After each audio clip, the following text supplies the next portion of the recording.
Yes, once again, my name is Ronald Moulton, and I welcome everybody here today. I want to give a thanks and a shout out once again to the Anacostia Art Center for opening this space to the community. We opened the Go-Go Museum around the corner under construction right now, and we all work together in Anacostia. No big eyes, little U's. We are partners, 104 black businesses. A lot of people don't know that. And what we're trying to do over here is make sure what happened throughout the city where I grew up, and in particular in Petworth, doesn't happen in Anacostia. Where we give everybody who wants to get up in the morning and try an opportunity to stay here and live a life full of prosperity, quality education, where children can walk down the street and don't worry about gunshots going off, right? So we're talking about all those things today. And we know it's not a small or one particular issue, it's a lot of issues. But how can we talk about what's going on with our children without having children speak, right? So we're going to start off with our children, the people a lot of the things affect, but also our future. Because without them, we won't be anything. And one of the things that I teach, everything that's happened throughout history, nothing substantial has happened without the youth and without music. So we're going to be talking about youth, music, and economics because all those things play a part in crime and violence and disparities and everything that we see in the world today. And parents, well, that's all a part of it. So our family, community. Um, so we're going to talk about all those things today on 5 magnificent panels. With the first one being youth, the second one will be equity, right? We're talking about justice and equity. We have Councilman Kenyon Duffy and a great panel joining him. All right. Then we will be talking about love and order, right? I didn't say law and order, I said love and order. But law is a part of it though, because where there's no rules, there's chaos. And we don't teach people how to follow rules, then we live in societies where our people can't go outside and enjoy a quality life, right? But how do we do that with balance and without going back to mass incarceration, right? Because most of y'all know I've been a Democrat, I've been a Republican, now I'm an independent. But I believe in accountability. But it can't be accountability without opportunity. It can't be accountability without equity, right? So we're talking about all those things full circle. And how do we make that work today? I'll turn this over to Jamal Holtz, who's an excellent, excellent youth advocate. I watched him grow out of Murrayburg Youth Institute, and he's doing a lot of things from statehood to voting rights to justice to, all type of issues. But most importantly, these young people, some of them I work with, some of them Presto's work with, some of them T has worked with. We got youth advocates here who work with great youth, and it's time to hear from them first. So thank you so much, sir. And I pass the mic to you and to you.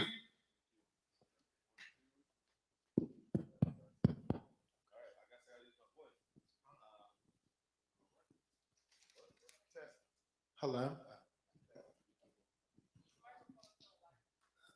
All good. We're still in the COVID era. Hello, everyone. My name is Jamal Holtz. I play many different roles and hats, but I think the most important role that I play is being a young person in this city. I am 24 years old. And as Ron mentioned, the important thing about today is all the issues and all the things that we talk about cannot exclude young people within the conversation. Traditionally, historically, we always see tables, policy circles, and conversations and policymakers making decisions on behalf of us, and none of us are at the table, right? So I think that the great thing about this panel and conversation going first is that we get to set the tone and conversation for today that guides the rest of the day in the conversation that I think is very important because we should be guiding the conversations that impact us the most. I believe in the saying that the people closest to the pain should be closest to the power, right? So we should be closest to the conversations as we are right now. So what we're going to do, I like to break the ice a little bit because I know I don't like speaking on panels because I get nervous sometimes, and I'm sure you all feel the same way. So we're going to do a quick icebreaker. I want all you all to sort of introduce yourselves, say your name, school, where you from, and sort of my favorite question I like to ask is if you were a kitchen utensil, which one would you be and why? You looked at me like you weird, bro.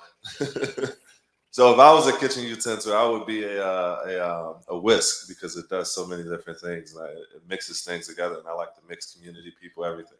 So I'm gonna start on this end. You introduce yourself, your name, school, where you from, and then if you were a kitchen utensil, which one would you be? My name is Keon Williams. I go to Anacostia. You say age? All right, Anacostia. I'm from Southeast DC. If I was a kitchen utensil, I'd be a boat because I feel like it will always be needed at some point. So, yeah. My name Cartier Miller. I go to Ron Brown from Southeast DC. If I was a kitchen, I'd be a spoon.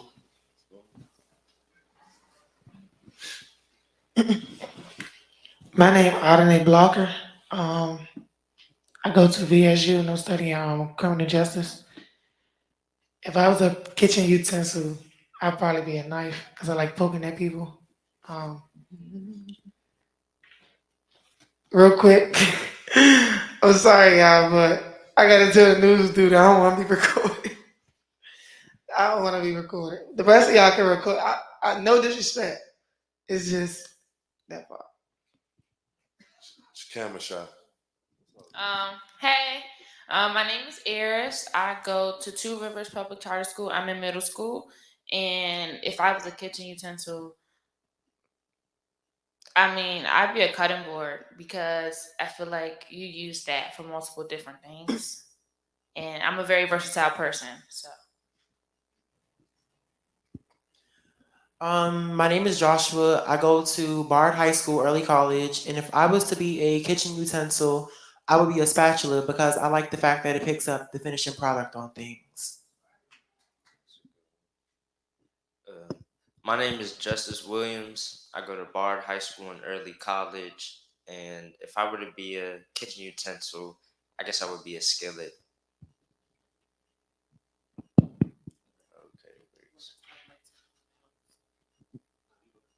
Okay. My name is Jordan. I go to Richard Wright Public Charter School, and if I were to be a kitchen utensil, I'd be a plate.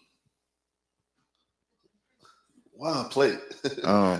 With one, not really like since a regular plate, but you know everybody be like at the cookout, let me get a plate, or you going to your auntie or grandma house, want to get a plate, and so I feel like a lot of people be asking me for things, so I'd be a plate because everybody asking for a plate.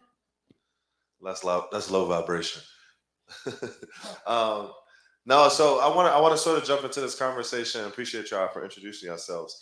I want to jump into this conversation sort of around. I think if we frame this conversation on understanding the problems and then shift into understanding the solutions to the problems, I think that we set the stage better at that point.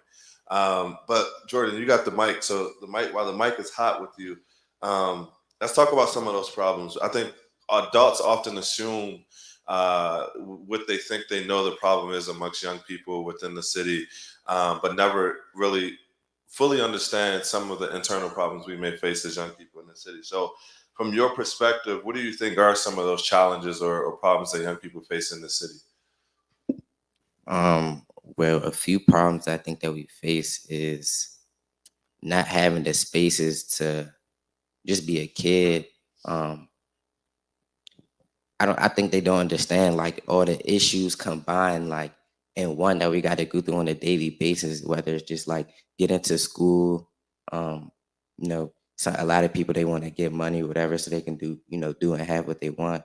Um, just having a rec center to go to, um, like things like that. It's just I don't know those little things is like add up in one that or everything you got to worry about on a daily basis. Like I don't know. I think they don't. I don't think they understand how difficult it is. Like how difficult school takes a toll on you, like mentally. Like all them. I don't know. It's something about just like school in general. Like once you get out of school, you still got to worry about getting home. Still got to worry about your homework. Sometimes you got responsibilities, so where you can't, go to a rec or just sit down and be lazy. Um, I don't think they understand like the issues. Yeah, that's a good point. Um, I would say, in terms of like issues, I would agree with Jordan when he was talking about the responsibilities of being a teenager in this age. Because even though we're still kids, we're expected to act like adults and do adult things, but stay in a child's place. So I would say that. And when it comes to opportunities, there's a lot more opportunities now where you can better yourself, but the access to them has gotten like 2 times harder. So it just makes things harder in life. One thing I would say is I think it all comes from home. And a lot of the time, I don't think it's always the teenager's fault that they are going through the problems that they go through. Because one big thing is a lot of adults say that teenagers put themselves in the positions that they're in. But I think it all comes from home. And I think it can also come from where whoever they're living with, what their background is. Because I think it all starts in the home and what the intermediate family is like. If you see whoever you're living with doing certain things that you know aren't okay, but they're not showing you any better, or there are no better examples set for you, then you're either going to do better or you're going to do worse based off of what you feel is best for you or what you're going to cope with from what you're seeing. I think one of the most important things that he was talking about as far as coming from home, there are a lot of children, especially in middle school, that is kind of the 3 years that are really impactful. And I feel like it all definitely can come from fatherless children or child abandonment. A lot of kids may feel like they don't have anybody to go to, and not everybody is lucky enough to have adults or parents who really genuinely want to care about them. And that leads to when they want to go to school, they bring that energy from home into their school arena and into their places in school, kind of. So I think definitely for the most part, kind of child abandonment, because that can take a toll on your mental, that can take a toll on your physical health. So I think the most impactful thing can also be coming from home. I was gonna say, can we get extra snaps for her? She's in middle school. I was not this well spoken in middle school. Extra claps for her. An issue I say for teens that we may face is not being heard. I feel like many I've encountered many adults that'll just be they may ask us what's wrong, what we may need or want, but it'll be like a brush on the shoulder. It'll be like oh, I hear you, but I'm not gonna do it for real. Or I just want to have the fake presence that I'm here for you or anything like that. And I also feel like comparing us to outrageous standards that gives us outrageous pressure, puts things on our mental that shouldn't be at the moment. We should be really trying to get through school as peaceful as possible. But it's a lot of like someone said before, it's a lot of mental issues that come about in our community for young kids. And then when we say we have those mental issues, it'll be like you're young, you don't go through nothing. You don't have no problems, you don't have any issues. So I feel like being heard is really a big thing for us. Like he said, being hurt, and another thing is gun violence. What do you think some of the challenges that young people are facing in the city? I think the main one is being related to the older generation.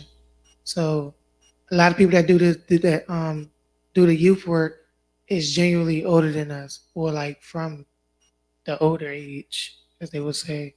They the OG, so they normally relate us to, like, for example, they relate us to Ronald Moen. When we not Ronald Moen, we grew up in a whole new era. Another thing is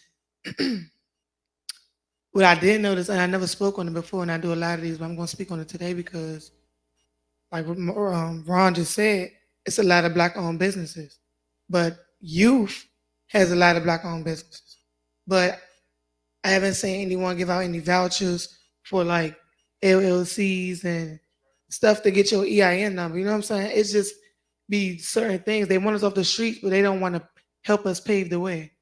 So it seemed like, and that was one of my things. I want to address that. That was one of my things with the news thing. They typically record us when we saying stuff, but never put exactly what we say on the news. That was why I didn't want to be recorded on the news. I prefer an iPhone. Somebody that's not gonna edit is gonna be raw and straight. No disrespect to any cameraman that's in here, but that was my main thing. I've been doing these for a while, and they never tell the truth. They only tell what the media wants to hear. So our voice do matter, and it will count. And I think I might be the oldest up here. I'm 20. I don't know how old the rest of y'all are, but for you to be in middle school, I'm an old man. Yeah. I mean, I don't really like talking about that. Like, I'm just saying, like, for her to be in middle school and come up here and talk, that's major, you know. But another thing is PTSD. You know, they tell us we don't have PTSD. You know, Janari, she spoke about it in a poem all the time. I don't know if how familiar you are with Janari, but she speak about this one thing in a poem all the time, which is gun violence. And y'all, I mean, not gonna say y'all, but DC typically ignores the truth. Youth need help, and youth is getting angry. So the only way for us to get y'all attention is to go do something, and it ain't gonna be nothing good. Uh, and I think a consistent thing, man. What I want this conversation to be a conversation. So if anybody feel like they just want to jump in or say something, just go for it. I'll throw the mic. Well, I'll pass the mic. But there's a consistent theme sort of around adults, right? And there's bravery, and this is also a safe space to express. But there's this consistent theme around adults. One, as you said, showing fake love or um, um, not having a space to be a kid, or sort of this idea around we always go to adults and express how we feel as young people, but we never feel like we're really heard. Um, and I want to ask a straight up question to everybody on this panel: do we feel like adults failed us as young people? Are there more things that we want from older generations ahead of us, or what do we want from older generations, or what do we expect from adults, not just in this room but beyond? Do we feel like adults failed us, sort of, as we grew up as young people in the city? I won't say they failed us completely. It's Agree. just so much stuff that can be done for the younger generation. I feel like adults should understand that they were also in our shoes at one point. They acted the way we did at one point. But I feel like at some point in time they just completely forget about it and just brush everything that we may encounter off of their shoulders, and just be like, they act out, they're hard headed, they'll always be that way, or things of that nature. Um, but I don't think you got adults failed us. I just think there's so much more that should be done, and a bit exposure to each other, to each generation with each other. We should be able to combine and actually work together, instead of just saying we're kids, we don't know much, and just going off like past experiences, because times have changed. So I feel like that's a really important thing. Yeah. I feel like failed is the wrong word. I feel like they misled us and they disappointed us. So the same way they tell us, I'm disappointed in you, no, we're disappointed in you. Um, I feel like it's when we go to candle lights and things like that, the first thing they say is, I'm tired of coming to these. I'm tired of speaking at these. But nobody is going to take us in Chase Bank and sit there and speak to us and like, here, this is how you open up a bank account. This is how you do this. This is how you do that. First thing an adult will teach you is to fight. Meek Mill said this in his song. Mama taught you how to fight before she taught you how to write. And daddy locked down in the cell, can't kiss you night. Does that not tell you PTSD exists within you? He also said, Mama hold it on that crack pipe tight every night. So it's rape in the household, it's parents on drugs, it's child neglect, it's kids being parents at the age of 12, 10, 11, 10, not whatever. But nobody speak on those, and everybody look at us and say, them young is bad.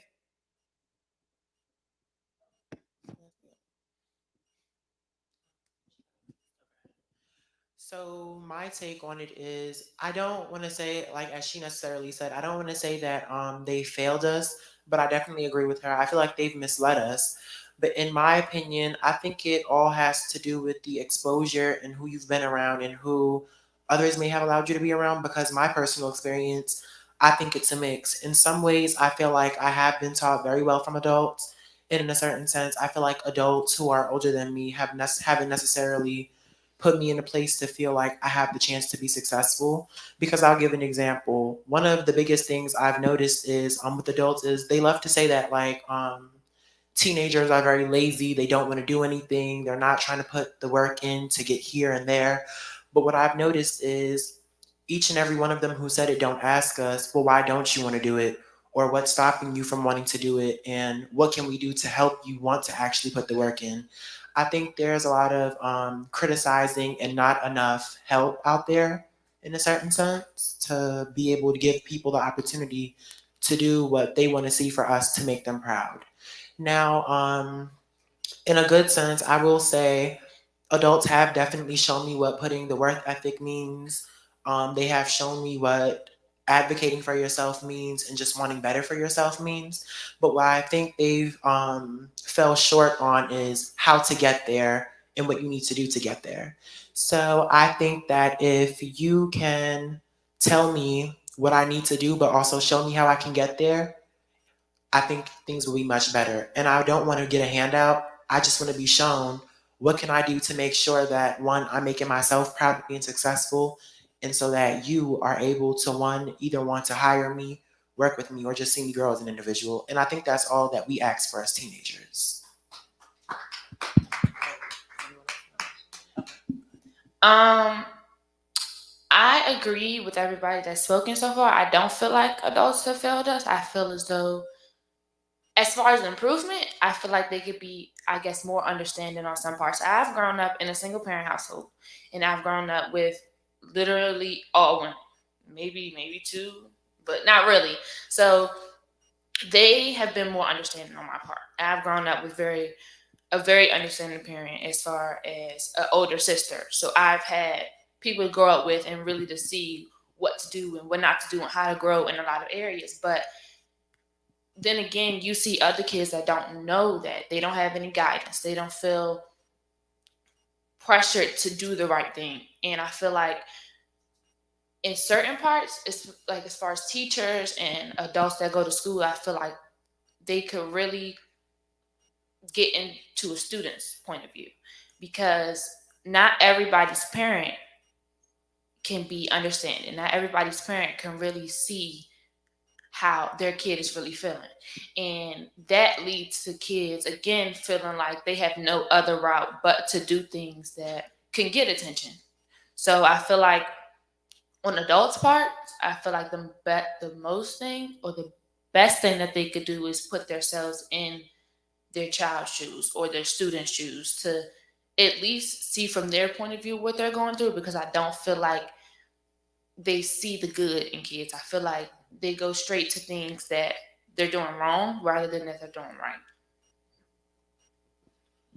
Yeah, I think that idea around not wanting to hand out is such a thing to put a pin in and highlight, because I don't think we as young people don't look for handouts. We just look for investments, right? And that's not just monetary, or that's not just financial investment, as far as making us better people, right? And that can be sometimes just giving me a pair of socks, sometimes just taking me to school and showing you're invested. So I think the one thing that I always look for people who are older in generation is investment rather than the handout, because the handout doesn't teach us anything.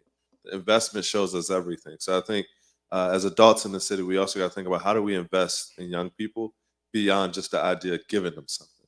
I want to also highlight this idea around like access to opportunity that you made. Sort of can you talk about some of those barriers um, that you mentioned in your first statement around like there's opportunities out there, but it's hard to access those opportunities. What are some of those challenges as it that you would like to describe as far as some of those opportunities you try to explore, and it just makes it hard for young people to access them? You go first, and then yeah. So when I mentioned earlier, like access to opportunities being more challenging, because as we know, there are so many more opportunities nowadays, but actually getting to them is the hardest part, and that's part of like the investment. Like people will tell you, "Oh, go apply for this scholarship or go apply for this internship," but during the process, when you actually need the help of learning how to navigate it, you're kind of like left by yourself to just figure it out on your own. And that's not a problem, so to say.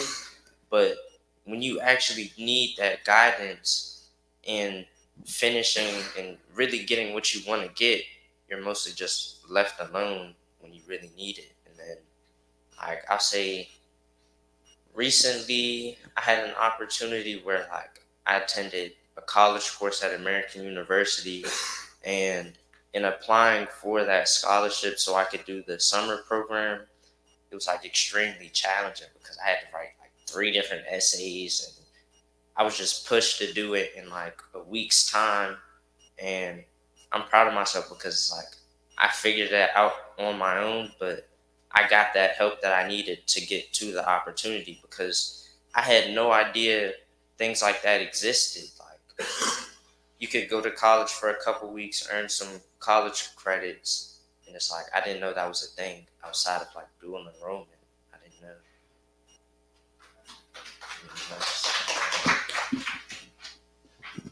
Speaking of opportunities that need that are hard to access, I'll give an example.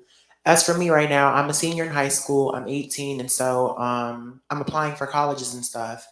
And like he stated, I've been given time. There's been times where I would be applying for colleges and stuff, and what happens is when I think I'm done with everything, they'll say we need an extra essay or we need this and we need that. And so I feel like in the school aspect of it, they're not preparing us enough or they're not putting us in the place to have all of our things set and ready. Like if I need my recommendation letters, if I need my transcripts and everything set, I feel like as a student and for a school that says they care about their students, we should be given that all in one package where we have all of our transcripts for all of our times in school, all of our recommendation letters should be done for us by them, as long as we as students have the responsibility to ask the teachers and ask people who we like to have recommendations from.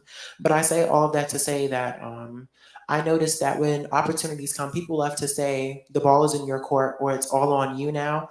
But what I want is for people to acknowledge that yes, we have responsibilities, but we're also still getting older and we're still growing.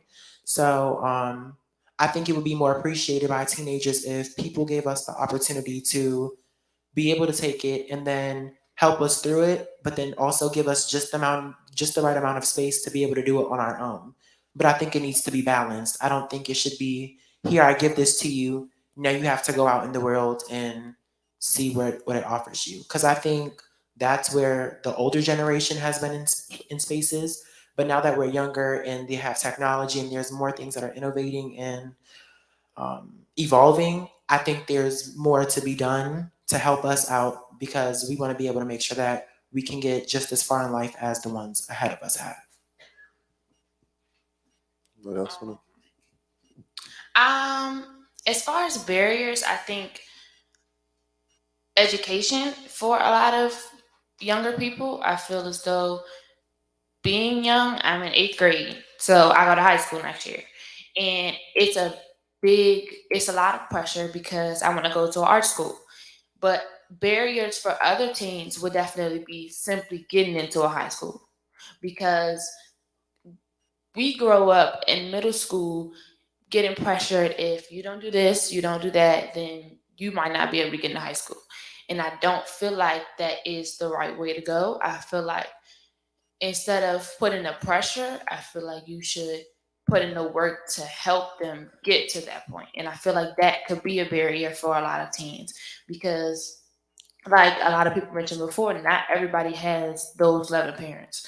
Not everybody understands the value of really living at this point. It's a lot of violence that a lot of people are growing up around. So that barrier of education could be a huge amount of pressure, especially literally being in the eighth grade. I see a lot of that happen, and I see people literally not coming to school as much because it's that time for high school application essays, and it really just makes you wonder if this is how they feel for high school, how would they feel for college? And I feel like this is a really big barrier for a lot of people my age.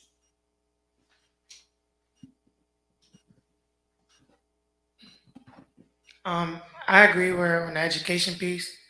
Um, First of all, I do want to give a shout out to DC teachers because they come to work and they not only do they teach, but they replace the parents in the household.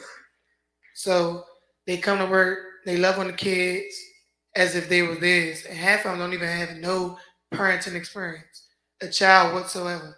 And I'm speaking from my experience and from because I work in a school and I see the things that the teachers do for the kids, and the pay is gross. They don't have to do it.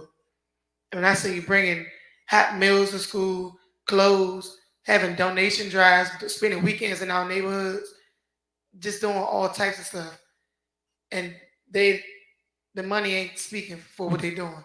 Um, the education piece, I feel like the curriculum in schools is not preparing us for the world. Um, some of us want more for ourselves, so of course we're gonna challenge ourselves. And some of us, it's just some of the youth are just living with society, like, okay, this is okay. This is what they want me to do. I'm gonna get it. I'm gonna get this quick grade and I'm out of here. My 8 hours gone. 3:15 about to come up. But see, me when I was in school, I wanted the essay. I wanted to I wanted to have that hard math problem because I wanted to know the things that y'all know. When y'all sit in these rooms, have y'all ever sat in a room, and I'm speaking to y'all, have y'all ever sat in a room and people try to use big words and say, I don't know, no, I can't think of no real big word off the top of my head right now, but they'll say something and then they think you don't know what they're talking about. So see people like me, I chime in. I'm like, yeah, yeah, yeah. They're like, you know what I'm saying? So they don't expect that from us. And I heard this boy the other day say, the worst thing you can be is black. And I said, why you say that? He said, because the world completely ignores you. And I told him, if you feel like that, you make the world listen to you. So like now, people want to listen to me. They just think it's music. They say our music violent. They say that we are negative. But I feel like it's the curriculum in the schools that starts all of this. I feel like when you graduate elementary school, high school, especially high school, you should be graduating with some type of associate's degree or something. Something that can jumpstart your future. It should no longer just be a diploma, especially given the amount of violence. If you want to do something about the violence, given a different achievement instead of a piece of paper that says you made it out of here. Because this was something I was supposed to do anyway. Now give me an entrepreneur goal. Give me something that's gonna start. If I graduate, say one of y'all want to start a podcast. When I graduate high school, I should have a free space where I can go start my podcast. It should not be go figure it out on your own with the ball is in your court. Or at least if you're gonna do that, put me in a room with people like this at my graduation or before. You get what I'm saying? Because I never had those opportunities. And I went to the top 10 schools in DC. And all of this, you gotta go find your own mentor. Like my mentor is my godmom, Dion Bussy Reader. My mother, you know what I'm saying? India Blocker, like those in tears, like you got people like that that don't give up on you and that continues to shine a light on you all the time, you know what I'm saying? So I just want to address that to y'all, but I want to tell y'all, don't ever let nobody tell you the ball is in your court. You put it back in their court and tell them you shoot this shot with me. And if you don't, stay away. Because when I make it, you're gonna stay right here while I continue to shoot my shot.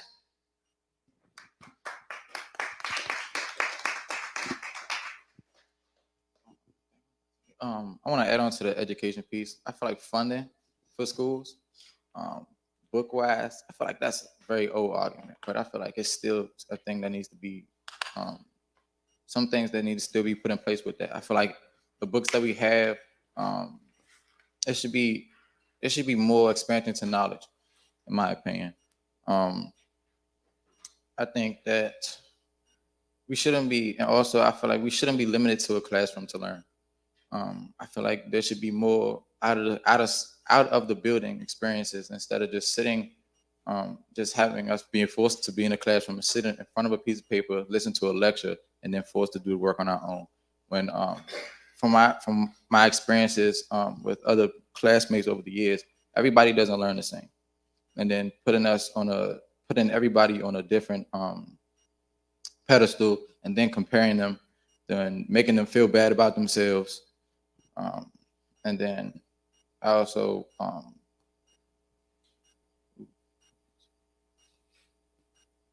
saying that I just think that we should be able to take the classes. In my opinion, I feel like when we want to go to college, like Lee said before, they don't teach us things that it prepares for afterwards. So I feel like the classes that we take, it shouldn't be forced upon us. I feel like it should be preparing us for the next level of education by giving us classes that help us with the career path that we want to choose. I feel like for forcing us to take classes that we may not want to that we may not even use later on. I understand. Education is power, and you should learn as much as possible in every stage. But I just feel like we should be able to take classes that prepare us for the career path or job opportunity that we may want later on. Teaching us about the history of the job opportunities that we might want to take later on, and seeing just learning about the success rate of what we want to do. So I feel like that should be something that's put into our education as youth, starting in middle school and elementary. No, I think it was a lot of great points made, and I even want to echo like one of the barriers, especially when it comes to like applying for colleges, and knowing that everybody's life is different, right?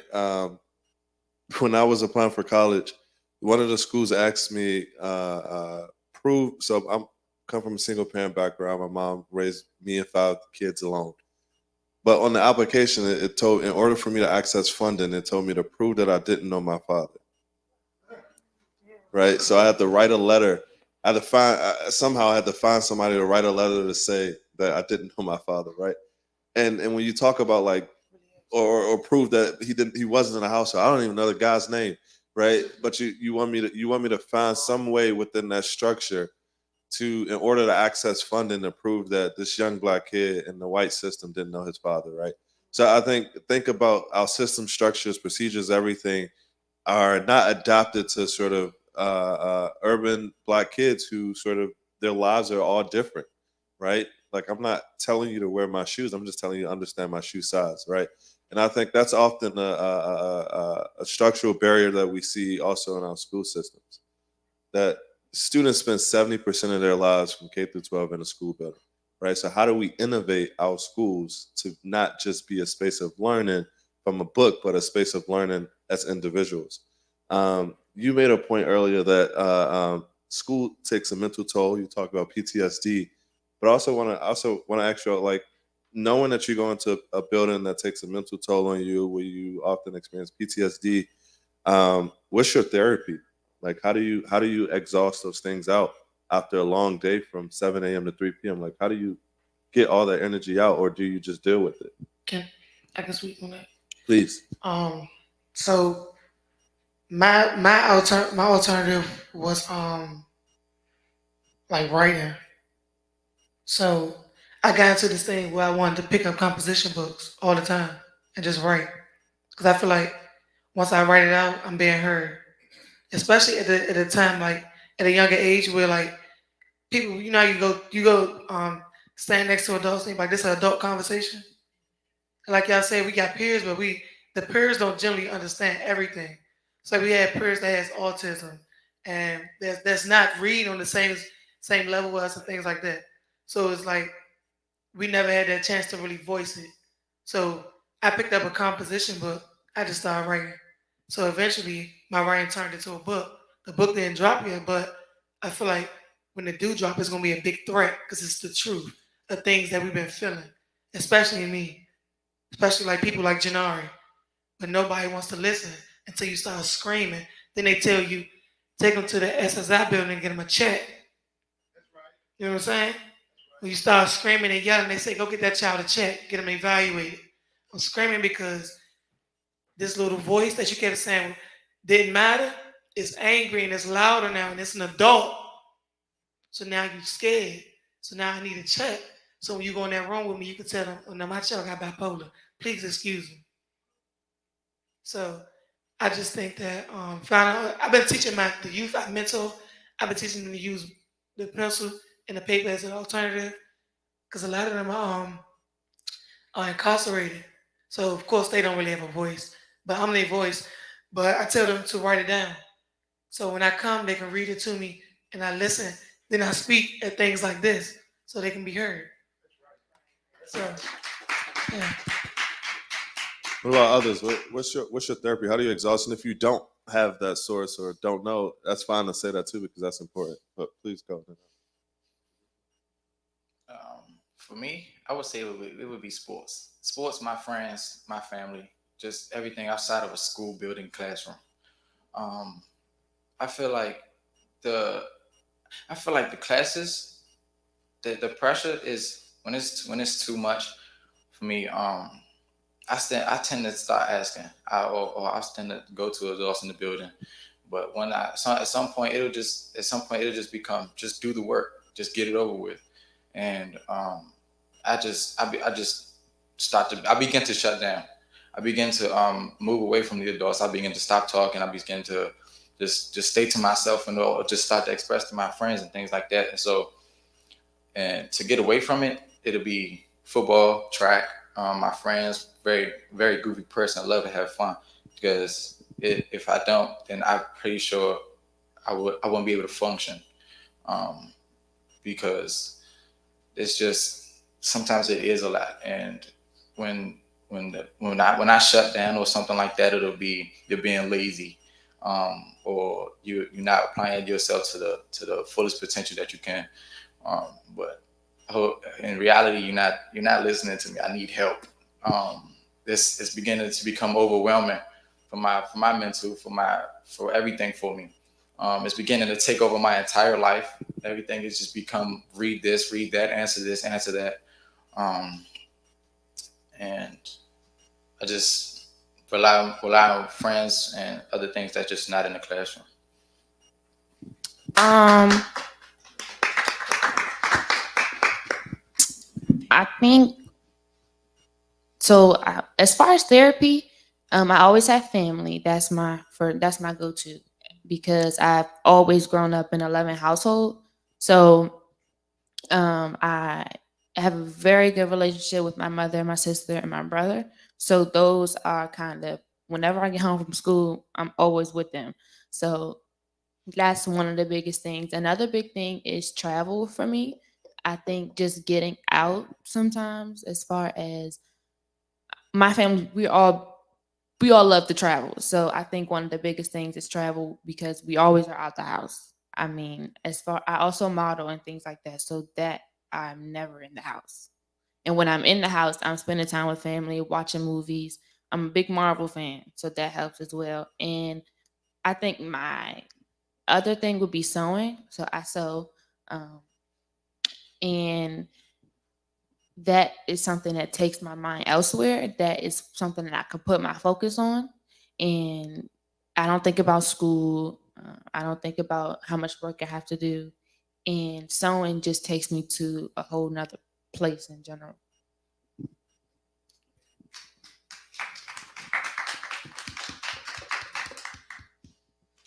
As for me, I will say for myself also that when I'm at school, I tend to journal a lot. So a lot of the time, or sometimes, people will find me by myself in the building somewhere sitting down, and I will happen to journal everything that goes on throughout the day because that happened to be something that became, I would say, therapeutic for me when I started to learn that it's just a lot of energy consumption in school for me. So it's like I find myself needing that time alone to just write my thoughts and write my feelings out throughout the day, and that's been a big thing for me. Another big thing that's been big for me is I had to change the algorithm on the social media that I have because I noticed like already being in school, we see enough drama, we see enough just chaos in school. And then when I get on social media, it gets no better because I'm reading about different things from blogs like the Shade Room and the Neighborhood Talk. It's just a whole bunch of, it's just too much consumption of negativity. So I had to change what I was watching, what I was listening to. And yeah, so I would definitely say that journaling and changing the algorithm and looking at how people are finding their journeys to peace and just other things away from what's already going on in life has definitely helped.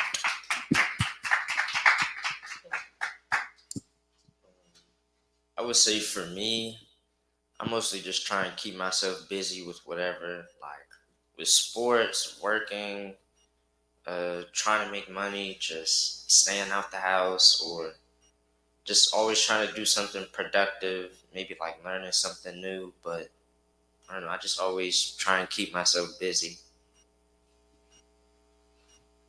Um, I agree. I agree. Always trying to keep myself busy. Things like this is a motivation to keep going. Because like on a daily basis, it's like, you riding the bus and you just walking around DC in general. It's like it's depressing. Like you don't see nothing. You don't see. It's like I don't see any opportunity. It's just like a whole bunch of dead space. So things like this is motivation. I recently started my podcast, so working on that keeps me busy. It's another motivation.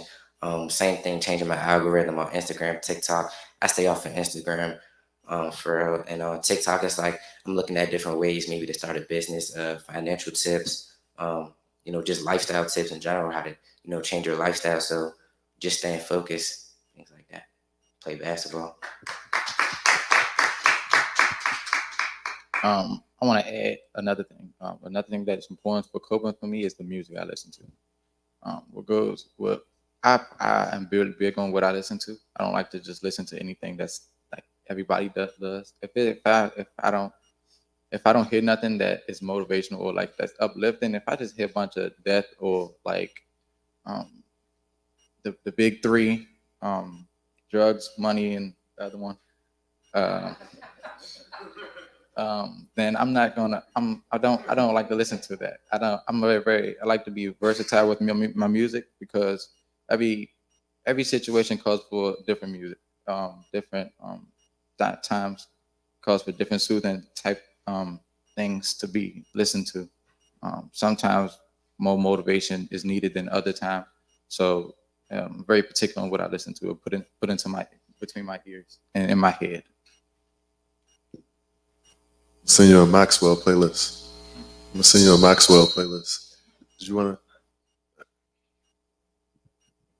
I think one more big thing that came in with me as far as change was like my friend group.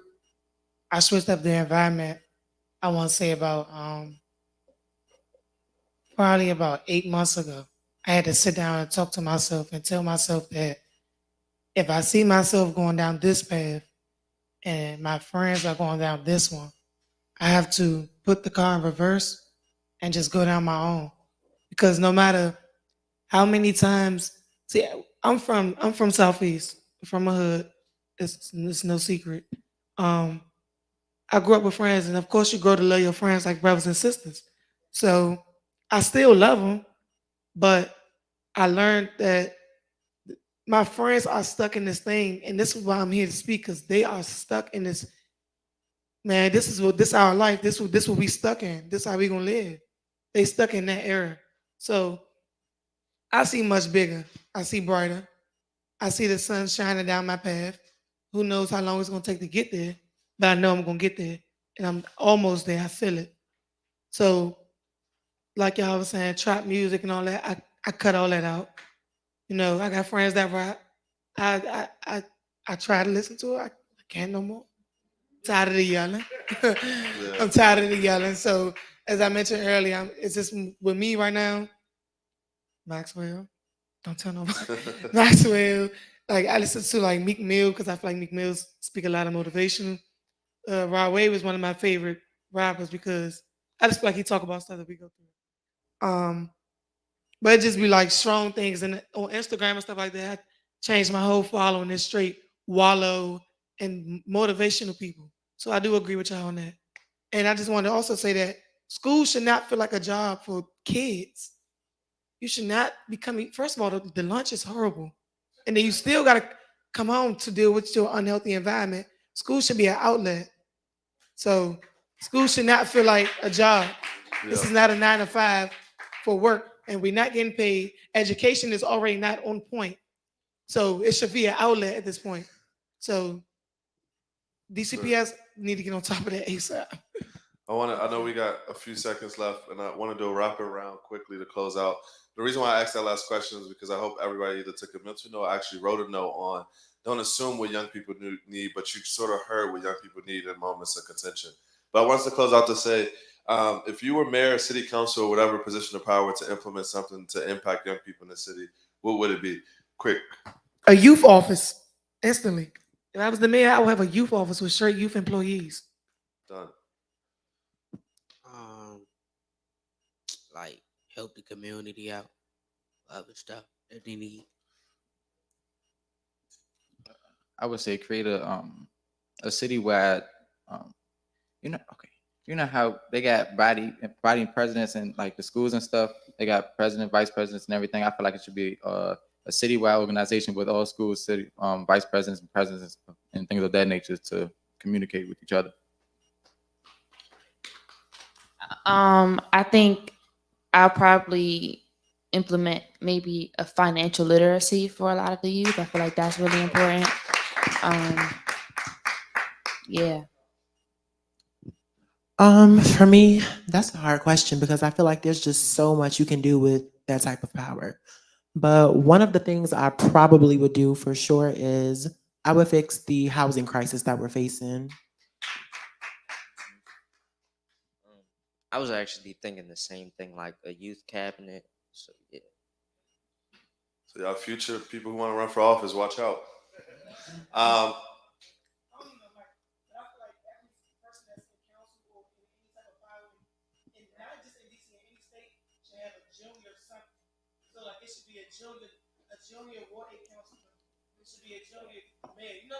Right. 100%.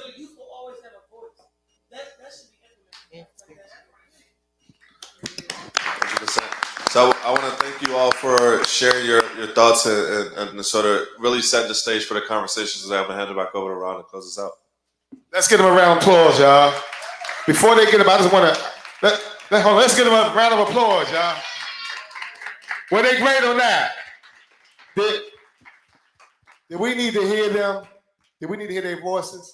Did they have some positive content, some good advice? One of the things I want to acknowledge before they get up, can the people, because I know two of the youth were in my program, but there were other programs who work with some of these young people. Can you stand up? Because I want people to know that we all working together, right? And this is very important for people in the community to work together. We want to see the youngest work together. And this was put together in a few days because we had a lot of adult panels. And I was like, you know what? How are we going to have all these adults speaking without hearing from the youth first, right? So all this was put together within less than 8 days, all 5 panels. So this really shows when we come together what we can do, right? Because there's some urgency, but we need urgency with action, with a plan of action. So I thank y'all. Also, when we finish, I got a cash app for y'all. I know y'all didn't ask for it, but I'd like to show my appreciation. So after we finish the panel and then get the next panel up, I'll see y'all. All right. Oh, we got to, can everybody sit down for 1 second? We got a performance. And then our next panel is coming up, Economic Power.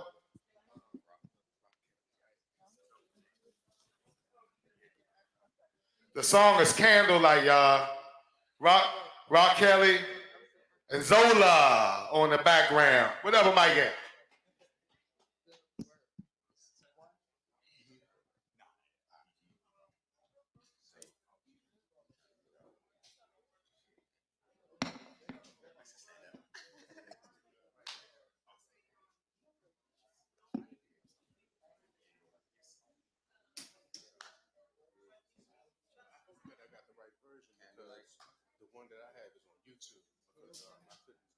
All right, does it say, is it purple?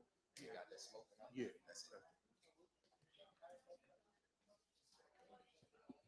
Rose faces and cool kid. Oh, sorry.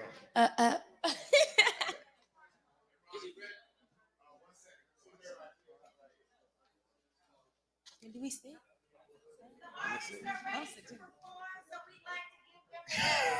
Thank you.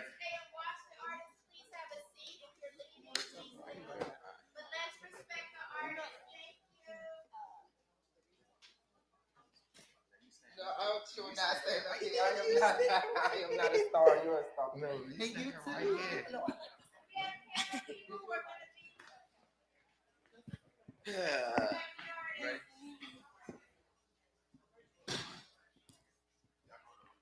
Okay. How y'all doing today? Nah.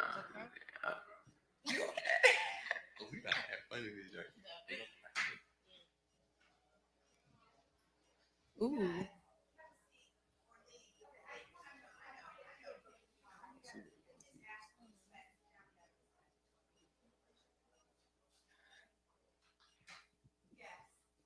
How you guys doing today?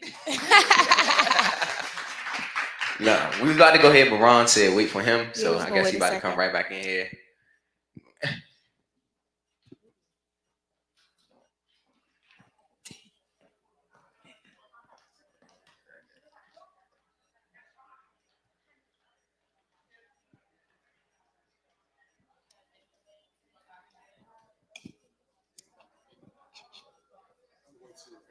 Come back in? Okay. All right.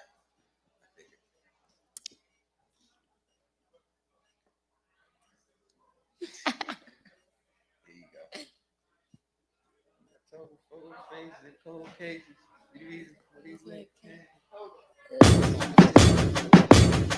I told her froze face and cold case. He's hold up.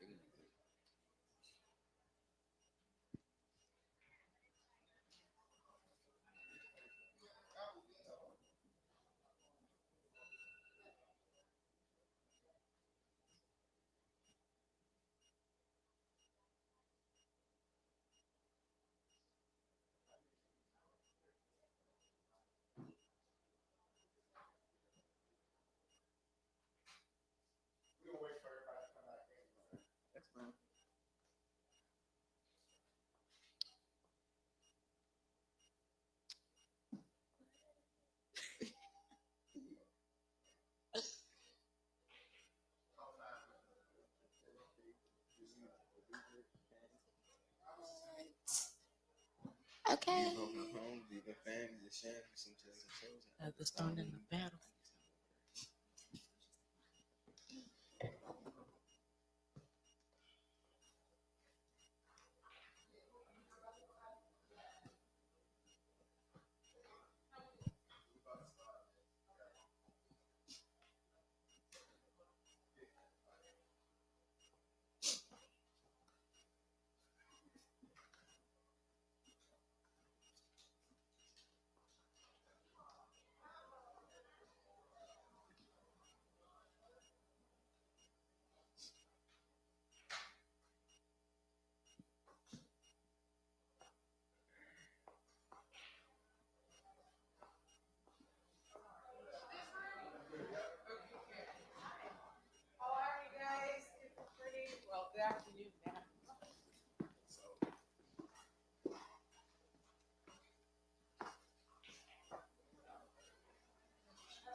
It's okay. We're gonna be all right. We have worse froze faces and cold cases. These reason for these lit cameras. People go home. Oh, it's the next man. He'll be all right.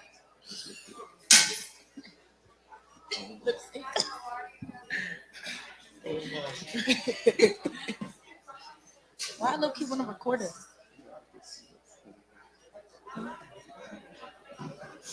Oh, girl, she took off his Thank you. We're gonna make sure that we show. Yeah. Definitely. So you talking after this? I don't know until like 3 or 3. I'm gonna be sitting up here with them. And we gonna find something to eat after this. After we sing? After we sing. And then come back? And then come back. And we're gonna sit here again. But this time I'm gonna talk. Ooh, I get to listen to you be smart. There you go. Can I come be smart with it? So, yeah, I don't even know what I'm talking about. So now I have other parents.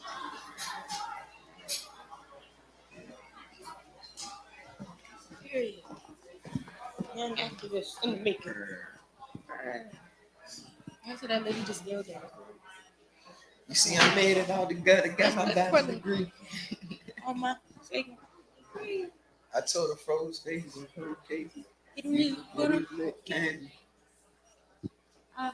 These broken homes, these things, the shame,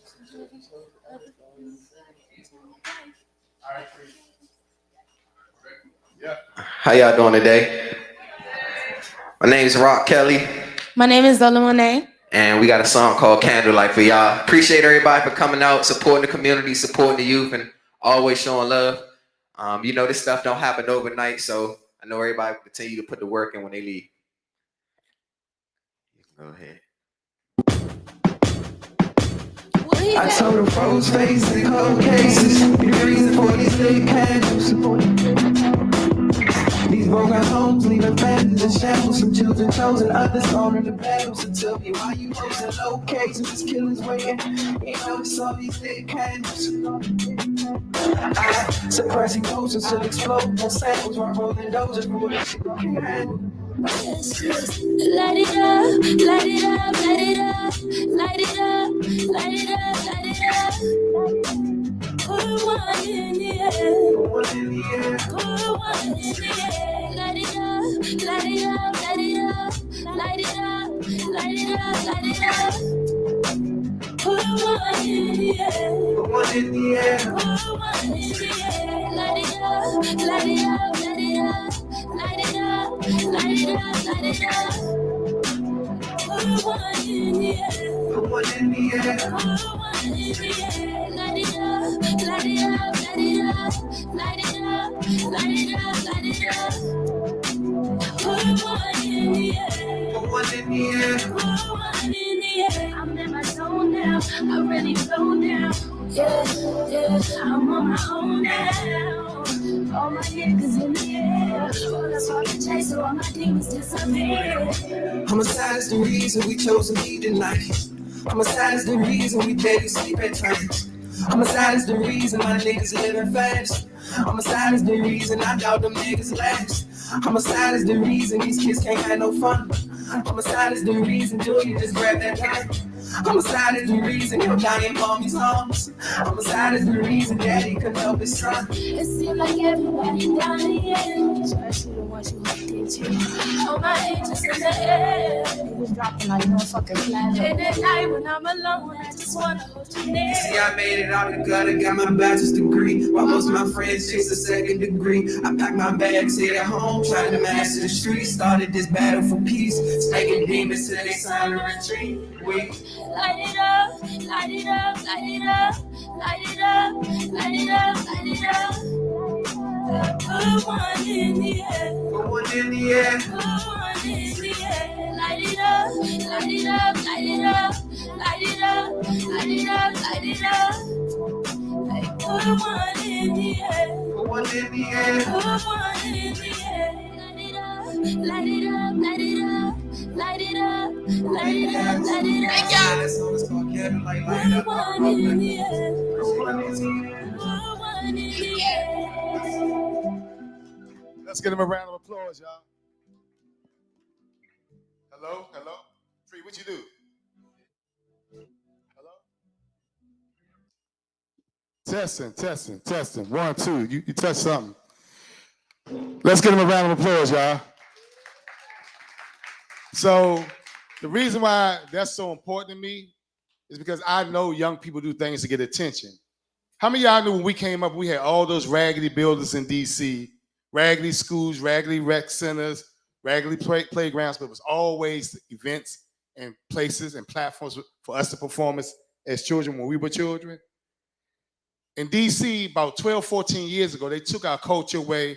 They took all youth parties away. They took everything away because of a few activities that happened, right?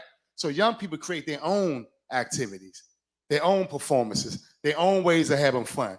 And a lot of times it has no adult supervision or no positivity, and then we blame them. So it's important for us to give our young people the opportunities and incentives to create positive content like this, but they won't do it if they don't have an outlet to perform and give it back to the community and put it back in the universe. So let's give them a round of applause for taking that on a day's notice and coming here and doing what they did. So I'm gonna pass the mic on for our next panelist, Annalisa from News Now, DC News Now, and WTOP. She's going to bring up the people who are going to introduce us to this great panel with some facts, some data, and then we're going to get started with our great panel to talk about something that's very important: economic justice. Because you cannot deal with crime and violence without talking about economic justice and issues that lead into the middle class, the mainstream opportunity, prosperity for all. Thanks, Ron. And Testing. good afternoon, everyone. Happy MLK weekend. Thanks for being with us here today. We're waiting for our panelists. Oh, here we go. Some of our panelists are going to come in, including Councilmember Kenyon McDuffie, Maya Shanklin, VP of Development for POA, Scotty Irvin of Blue Sky Construction, Latrina Owens, Executive Director of St. East Campus, Harvey Yancey of H2 Design Build, Anika Hobbs of Nubian Human, Makala Warren, former Check It gang member. She's going to be talking a little bit about her experience with finding affordable housing here in the district. But first, we do have a presentation, correct, Ron? Okay. All right. And we're going to get some of the data behind what goes into figuring out what is affordable housing, what it's like to live in the district, and that type of thing. All right. All right. Thank you very much. Good afternoon, everyone. My name is Dr. Anton House of Delaware State University, and I am going to condense a long but proud and rich history of Black Washingtonians to give a better overview understanding of the cycle of displacement. All right. All right. Next slide. When understanding how Black people had previously been displaced and moved beyond traditional Black communities, and later these places have been erased, we got to understand the code words that were used, and oftentimes progress and modernity. Progress and modernity were code words that were used to displace African Americans in the district. Next slide, please. So when we look at the role of African Americans in this space, I'm going to quickly talk about them in 4 eras: pre-emancipation, post-emancipation, Jim Crow, and contemporary issues. Next slide, please. So pre-emancipation. Next slide. One of the things to keep in mind, this space between Maryland and Virginia were governed by those laws. So therefore, when African Americans became free in either Maryland or Virginia, they could not stay in those states. So this new Trans-Potomac region was where free Black people had to leave Maryland and Virginia. Why? If they stayed within those states for 30 days, they would revert back to being enslaved. So before there was a federal city, it was a place where free Black people had already existed, and the federal city was built upon them. We see this with the Compromise of 1790 and the Resident Act of 1790. But nonetheless, when the federal city moved down here, African Americans developed their communities. They began to progress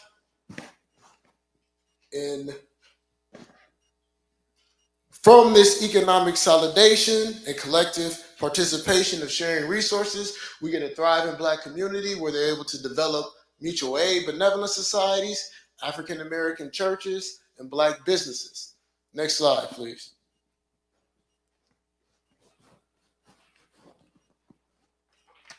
Post-emancipation. So post-emancipation is what's happening as African Americans are coming up from the South in response to the Civil War. The federal city became a safe space, and from this, the Civil War, we get a large amount of contrabands in Washington, D.C. And since they did not have adequate homes for these newcomers, these freedom seekers, they began to build shanty towns around the Washington Channel, as well as in, Washington Canal, as well as in alleyways. Next slide. Next slide. So this is an interesting image right here.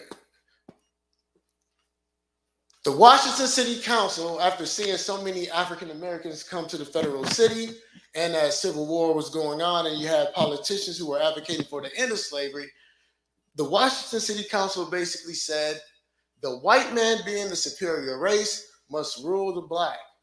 Why is he black? And we white are why we the superior, and he the inferior race are matters past of comprehension. It then becomes a civil as well as a Christian duty to weigh his capacity for advancement in civil rights. And the only test by which his claim to the right of suffrage can best be ascertained will be by a comparison with the white race under like circumstances. So oftentimes in the 19th century, what was taking place with African Americans emerging from slavery was what many free African Americans learned while they were educating themselves, that the Anglo-Saxons that now run this country had once been slaves themselves. Even the worst condition of slaves, because Julius Caesar said they were unfit to be ruled by Romans. So African Americans emerging from slavery would answer this question that the city councils proposed. If it took the ancient Britain 1,000 years to emerge from his only half civilized condition, to reach the point to qualify him for the exercise of this right, how long will it reasonably take the black man who but 200 years ago was brought from Africa? Next slide. Well, African Americans responded with this question in a matter of 38 years, because this building that will turn 120 years old this July was built by a group of Washingtonians and a larger extension of African Americans who believed in economic development. And they erected this true reformer building as a testament to what black people had did 38 years after slavery. All right, next slide, please. So, when the building opened and the building had been erected to the public, the true reformers went to the paper and said, no white hands participated in the erecting of this building. Next slide. And in closing, John A. Langford, a black architect, said, the building was designed, built, paid for in cash, is occupied and controlled by Negroes. And being in Washington, D.C., it stands out to the civilized world as a sample or example of what the Negro can do and has done with his brain, skill, and money. So for my part, I felt it was important for us to understand that wherever African Americans had practiced connected economics, built communities, product of modernity has always been used to displace us. And then at the same time, we're erased from these spaces. We do not bemoan progress. We love progress. We love new amenities. We just want to be there in order to enjoy them. All right, thank you.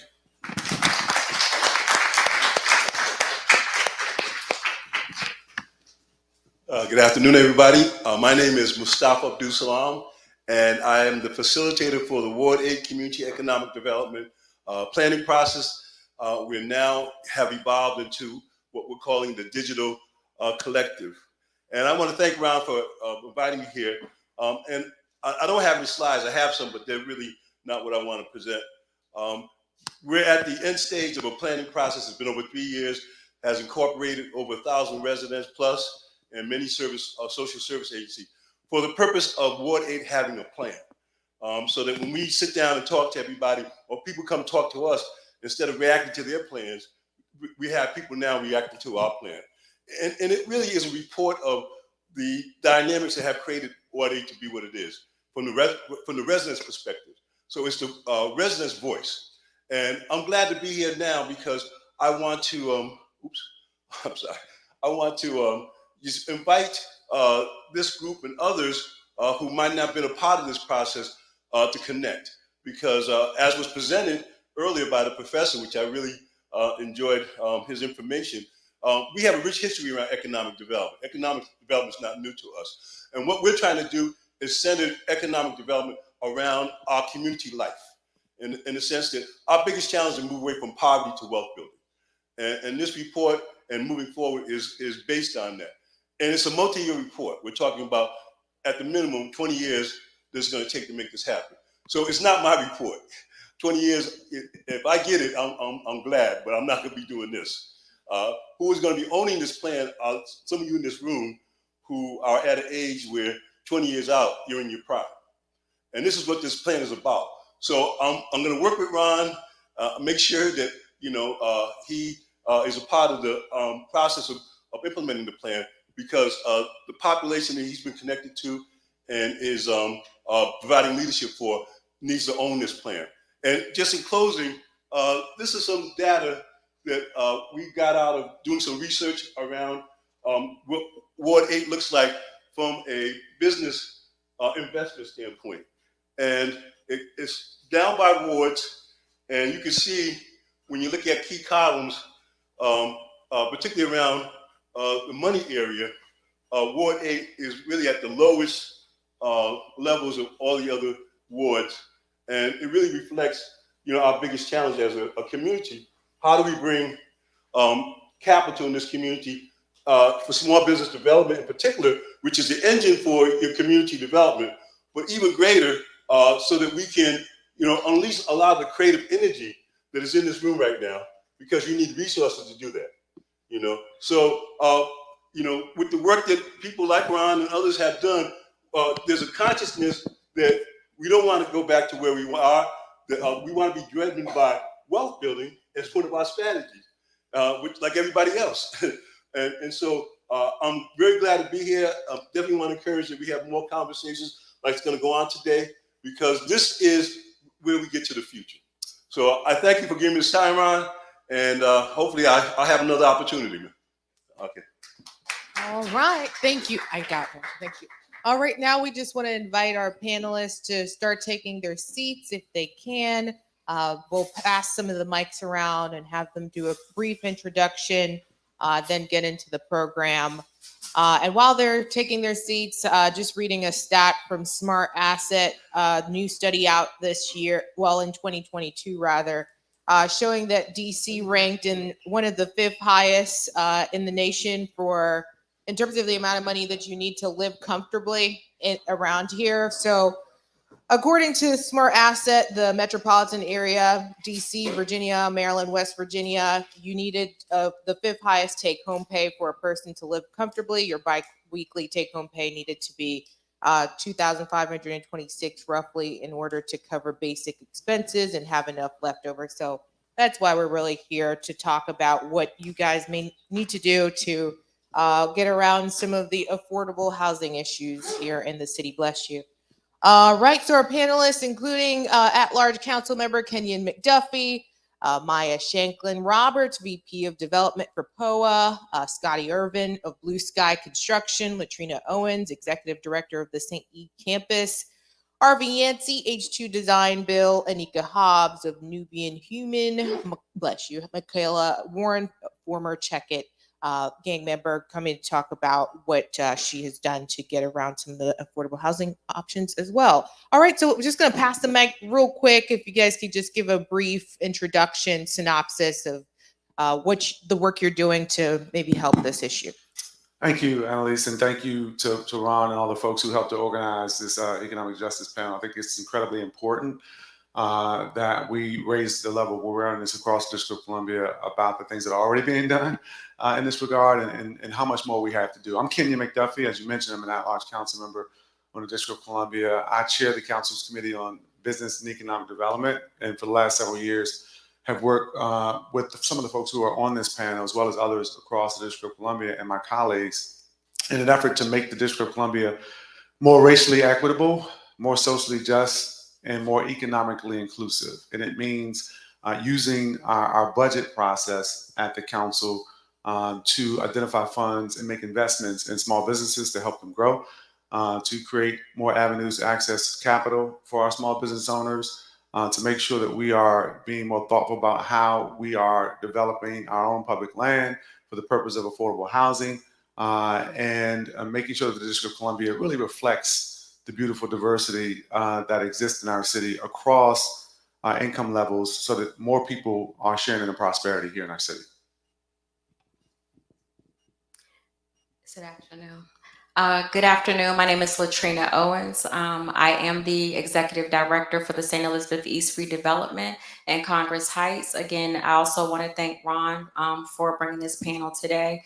St. Elizabeth East is a 183-acre property that we're developing within the Office of the Deputy Mayor for Planning and Economic Development. And like Councilmember McDuffie, I also work with a few other people on our panel to bring about developments and affordable housing and some of the retail and also civic uses to St. Elizabeth's East. I think when developed, you're going to be, if you haven't been up there in a long time, I do ask that you go there because we do have people living there, home ownership opportunities and also rental opportunities. But then we also have more stuff on the horizon.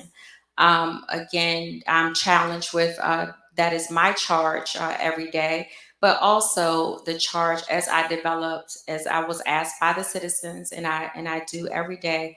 They do not want to lose their soul, the soul of Congress Heights. So we also continue to incorporate what's happening in the community just to make sure that St. Elizabeth's, when developed, is reknitted back into the fabric of the community and not just something that's separate and apart. Harvey Yancey, H2 Design, Build, and H2 Development. I want to thank Ron and Anna for having me in this panel here and to speak about some important things that are happening in Ward 8 and as well as across the all the different wards in DC. We are a small local CBE that performs GC work as well as development. We are our home ownership program that we're targeting Black home ownership for the city. And as the other two, Mr. McDuffie, Council McDuffie, and Latrina said, I've worked and currently working with other folks in this panel to continue to bring this awareness to the citizens of DC and the residents of the area to make sure that everyone is included, especially Ward 8, because it is a disenfranchised throughout the city on some of the funding that Mr. McDuffie, Council McDuffie, is doing a great job and hard job of making sure that some of the locals, small businesses can take advantage of. Thank you, Bobby. We have a great history together. My name is Brian Scotty Irvin, President, Principal of Blue Sky Development, Blue Sky Construction. And Harvey and I used to pass each other in Home Depot and Lowe's when we first started our companies doing work. And we was building condos at that time. And I think I was doing 36 units or 40 units of affordable condos on Benning Road and C Street, Northeast and Southeast. So we've been at this for a while. My company, Blue Sky, is a 20-year-old company, but I've been in development and construction since high school. My grandfather gave me my first apartment building in high school. As I look to my panel, unfortunately, I am probably the oldest up here. I unfortunately saw my city burnt down during the '68 riots. I was 4 years old. So to see what's happening in Washington, D.C. and see 14th Street and remember 8th Street being set on fire and remember the National Guards in our city making us check in at a certain time and seeing the Safeway on Clifton Street being burnt down was my first jump into development, my first understanding of how we will build back our community.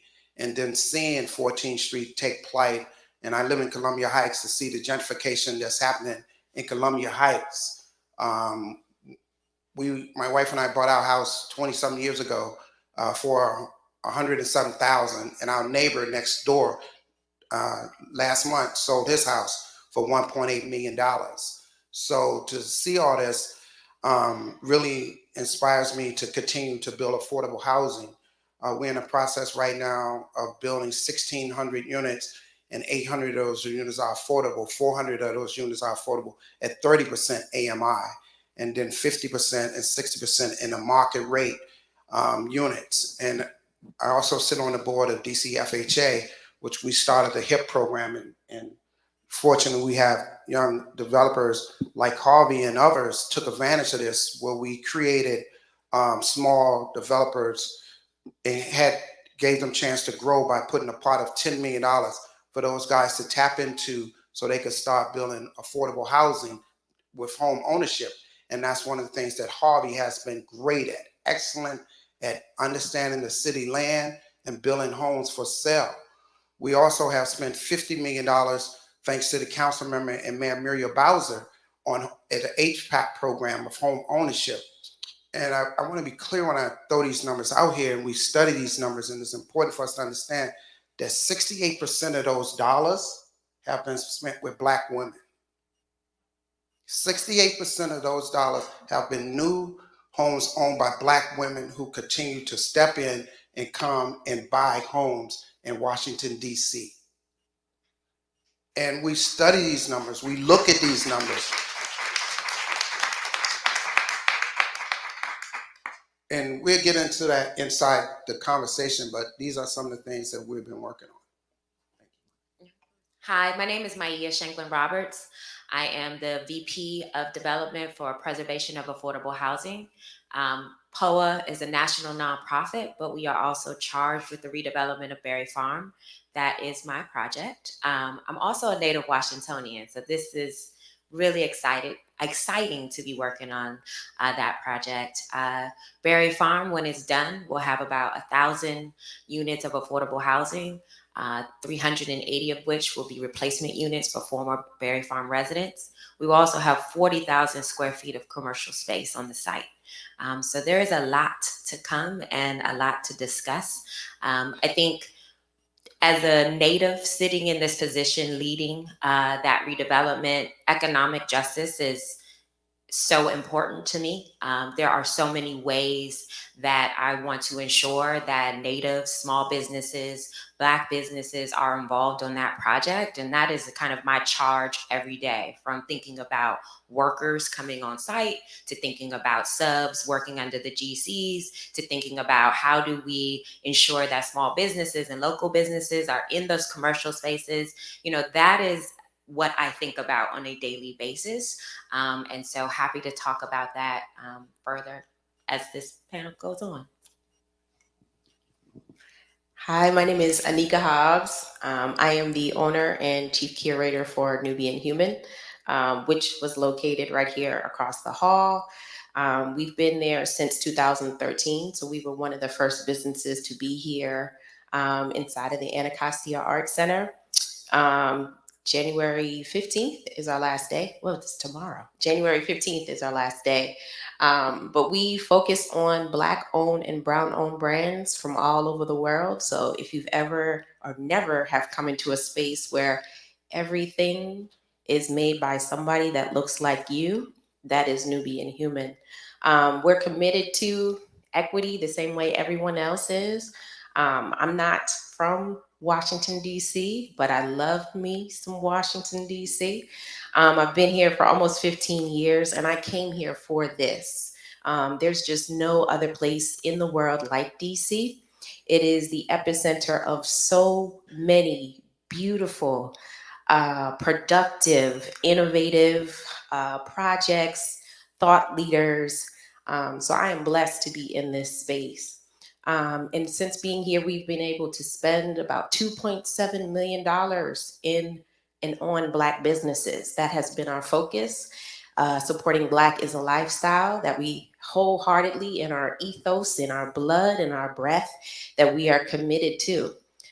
So about, I would say 70% of those $2.7 million have been gross receipts coming from the district. So I'm just excited to be on this panel and have this conversation with everyone here.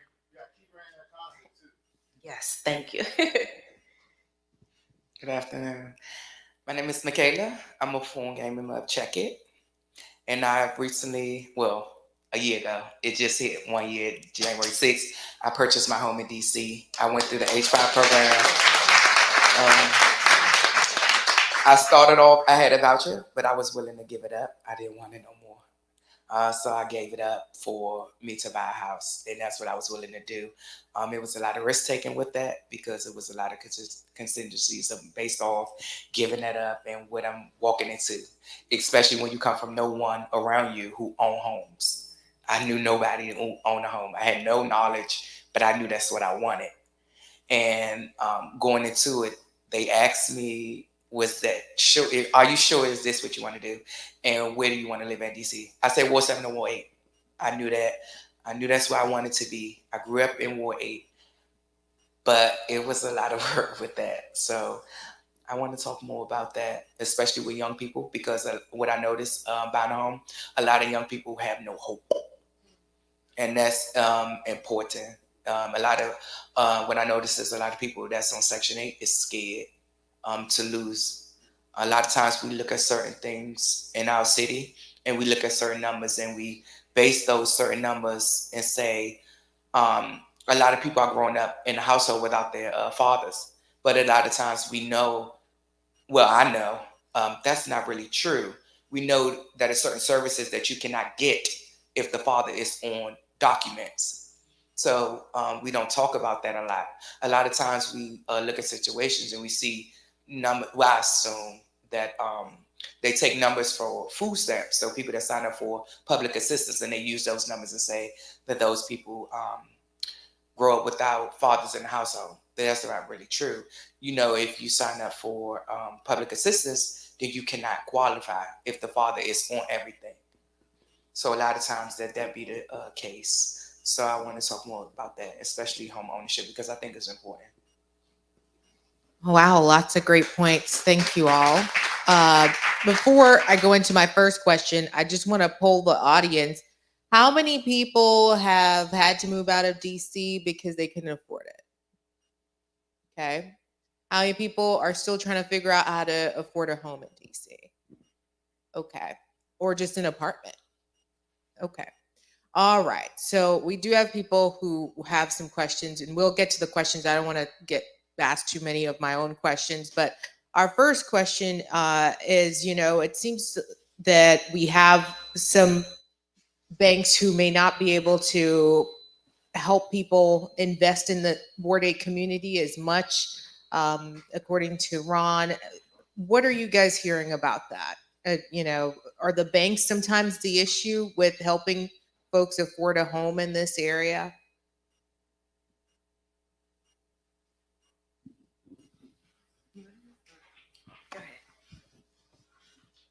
I think the banks the banks do have different programs. I think education is the key thing. Is people understanding the different programs that they can receive to go through home buyers programs, grants to help them purchase homes. And the district is doing a great job. They just increased the HPAP program with 202 dollars to help home purchases. On our side, we focus on education and educating folks how to buy homes and how to get their credit up and how to work with different programs, and that's the key. And you have banks, City First Bank, you have Industrial Bank, which are local banks that can help. It's just starting with the education and people getting out of their fear of purchasing and owning a home. So I just want to expound upon what Harvey said. On October 1st, 2022, the mayor did raise the amount of HPAP assistance from $86,000 to $202,000. I do have some handouts here that I can share with individuals wanting information today. And just like we have home ownership opportunities at St. Elizabeth's, 30% of those units are designated for affordable housing for residents. So that's about 31 of the units. As in Michaela's story, I did have a young lady who converted her voucher and she closed on her home before Christmas. So what happened is when she realized after her partner, her kid's father passed during COVID, she said to herself that I have nothing as a parent that I would leave for them. Okay, so then it became important to her to become a homeowner and invest in DC. But as Harvey said, with the St. Elizabeth East project, we do have a first-time homeowners program coupled with those who are interested in buying so that you can be home buyer ready. And so buying a house is just not going to the store and buying some tennis shoes. So you have to put in the work and you have to be committed to doing the classes, clearing up your credit, dealing with the bank. So it's a commitment on your part. In addition, I just want to add that the mayor did also designate $10 million of her budget to a Black homeownership fund so that we can have at least 20,000 new Black homeowners by 2030. That last part is incredibly important. I'm glad you mentioned that, Latrina. So, there's a book. If you all haven't read it, you should check it out. It's called Black Banking and the Racial Wealth Gap. I might be messing the title up, but it's Professor Baradara. And it's an incredibly important book. And one of the things that stood out after reading that book was when she said that banks reflect the conditions of a community. They don't change them, right? And what it means is that we can't necessarily depend on banks to create the environment where we have more Black homeowners in the District of Columbia, right? Because while there is some really deep and structural change that needs to happen between traditional financial institutions and minorities, particularly Black people, given the history of racism, discrimination, Jim Crow segregation, redlining in our country. It's up to the city and other jurisdictions who really care about these issues to be more intentional about changing them, right? So if you want to make or create more Black homeowners, then you have to be first intentional about talking about what the problem is, why it exists, remind people about the history. Don't dwell on it, but remind them about the history, and then explain to them why we need a Black homeownership fund, right? Explain to them why we need to create, access to capital funds for Black-owned businesses. Explain to them why we need to support the institutions that are supporting, people in Ward 8 and Ward 7 in particular. And so I think that last point was important because if we want more Black homeowners in the District of Columbia, then let's create more Black homeowners. It is not for want of resources. For a long time, it's been for want of political will to do it. And now you're seeing us step into this area where we are exercising a level of political will. And I say we collectively, but I'm going to be straight up. I've been a champion for these things for a while now. And I've taken some lumps along the way. I'm proud of how we're starting to make progress in areas around creating more wealth opportunities for the District of Columbia. But we have a long ways to go because it all starts with education, jobs, and making sure that the economy reflects the people who live in these communities and they're included and they see themselves in the prosperity in our city.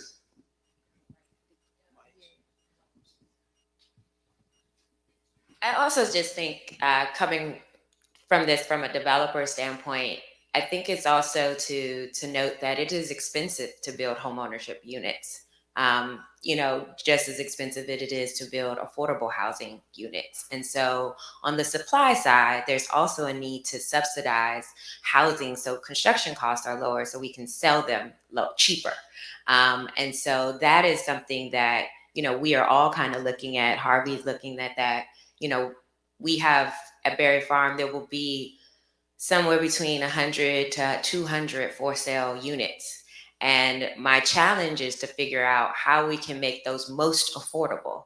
And so not just educating home buyers, right? We have those in place. We have HPAC. We have, a number of home buyer counseling programs that support you to learn what to do when you're ready. But then on the other side, as developers, we are struggling with how to make that cheap enough. for you to buy it. And so I think the conversation has to be on both sides, right? It's not enough to tell people to be ready because there's wait lists all over the city. It's also about what do we need to do to work with the city to figure out how to make them affordable in a real way so that persons who are 30, 50, 60% AMI have access to be able to buy it. And so I think that is also a challenge that needs to be resolved. Just breaking for, well, I'm gonna let you finish and then we're gonna break for a second and go to the audience. Okay. So one of the things that we did at the agency was we went to Industrial Bank, and I think City First Bank, and we increased their line of credit to accelerate the HPAC program. So we was able to, at Industrial, take their line of credit from $5 million to $15 million. So we had the capital to set it over there for them to increase so we can get faster through the HPAC program and create homeowners a lot faster. And I think, and I applaud Kenyon McDuffie because it was his bill and the mayor willingness to that all city land now must have home ownership on it. So as we develop on city land, we must create units for home ownership. So you'll no longer see just apartment units. You will see home ownership in that. And that's incredible because that goes a long way. I think the number is 22,000 new homeowners. But also for new business owners. I think she talked about creating 13,000 new Black businesses. That's how you get to home ownership. I know we're gonna hear this thrown around a lot, a job, a job, a job. Lord knows, we need entrepreneurship. We need to own our businesses, direct our businesses, hire from our own community, because once again, no one's coming to save us. Electrician make $25 to $65 an hour. A plumber sometimes is the richest person on the block in our neighborhood. And in a lot of other neighborhoods, Chris Rock joked about it, but he was serious about it. That the guy on his block owned a multi-million-dollar plumbing company. So when we talk about the education, we also need to talk about how we become entrepreneurs in our own communities and live in our own communities and own in our own communities. And that's a factor that should never be taken away. Can I just add one thing before we move forward? So from the city's perspective, an affordable unit is no different from a market rate unit.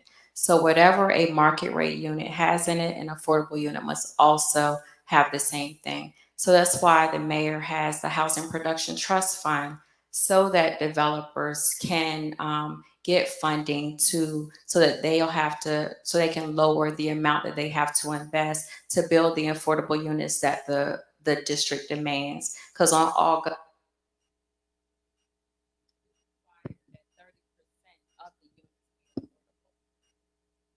that 30% of the units be affordable. So the mayor did up her amount in her 2023 budget to $400 million to make that available for those who are developing on city land, but those that are developing affordable units as well.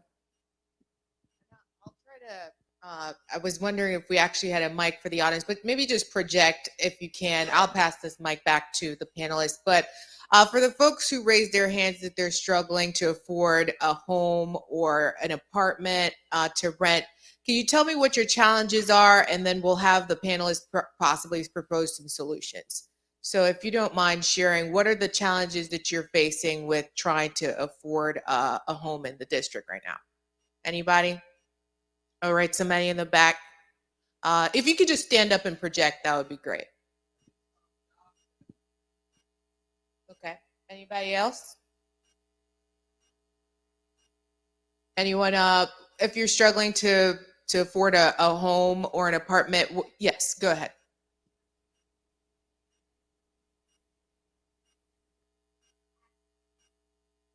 Okay.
saw a hand right here in the front. I think we're going to work on turning down that volume in a second, guys. Sorry about that. Ma'am, did you have your hand? I'll come back to your hand. Did you have your hand? No. Go ahead, sir.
All right. Thank you very much. I feel like we needed to hear what some of the struggles were to understand this. Did we have the people to answer it here?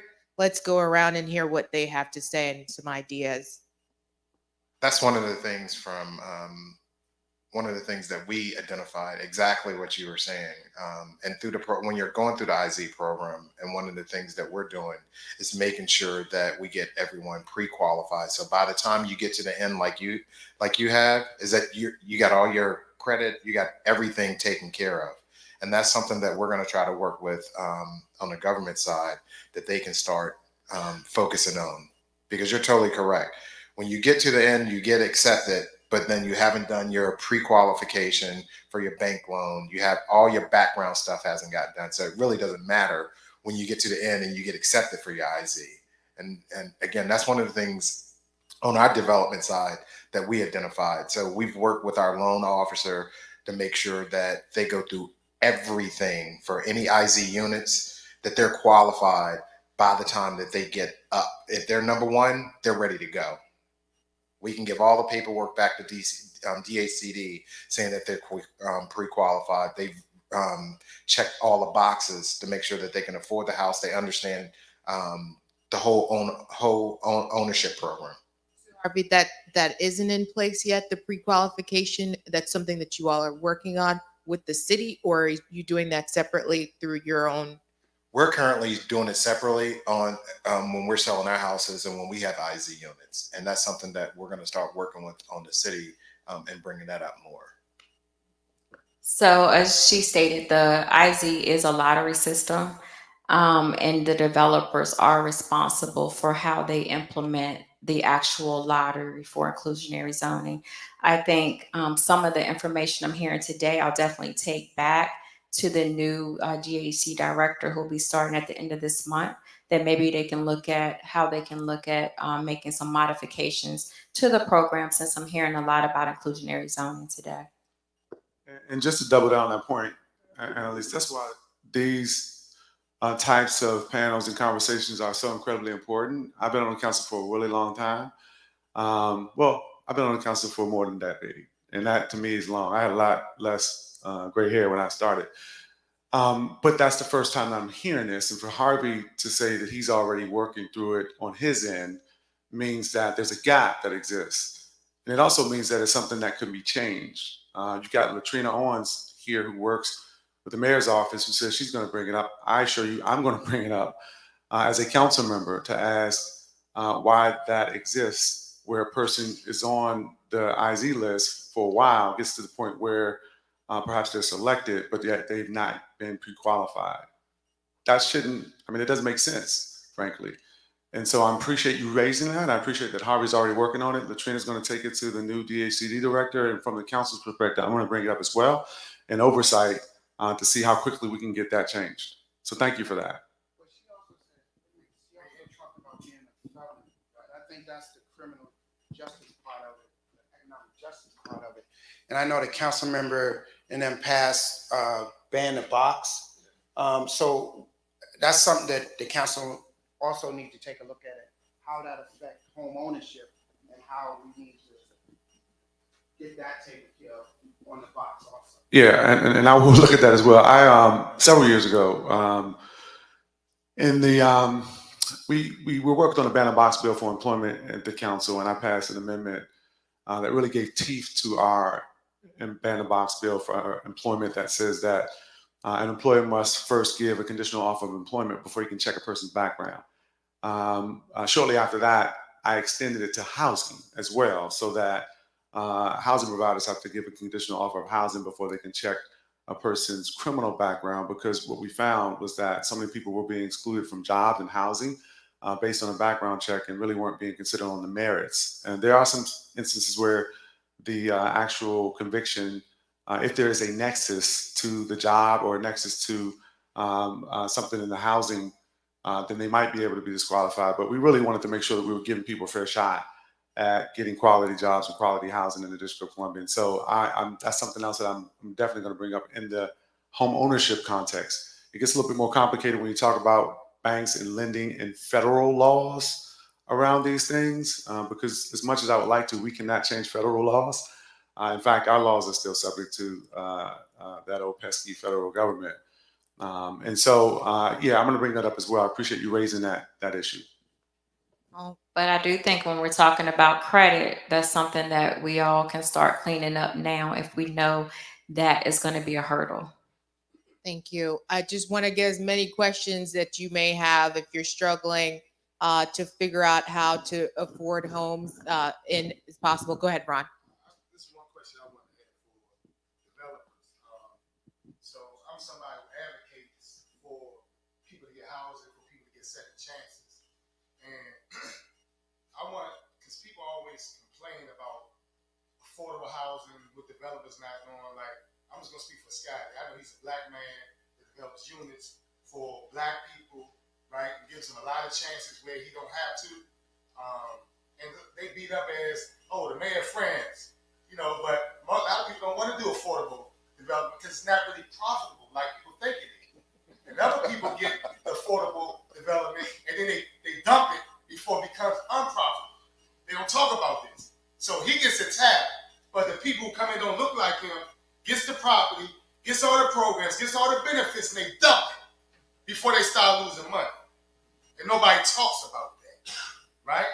But I just want you to explain those formulas that it takes. And if we're going to make it even cheaper, like Maya was talking about, how do we do that? What commitment there has to come from the city to do that, to make that happen, so somebody making $20 an hour or $25 an hour can really buy a house in Washington, D.C.? Because we can talk about affordable housing, but if somebody from Check It changed their life around, like KK did, right? That's why it's called KK. And wants to buy a house, can they really buy a house? So the more people we see do this from the hood, the more people will do it. The problem is, most people are not making $50 an hour that come from the hood. So how do we talk about that formula that people don't talk about? And on top of that, somebody like me, you want to move in an apartment building, right? When are we going to start teaching our people how to live amongst other people? It's not about just giving somebody a voucher, but you can't come in my building and drag trash across the floor. You can't come in my building, tear your blinds down, smoke weed, the whole building smell like weed, and want somebody paying market rate to move in. And then you got progressives, I'm going to say it, who say there's something wrong with me as a man to say I want somebody to live like a human being. And it's not their fault. We're not creating any standards and teaching them. We just throwing them in something. Just like we throwing people in the streets from jail or from youth center without services, without things wrapped around to make sure they don't fail.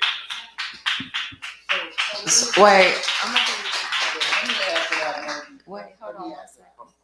Let me just answer one, and I'm gonna hand it to Scotty about the formulas and some of the other things. But I just want to respond to, it was KK, now it's Michaela. But the thing about how do people know about it? I think sometimes when someone knows about something, they think if they tell other people, it's gonna put you out and you're not gonna get it. Okay, what's yours is yours, but it is up now for KK to tell other people how she was able to convert her voucher instead of, it's not a secret. Let everybody know. They should have so many applications for housing production trust fund, for HPAP funds, that it should be overflowing. So once you find out about it, tell other people. Word of mouth is the biggest thing, because other people think that it's not attainable for them. Home ownership is, once you buy a home, you can't call the property manager to come fix stuff, because now it's on you. But you have to know that it is attainable. But it takes people like Michaela to say, hey, this is what I did for my voucher. It takes people like the young lady who just closed on her home at St. Elizabeth's to tell other people that this is how she achieved home ownership. Yes.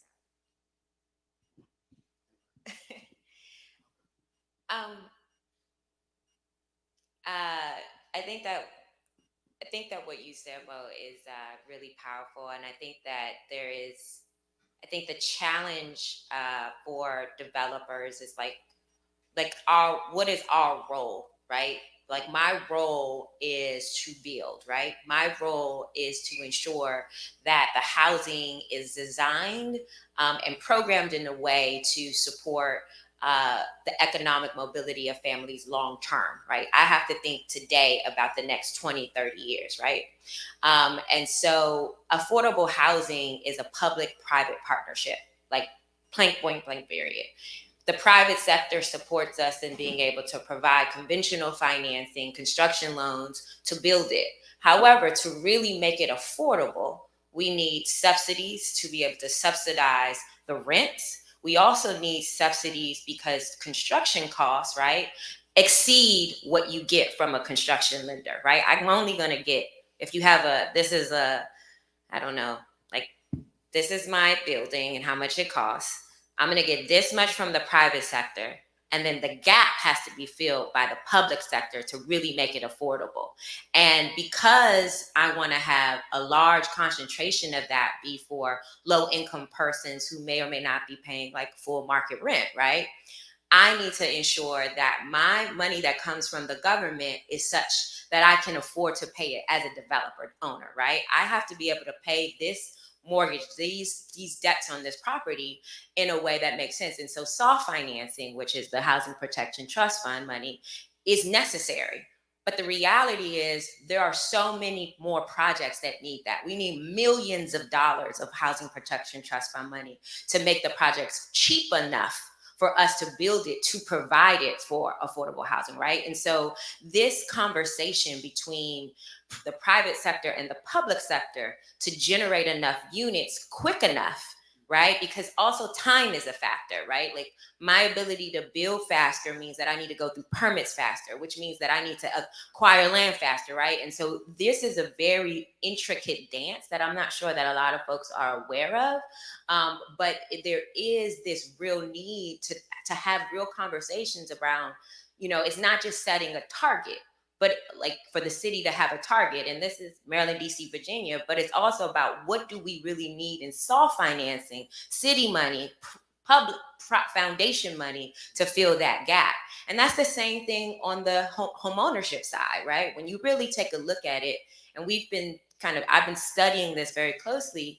Like, even if I want to build a home ownership unit, and I'm grateful for HPAP that provides folks $202,000 if you make $50,000 a year, but the real gap is really closer to like $400,000. Like, if I want a person to buy in DC that's making 50% AMI, 60% AMI, you really need about $400,000 in subsidy to buy a house in DC. Like, that exceeds what HPAP can beyond. So now we're sitting here like, so where does this extra $200,000 come from? Because I'm not going to build you a cheap house. I got to find $200,000 over here to create the real gap. And so I think that there is a challenge, but I think ultimately the solution is us having, we see the need, but it's also this real conversation between the public sector, the private sector, and philanthropy to really come together to put together the dollars to make it work. And I think that's that is the challenge, especially in today's economy where you have rising interest rates, when you have supply chain issues that make the cost to build super expensive. And just to add to that, I love the way you explain that, because the average unit, depending on what part of the city we're in, the average unit is $650,000 a unit. That's in certain parts of the city. We just financed through my board some units that was $1 million a unit, and they was all affordable units. It cost the city $1 million a unit to build in a different ward, outside Ward 4, 5, 7, and 8, in order for us to penetrate this ward that's a part of Washington, D.C. It costs us $1 million per unit in order to keep those units affordable at 30% and 50% and 60% AMI. And that's the commitment that the city has taken on to penetrate Ward 3, Ward 2, Chevy Chase, Friendship, Tinleytown. So the city has taken on a commitment where we talk about that $200,000, $300,000, $400,000 gap. We knew it could be no gap, or those units would never get built or never be affordable units. So the city has taken on that commitment. But to go back to briefly what Ron was talking about, is that we have to, the city council has to come on board and understand the balance of creating affordable housing. Because when we talk about tenants in a building, I will honestly talk about Park 7 on Minnesota Benning. We lose $800,000 a year. During the pandemic, 75% of the building paid no rent and continue to pay no rent. We absorbed that. And it has been pain ever since before the pandemic, and now that the pandemic continues. We have had people to move in to buildings now 16 months and haven't paid rent since they moved in. But the mortgage is continuing. Banks, I won't name the bank, say, listen, you guys need to come up with $2 million of your own money. Don't care where you get it from. You better come up with it or we foreclose on this building. So when we talk about building affordable housing, everybody needs to understand. We're not raking in money. We're not walking away and yes, we might travel, but we're not raking in money. We're not Amazon that could buy the Commandos for $7 billion and build a $2 billion stadium. We're struggling along like everybody else, but we have this commitment of seeing our city transform, knowing that we have to put these gaps in our city so the city continues to look like us. So when we hear this from the council that they got $20 million or $30 million, that money went to subsidize these units so we can keep them as affordable as we can.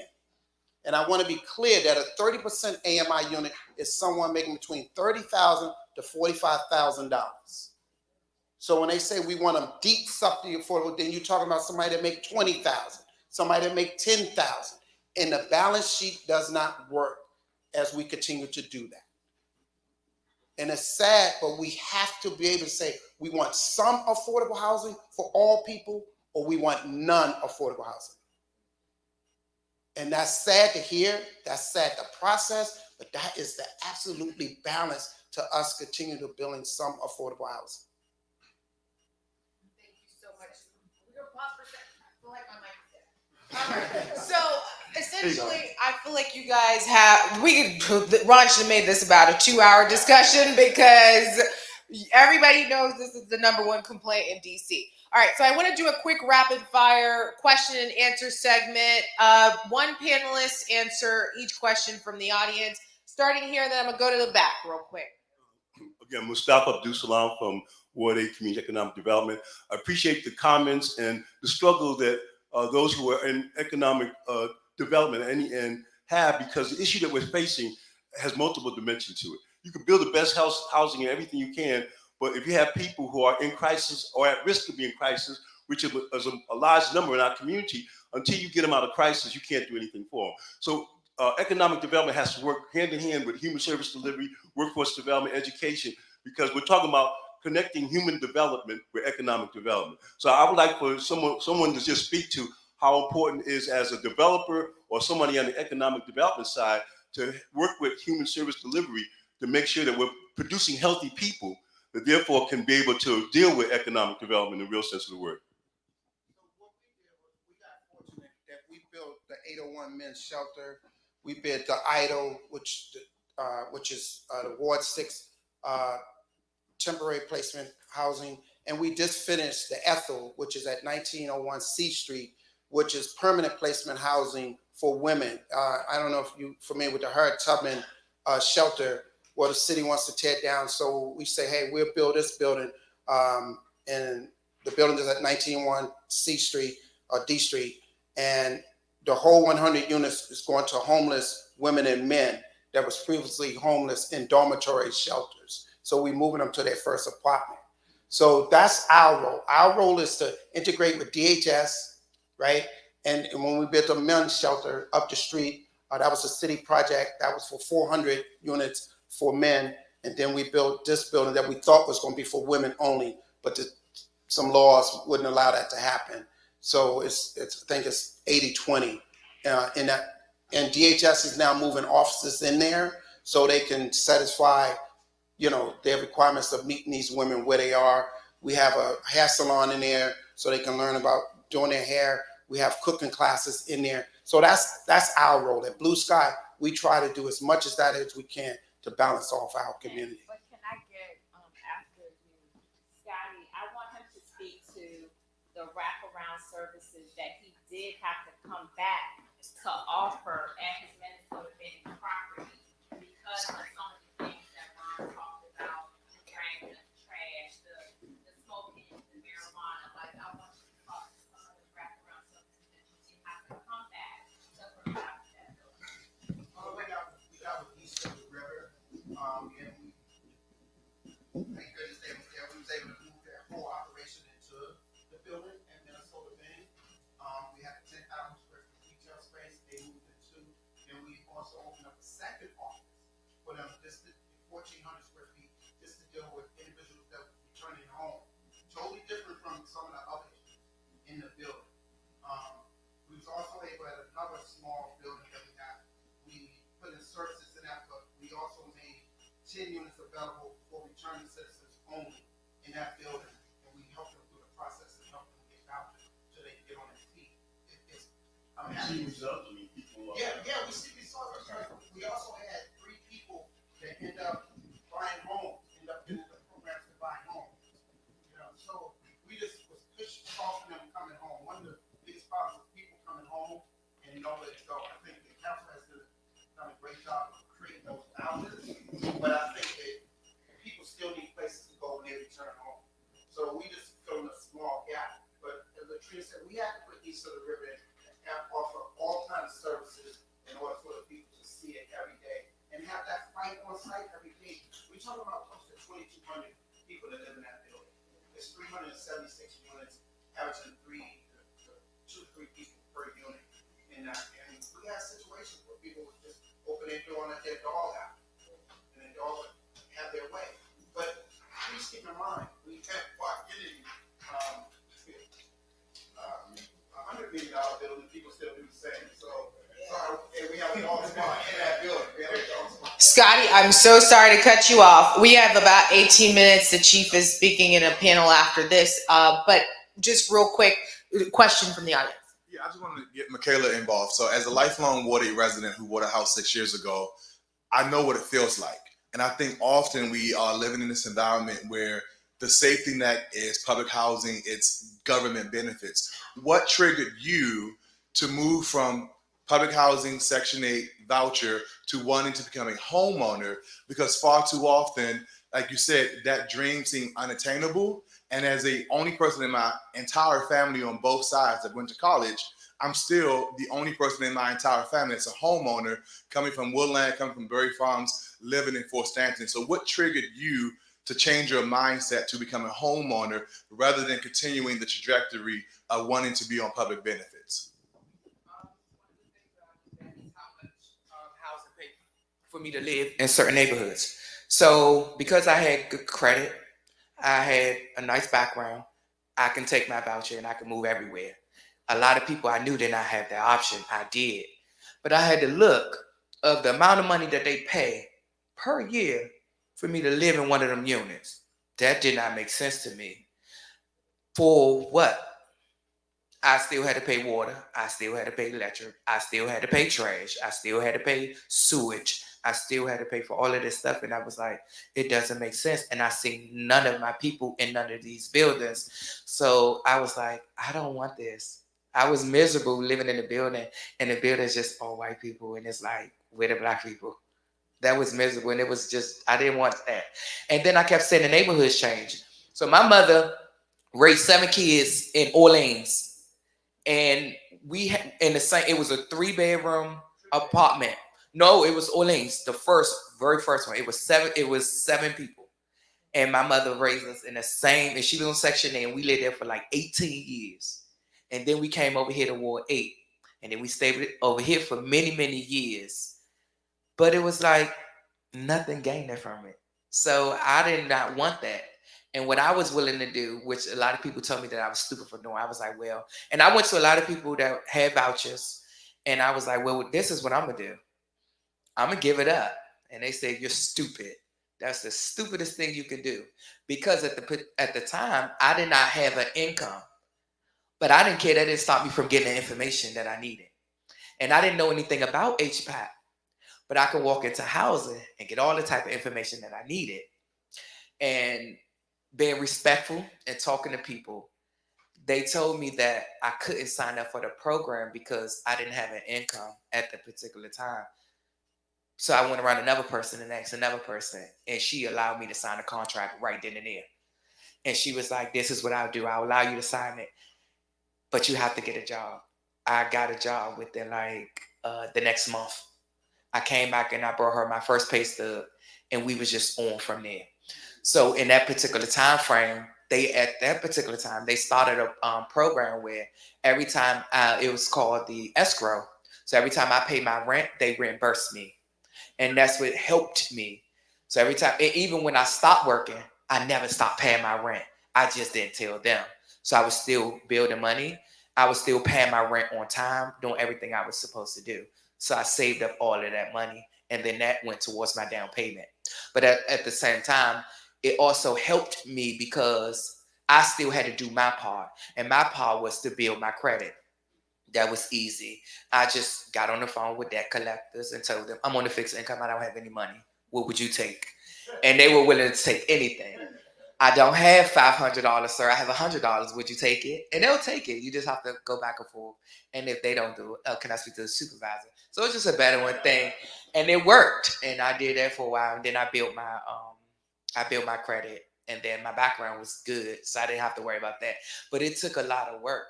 But I had to keep updating housing on all of this stuff. So this is the stuff that's important because they wanted to see a 5-year plan. I was out within 3.5, 4 years. It really supposed to take 5 years. But I was ready to go within like 4 years. I had completed everything. Every step that they asked me to do, I'd done it way ahead of time. And I secured a job. Now I'm assistant director for food services at that ministry. I've been there for 5 years now. So I've been doing everything I was supposed to do. And I was ready to go. So when I closed on my house, that was a long process too, because the underwriters, they are so nosy. I didn't know how this stuff works. So, and people told me, but once again, I had nobody who owned a home, so I couldn't ask nobody, how does this stuff work? So I'm finding out all of this stuff on my own. And it was, everybody around me has a voucher, but don't nobody know about this program. That bothered me. And I was willing to go through it with other people. If all of us in here have a voucher, let's all go through this together. And nobody was willing to do it. They all told me I was stupid. My family, everybody, a lot of people say, you are dumb. You giving up that voucher, that is stupid. And I gave it up. I was like, I'm done. And I also moved in my house. And the reason why I took the house that I got, because the house that I moved in, one of the things that the realtor was actually telling me, I moved in my house already equity in it. A lot of times what I found out was you have to build equity. I moved in with equity in my home already. Also, the bank that I went through, they set me up with, they was able to find things that I was learning about, far as like credits and other banks and money, hidden money that they don't tell you about. They was applying for a lot of stuff for me, which I did not know. But they didn't tell me this stuff until after I closed. And I was able to see the whole breakdown of all the numbers. So I already, with the credits and me putting my money into it, I already paid over 100 and some thousand in my house already, and I only been there for 1 year.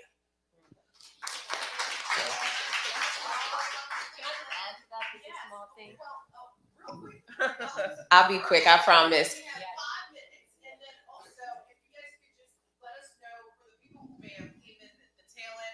What programs are still available for people who are looking to rent and still available? I'm just gonna add this one point because I didn't really say anything on the panel today because I'm commercial, not housing. But I just want to say this: your story is amazing, and being a small business in Ward 8 and you being a resident in Ward 8, I would have hired you. So it would not have been an issue. And that's why I think it's important also that we bring in the commercial and the housing, because we can work in tandem.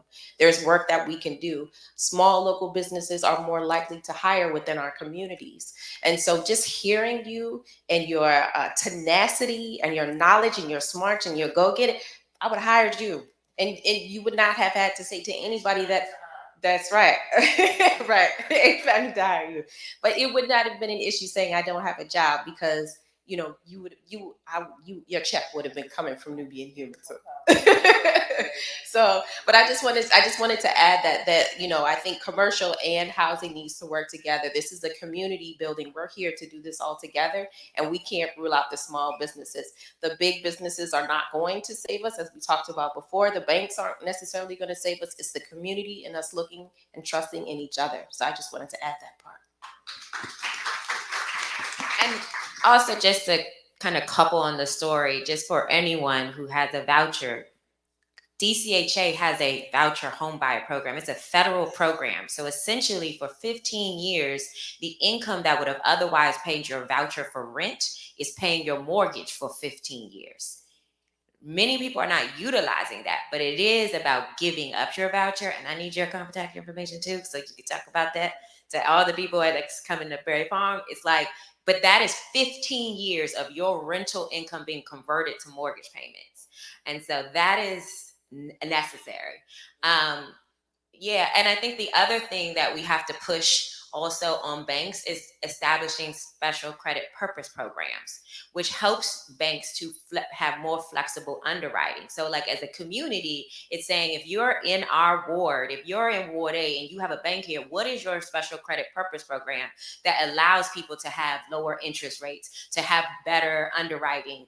Those are the kinds of things that as community we could be pushing for. Just like y'all push us to develop, push these banks to use what is allowed under the law to be more flexible in their underwriting, right? That is a big thing that I don't think we're doing enough of as well. I'm going to go back to one of the things, one of the questions that you had, Mr. Mustafa. I'm the executive director for DC CDC. We just recently put out $250,000 to local Ward 8 businesses through the Ward 8 SIF to invest in the community in Ward 8, in the business community, because we know that if you have access to capital, that your business is going to grow. If you have direction, that you're going to hire people from the local community that can help you afford to buy houses. Out of 100, we had 114 applicants. We can only choose 30 because we only had $250,000. And this year, we're looking at getting 2.3 million with Councilman McDuffie and Council Trayon White's help pushing it forward, so we can help the local businesses, because it started right there. If your business locally, if you're doing business in your community, that means that you're going to hire from your community. That means that you're going to talk amongst each other. That means that you're going to build equity amongst each other to buy homes, to do these things, to get yourself out of this different situations that we've been in for years. So I just want to add before we go that the mayor did release her DC Comeback Plan on this past Monday, the 9th. So if you want to get more information, just please go to obviouslydc.com to get more information about that program, but then also about the commercial programs to acquire buildings, the food access fund that gives restaurateurs and entrepreneurs like $250,000 if they want to expand east of the river. So there are a lot of programs on the website. Again, it's obviouslydc.com. My final word, I'll say, thank you, Ron. Thank you, Annalise, and thank you for coming and attending. This is just, I think, a snapshot of some of the things that are already happening in the District of Columbia. What I would ask of you all is if you like some of the programs that you're hearing, some of the funds that are being invested in small businesses, that you stay involved and push people in my position to do more of it. Anybody ever heard of the Spice Suite, Angel? Anybody here? So I created a commercial property acquisition fund 2 years ago, and I identified $4 million in the budget, and my colleagues supported it, and the mayor implemented it, and Angel was the first person to get the award to go from renting her building in Tacoma Park to acquiring, I think it's about a 7,500 square foot building that takes up a bit of a block in Ward 5 in Langdon Park, right? That's not just an opportunity for an entrepreneur. It is an opportunity for an entrepreneur who is a DC resident, Black woman-owned business, who's also helping other Black women-owned businesses. And it is transformational not only for her, but for generations to come. It is the wealth building activities that we need to see more of in the District of Columbia. And we can do a lot more of that in our city, but we need your support to really demand that we do those types of things, because ultimately that just isn't a benefit to the one business owner, it is a benefit to the entire community. And we're seeing that with the work that's being done from folks up in this panel. So I wanted to thank you all for putting this panel together and allowing me to be a part of it. Thank you guys so much for coming out. Also, frontdoor.dc.gov has some information about We got a performance before the next panel, so if you're gonna move out real fast, because we gotta bring our next panel up fast so we can start on time.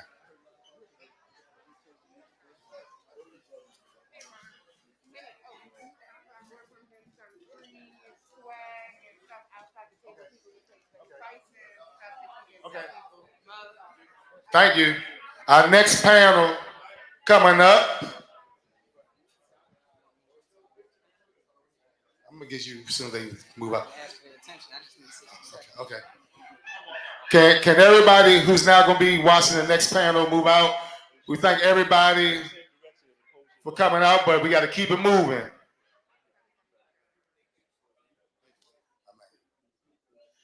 Thank you so much. Thank you so much. We rush. Appreciate you.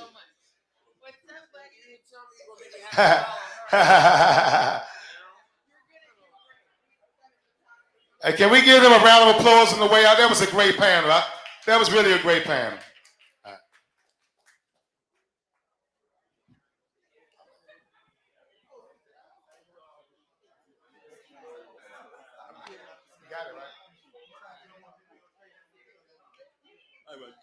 Thank you. Our next panel, Love and Order, is coming up next. Love and Order. It's like in 5 minutes, like about to come right back up. Sign-in sheet. Can everybody please sign the sign-in sheet? Where's the sign-in sheet at? It's in the back. Those who are leaving out, we're gonna bring the sign-in sheet in the hallway.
Check 1 2.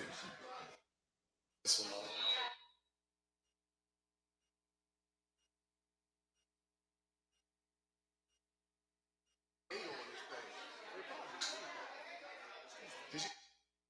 Test. Testing 1 2 1 2. Testing.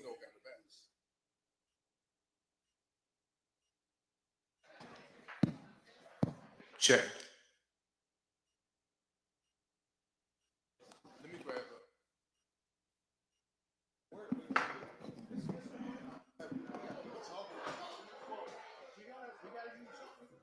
Hey, at the art center, and the microphones keep going out, and none of the batteries are working.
Take that to the front. To the front.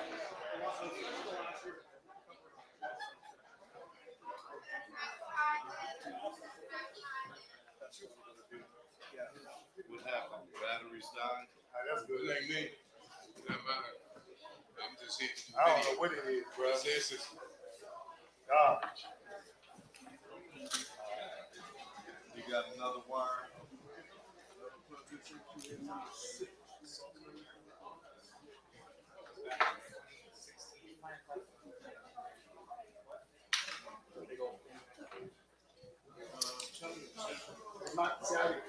Test that mic. Test that mic. Can somebody test that mic?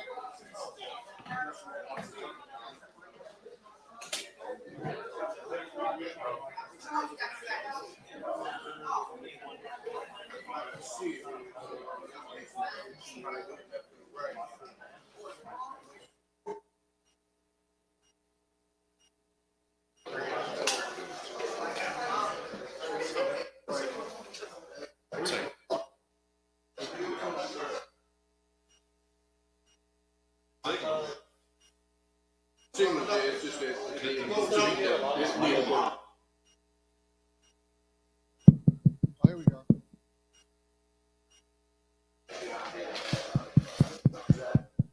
Two. There we go. There we go. All right. There we go. So y'all get the other one up? Yeah, well, you got the mic in your hand. Well, I'm a. You want to hand it?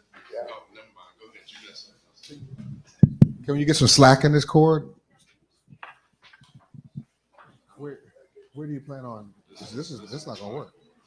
Where do you plan on having this? Can you get some slack in this cord? Because somebody's gonna trip. Okay. I get some. Okay. No more slack in the cord, please.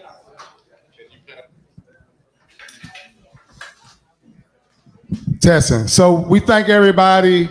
Please forgive us for the technical difficulties. So what we're gonna do is while we wait on them getting the other two mics for us, I'm gonna bring a poet up. All right. This is a wonderful cousin of mine, Ashley, the preaching poet, to come up and do a poem for us. Where's she at? Where's she at? Where's she at? Where that Malcolm X bloodline at? Yeah. Hey y'all. I always hate to have my paper, but I have to write so fast I can't remember it. So since it's the MLK weekend, I thought it was befitting for me to write a poem in replication of the I Have a Dream speech. So this is a modernized poem, I Have a Dream, for today, okay? I am happy to join with you today in what will go down in history as the new greatest demonstration for freedom and equality in the history of this nation. 40 score years ago, a great historical travesty was imprinted. New evils were invented and bloodlines and lineages were scattered as we know it. These tragedies were so momentous, they perpetuated a pain that's relentless, so deep that we still have the scars to show it. See, we had been drenched in the kerosene of oppression, only to be lit with the flames of withering injustice, waiting for the rising sun of a new day begun. Until the hope of a powerful dream came in the beacon of a powerful king, and so came a joyous daybreak to end a long night of our captivity. But 400 years later, and we still have so much to do to be called free. 400 years later, and the Black nation is still crippled and mangled by inequality and discrimination. 400 years later, same problem, different generation. 400 years later, they have sown seeds of hatred in us with the conscious expectation of reciprocity. They have methodologically entangled your minds to be bound in mediocrity, for we find ourselves in exile in the very land that we build with our own hands. Oh, great America, how quickly do you forget? For the children of the forgotten architects have come to cash a check for the years of neglect, the years of disrespect we will no longer accept. We have come to cash a check. For we refuse to believe that the democracy that's supposed to lead us is divisive and corrupt. We refuse to believe that the bank of injustice is morally bankrupt. We are the generations whose voices will break ground. We sing aloud a freedom sound that will resound. We have come to remind America the urgency is now. Now is the time for us to rise from the dark and tragic histories and light a path for racial justice, social and economic equality, and tomorrow's victories. Now is the time to have the hard conversations about the very real plight and devastation so that we can heal the nation and action can ensue. Now is the time to stand on principle and truth. We've come today to get what's due. There will be neither rest nor tranquility in America until we are granted what is right. The whirlwinds of revolt will continue to shake the foundations of our nation until justice shines bright. And this I must say to those who fight and stand: we must forever conduct our struggle with dignity and class. We must not allow our creative protest to turn to physical violence and throw the mission off course. They go low, we go high, and meet the cause with soul force. With God, we walk this walk. Yes, we are no longer the tail but the head, and we take this pledge. No matter the adversity, we will all march ahead. We cannot turn back. With full force, armed with our ancestors, we strive forth with pride. Still fighting yesterday's troubles because we are not satisfied. We could never be satisfied as long as the Black nation has been stripped of our powerful and strong mentality. We can never be satisfied as long as we continue to turn a blind eye to senseless and tragic police brutality. We can never be satisfied. As long as our skin is the only evidence of any weapon, we can never be satisfied. As long as Black bodies' blood stain the concrete for no justifiable cause, drenching the street for the world to see, and no justice is brought to that family, we can never be satisfied until we are recognized. You see, I have a dream today. I have a dream that Black young boys and girls, men and women alike, when stopped by the cops, won't fear that their name will be on a t-shirt next year. I have a dream. I have a dream that wicked men won't use political gain to afflict oppressive pain and delight in dictatorship over the people. I have a dream that those that govern will grasp the true meaning of what it means to be free and equal. I have a dream that we, the people, would come together, one nation, one tribe, one country, one village, and realize that humanity is a birthright, not a privilege. I have a dream. And the dream is very simple. We want to be known by our credentials and not our gender, no age, or the color of our skin. Yes, the dream is very simple. We need to restore the damaged mental and have the freedom to be who we were designed to be within. The dream is for us all to be on the same team. To bring the vision into fruition together, the dream is for us to be concerned with each other so that our children's tomorrow is better. That with yesterday's tears and today's pain, that we will have what it takes to hope, to cope, and hew out of a mountain, and be able to hew out of a mountain of despair a stone of hope for our children's sake. We have come to get what is due. And if this is the land of liberty where my fathers died, if America is to be a great nation, the dream can no longer wait, it must come true. For this will be the day that all of God's children will sing, "Let freedom ring." Let freedom ring from the cells of the forgotten who have fallen victim to the system that have disproportionately convicted them. Let freedom ring from the White House steps to the congressional floor. Let freedom ring with the bell of justice like we've never seen it before. Let freedom ring.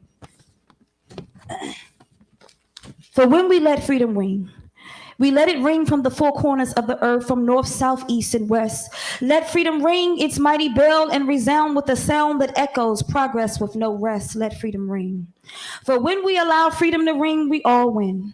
Let freedom ring from the mountaintops to the valley lows, from every state, every city, every place. Let freedom ring until we find healing and our history is in such a disgrace. Let freedom ring until all men join together, black, white, purple, or blue, whether Catholic, Gentile, Protestant, and Jew, and join hands to sing again that faithful song of the past, that this generation will finally know what it means to be free at last, free at last. Thank God Almighty, we're free at last. Thank you so much.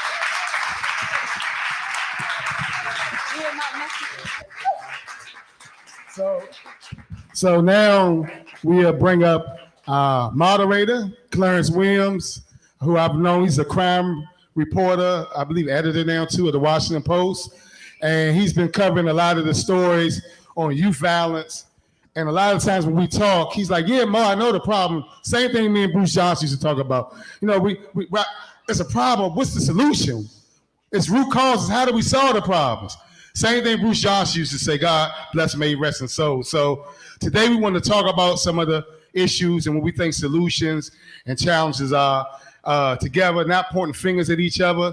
This is not a venting session. This is like how we come together. It can be friction, but love and friction makes diamond.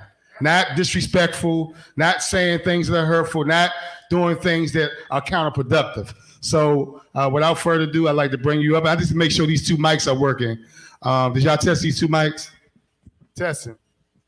How much lead do I Testing. have? No, 1, 2. This one's working. Testing. Okay. All right. Good afternoon, everyone. How are you? Mo, thank you very much for that warm introduction.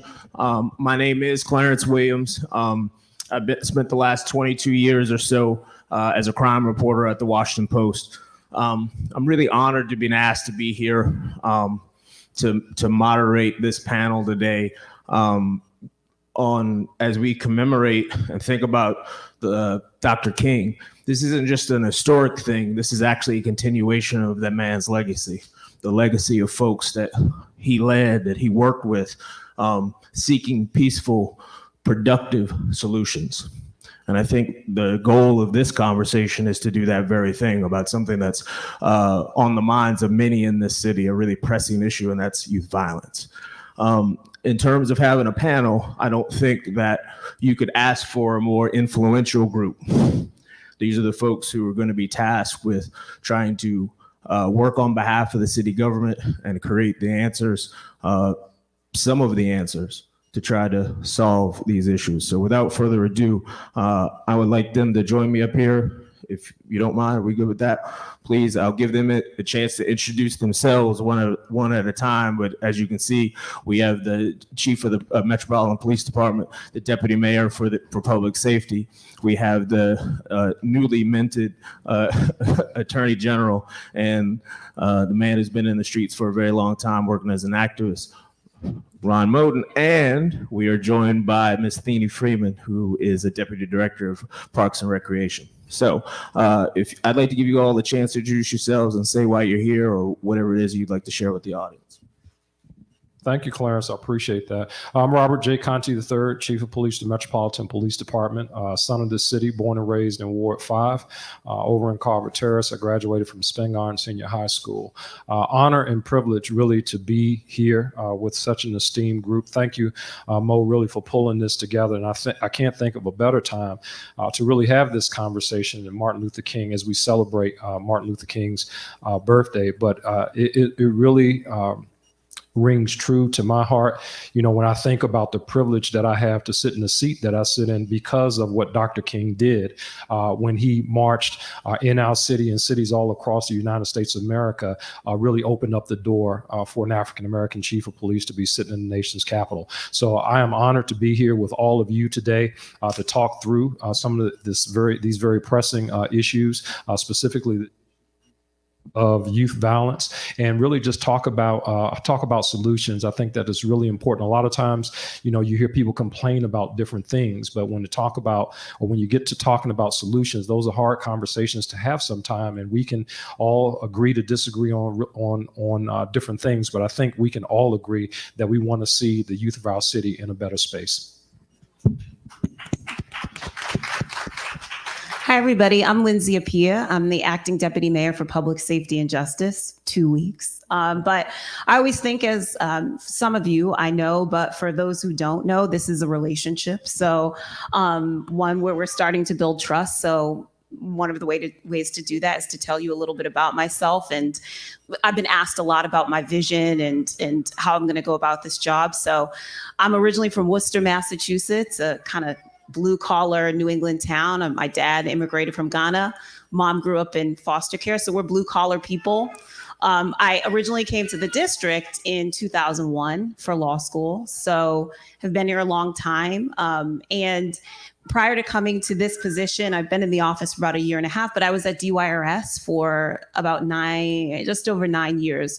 So really privileged for a long time of being in, working alongside a lot of really dedicated people who love our kids and their families and community, trying to figure out how we can help to uplift all of those, the community, the families and our kids so that they end up in a position to thrive. And so really coming to this seat, it's like a divine appointment and a calling. I really believe that I'm in this seat at this time because we can talk about the challenges, and there are many, but it's really an opportunity for us to really come together and think about how we create really conditions for our young people to thrive. And so, I'll just be honest, I was really prayerful. Like I would never sit in a position like this because of how important it is for our people. If I really didn't feel like it was the right moment and a responsibility that I had the shoulders to bear. And so this was a quote that I'm a real reader and wanted to really think about thoughtfully, like what is my vision? And so I came from DYRS, and for those who know there, Clinton Lacey was the director, and we talked a lot about love, and we talk about, even in our space, DC values, and what does it look like to really make and put skin on values through public policy and through government practice. And so there's a quote by MLK that I wrote down at the beginning of when I first found out I was going to be in this position that really illuminates what my vision is and what I hope to help all of us together to achieve. It says, "Power at its best is love implementing the demands of justice. And justice at its best is love correcting everything that stands against love." And we have a lot of different concepts of what love is, but there's bell hooks. Said that love is a combination of 6 ingredients: care, commitment, knowledge, responsibility, respect, and trust. And I really believe that. And so when we're talking about our youth who are part of families and communities, how do we really work to restore a lot of those qualities that have sort of maybe been eroded? So that's my vision. And that's our priority, is to work together to really implement justice, which really is love correcting everything that stands against love.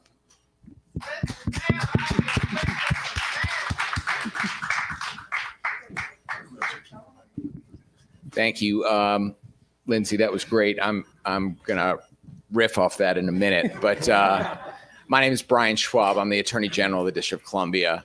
I'm a 3rd-generation Washingtonian, and I've had a chance to meet many of you before, and I'm hoping to get a chance to meet all of you, if not today, soon. My wife and I raised our 3 daughters in this city. I'm a girl dad. They're now 20, 23, and 25. And I love this city. And this city has been an amazing place for my family to live, to work, and to raise a family. And I'm acutely aware that the experience my kids had growing up in Washington, D.C. is not an experience that kids across the city share. That was one of the driving forces that led me to consider running for office from a place that I never, ever thought I'd be, which was actually running and becoming a politician. I still don't feel comfortable with that term, but one of the key things that the Attorney General has to do, if you think about our main mission, is how do we make the lives of people who live in the District of Columbia better and safer? It's that simple. And we do that by using the law effectively, aggressively, conscientiously every day to make sure the law works for people. Juvenile justice is a core function of what my job is. I'm the chief juvenile justice prosecutor in the city. And I'm hoping we'll get a chance today to talk a little bit about how juvenile justice differs from adult justice, what some of our goals are. But I'll lay it out here in this room. My objective is I want to work myself out of a job of prosecuting young people. If I can be at the end of 4 years where we are no longer prosecuting kids, that's a win. I'll also tell you in the safety of this room that what I'm hoping I'm going to get a chance to do is start having a chance to prosecute adults like states across the country have, in terms of having elected people who are responsive to the community, doing something that's probably as critical to communities as anything else. And that's how our justice system works. All of you probably know this, but in case we don't, I don't have any jurisdiction over adult criminal justice except in some regulatory or misdemeanor cases. The vast majority of violent criminal cases that are committed by adults are prosecuted by the U.S. attorney appointed by the president, not elected by the people who live in the District of Columbia. And we'll have a chance to talk a little bit about that today. But I wanted to riff on the quote that Lindsay offered, because I looked at the title that Mo put on for this about, can love and order coexist? That's what we're talking about. And that same quote that Lindsay quoted from Dr. King talked about that connection between love and power. because historically people thought they were antagonistic to one another. And Dr. King highlighted that they're actually symbiotic. They need to work together. And what he said was power without love becomes reckless and abusive. And love without power is anemic and sentimental. And what the Office of Attorney General is going to do under my leadership every day is figure out that intersection of where love and power come together, where the power of the law and the power of love work to make our city better and safer. So I'm looking forward to being engaged in this conversation. I really appreciate being invited to be included. Thank you. Good afternoon, everyone. My name is Thenie Freeman, and I have the privilege and pleasure of serving the district at the DC Department of Parks and Recreation, where the fun happens. So I get to create fun programs to get young people engaged. And in my previous role, what many of you know me from, is the Office of Youth Programs, working with youth and connecting them to opportunities. And I have to be honest with you, an opportunity, just one, saved my life. Right? I am from Roanoke, Virginia. A lot of people are, no, I thought you were from DC. No, I get it all the time. But I came to DC after high school through Job Corps. And it saved my life. And so I have been committed to making sure that the one opportunity that existed for me exists for others. And so I've knocked on many of your doors because I do not take no when it comes to serving youth. You will hear me say there is no bad child, just one bad decision. We've all made them. We just don't have social media. And so when you think about MLK, he has a book that says, "Where do we go from chaos to community?" The same rings true today. And so I ask you, each of you, where do we go from chaos to community? Thank you. My name is Ronald Moulton, and I want to thank all the panelists for agreeing to attend because our young people are doing a lot of great things in this city. So let me start with that. They just don't get the platforms to showcase those great things. So we lose a lot of hope because we don't see it. And the great things that are happening are not being enhanced and rewarded. So I start from there. But then I'll go to the young people who are not doing great things. And I was one of those young people, and I didn't have to be because I came from a middle-class family. But there's a such thing as influence and what I'll call wannabe syndrome. And a lot of our young people out here, it's not just young people coming from poverty. It's a lot of young people on social media. It's a lot of young people who don't necessarily have the programs that me and you had in schools, right, after school. And I'm glad the mayor's putting $40 million into that now, because I've been saying it for like the last 6 years of how when Ballou was raggedy, it was a program there. When we had number 11 Boys Club, Malcolm X, and we can go on, Bruce Monroe, on and on and on, with these raggedy buildings and rec centers, our young people were being programmed and being incentivized for doing positive things. Now with the internet, we don't have that. So it's up to us to do that, but also have balance. And when I say balance, when we see young people going astray, sometimes they have to sit down. And some people don't want to have that conversation. Not often, but I've seen as somebody who has fought for criminal justice reform from the very beginning, where the term returned citizens came out of the office that I had at Peaceaholics, the term we created with other returned citizens, right? Where I fought against certain people being released because I knew what was going to happen when they were released. But what happens is when we start following narratives, right? And not listening to the people in the community, we start setting young people up for failure, setting families up for failure. So a young guy comes home today and has a box on his leg who just robbed somebody last night. But we didn't put a plan in place to ensure that he's safe, do assessment on his family to make sure all the wraparound services attached with accountability. I'm gonna say that again, accountability, right, is attached to it, right? Then we can start seeing the change we want. But until then, we only talking about a small group of people. But anybody from the street that knows one person can have an astronomical impact on one community. It doesn't take hundreds of young people to destroy our community. We can have 50, and I'll stop with that. How do we address that in a way we're not going back to mass incarceration? We can do it as a community. That's all I wanted to say. Thank you. I've done quite a few of these when Mo comes calling. Usually part of my job isn't having to rein him in. Thank you for self-reining yourself in, Mo. I said at the top that I've been covering crime for 22 years here, and I was thinking about that. Like, what am I going to say on the introduction to this panel? I realized on the way here, it struck me just how much of what it is I've been writing about in these 2 decades. And it's really been about loss. A lot of loss of life, loss of people's loved ones, loss of a sense of safety in one's neighborhood or community. So as part of today's conversation, I'd like folks, both panelists and folks in the audience here and online, to think about perhaps this is an opportunity to gain something, an opportunity to gain some insight, some knowledge, and maybe even perhaps some ideas on how to move ourselves forward, to put people like me out of a job, as you, Attorney General, are trying to put yourself out of a job. So that being said, I'd like to start the conversation with Chief and Attorney General. Could you kind of frame for us, give us a picture, not just of what we see in recent headlines, but what is the picture of youth violence right now in this city? Thank you.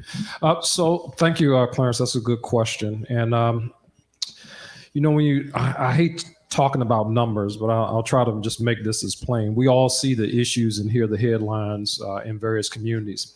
I can tell you in 2019, just kind of as a comparison to where we ended in 2022, in 2019, prior to the pandemic, there were about 2,200 young people that were arrested for various crimes in our city.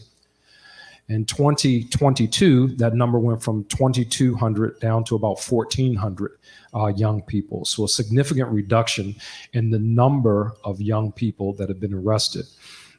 Where there is increase is where our young people show up having been arrested for their involvement in the violent crime space. So, for example, the number of young people who were arrested because of a firearm incident or because of robbery or because of homicide, those numbers have gone up. Now, there has not been a huge jump from 2019 into 2022, but it has been incremental since 2019, 2020, 2021, 2022. So we're seeing those numbers incrementally increase.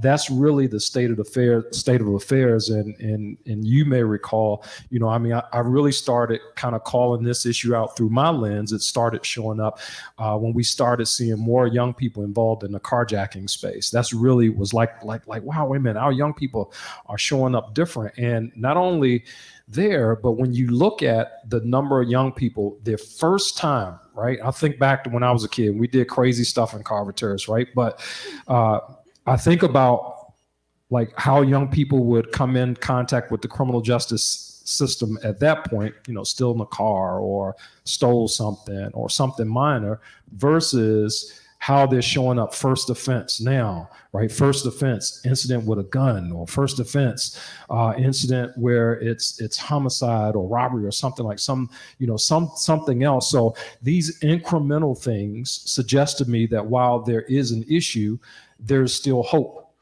right? There's still hope. It's not that we are so far off the track, so far off the rails that our young people can't be saved. I don't believe that.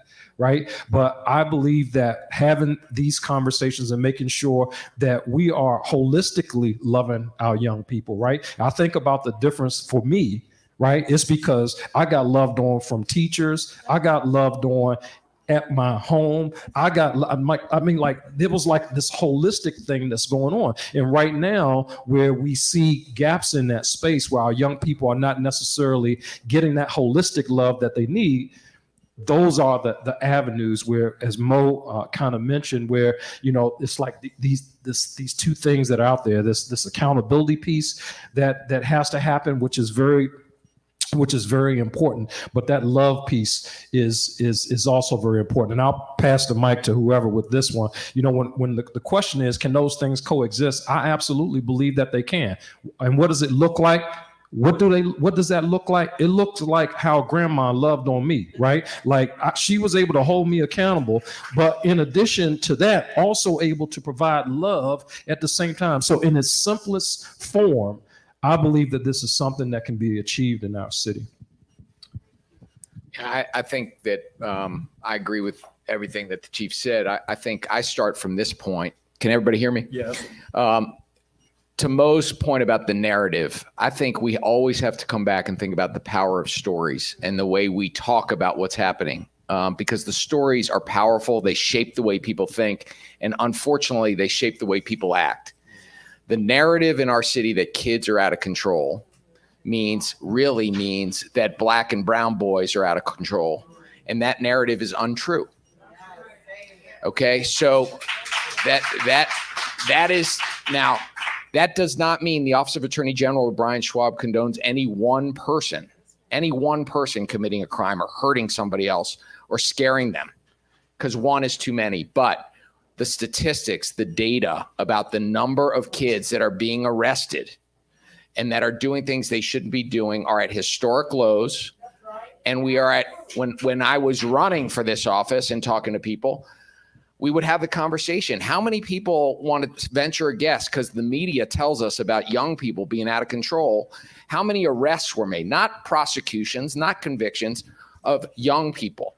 And the hands would go up 40%, 60%, 70%, 7.5%. That's Justice Department data, that's MPD data. Now again, 7% is too high. I want to work myself out of the job. But let's start with the narrative that Mo suggested. Our kids are doing great things in our city, and particularly kids with resilience and innovation and entrepreneurial that are confronting challenges and overcoming them every day. But we don't hear those stories enough. The Office of Attorney General thinks it's really important that we tell those stories, that we lift up the kids. And that's why we have programs in place where we do High School Youth Advisory Committee, and we have Right Direction Awards, and we're trying to change the narrative about the way kids are doing in our city. But when the narrative is what it is, when the press goes with the story, when people on TV say if it bleeds, it leads, that's what we see every night. What does that say about our kids when people have to interact with our kids? Well, judges, they're dealing with cases. Now they think these kids are out of control. Or, and we'll talk more about it, I think some of the recent reaction to where people think they got to take the law into their own hands to protect themselves from kids. Really bad things start happening when we do that. So that's where I think we are, Clarence, in your question about kids. We have too many kids who are committing crime because one is too many. And the answer of why that's happening, I only frame it this way. We're not unique. Our community is confronting the same issue that urban, suburban, and rural communities around the country are facing it. We're by no means the worst in what it's happening. I'm not excusing it. I'm just trying to put it in context. And I would say that we know there are a couple things that are really making it hard for us. One, we got way too many guns in our city. We have a porous border. We got ghost guns. We got a federal government that's dropped the ball on helping us have reasonable gun control. And we've got a Supreme Court that's gone the wrong direction on the Second Amendment. So we're fighting upstream on guns. We got too many of them. And the second is we got a pandemic that crushed our kids at a time when they needed us the most. They needed the teachers. They needed the breakfasts and the lunches, the coaches, the engagement. When they needed us most, our system let them down because that virus caused us to shut down. So that's why I think where we are. But I share the chief's view that I'm hopeful. I do believe that we can work ourselves out of a job of thinking about kids when they get into trouble as criminals and thinking about them as kids making mistakes, and we get them back on track. I wanted to say one thing about why we are where we are, because we talk about the pandemic, and I tend to be, and we in the government talk this way about all of the reasons we are here. And one of them that sort of undergirds things is we used to do something at DWRS called Covenant of Peace. And one of the pillars was My Life Matters, right? And so one of the things the pandemic did for all of us is isolate us from each other. You breathe on me, you could kill me, right? Like we are no longer community, and even our interactions became very much transactional, right? Drop my food off at my house, right? Don't touch me. And the mayor was really insistent about us getting the city back open for a number of reasons. One is because communities are stronger together, right? Like we are stronger together, and we needed to see each other as humans again. Our children don't just re-regulate. So like we talk about actual safety, being safe, and feeling safe. Those are two different things. The chief could tell you data that last year, violent crime was down 7%, overall crime down 4%. And over 9 years, violent crime is down almost 40% in the district. Those are numbers, right? Like there's still too many people being victims, but the feeling safe, that's the narrative we're talking about because young people are erratic. Like the things that they do scare people because they're young and their brains aren't fully formed. And so one of the things that has got us here too is in the pandemic, we need to help our young people to see their life matters and so do other people's, right? That we're part of a community and that when we talk a lot about restorative justice in DWRS and in our city, that whatever we do when a young person commits offense, that's sort of an after reaction to whatever's happened. But the real thing is that there's still a community that's harmed. We could commit a young person, but there still hasn't been restoration. And we have a lot of restoration to do right now because the pandemic separated us. And so in this space, we're like, how as a government do we help our young people to understand your life matters and that when you harm yourself or honestly, you're harming the neighborhood next door because you guys have a historical beef, you're still harming yourself because we're connected. The work is how do we do that? And also to help them to see it's not I want, I take. Right? Like, because when you do that with other people, you're harming yourself. And so these are kind of principle things that we have to put skin on as a government, but this is what we have to do with our young people because we still haven't kind of right-sided, turn the thing back up that this isn't how we act in community. We're community and we can't just act this way with each other. So I just wanted to say that because it's a little bit more of a theoretical of why we're here, but it really is an important piece that we're wrestling with to how do we make that right? And then we address the behaviors. I'm going to shift a little bit more directly to kind of engagement or what's available to folks. 20 plus years of running around streets and talking to people in these neighborhoods. Folks would say things to me that may ring true to a lot of you.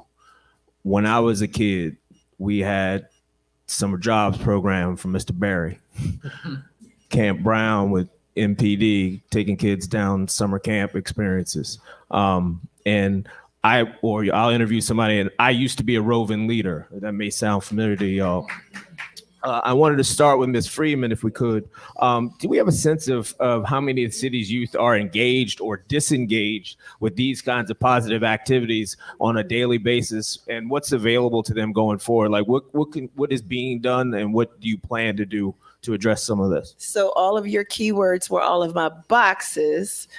So it's no accident that 22,000 young people apply for MBSYP every year, right? And from that... Could you define that for us? Sure. Oh, I'm sorry. Yeah. The Marion Barry Summer Youth Employment Program. 22,000 youth apply every single year.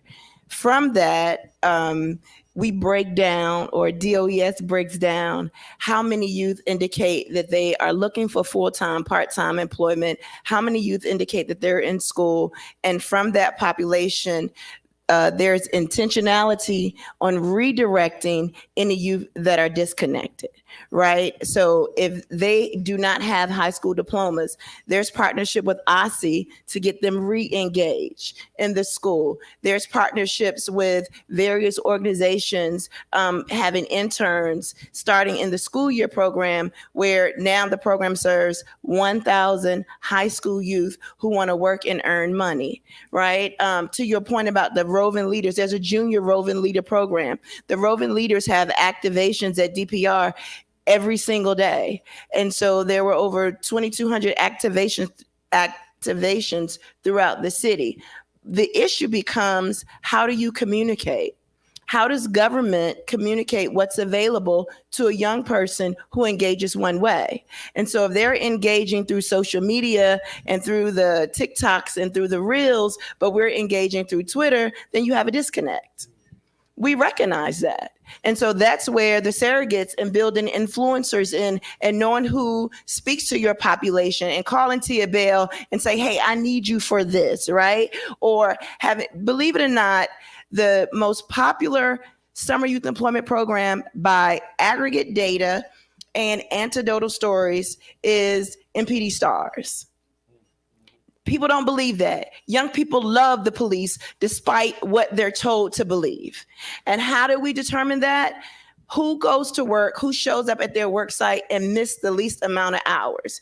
Then you interview that population and find out, and it's MPD Stars. They feel safe.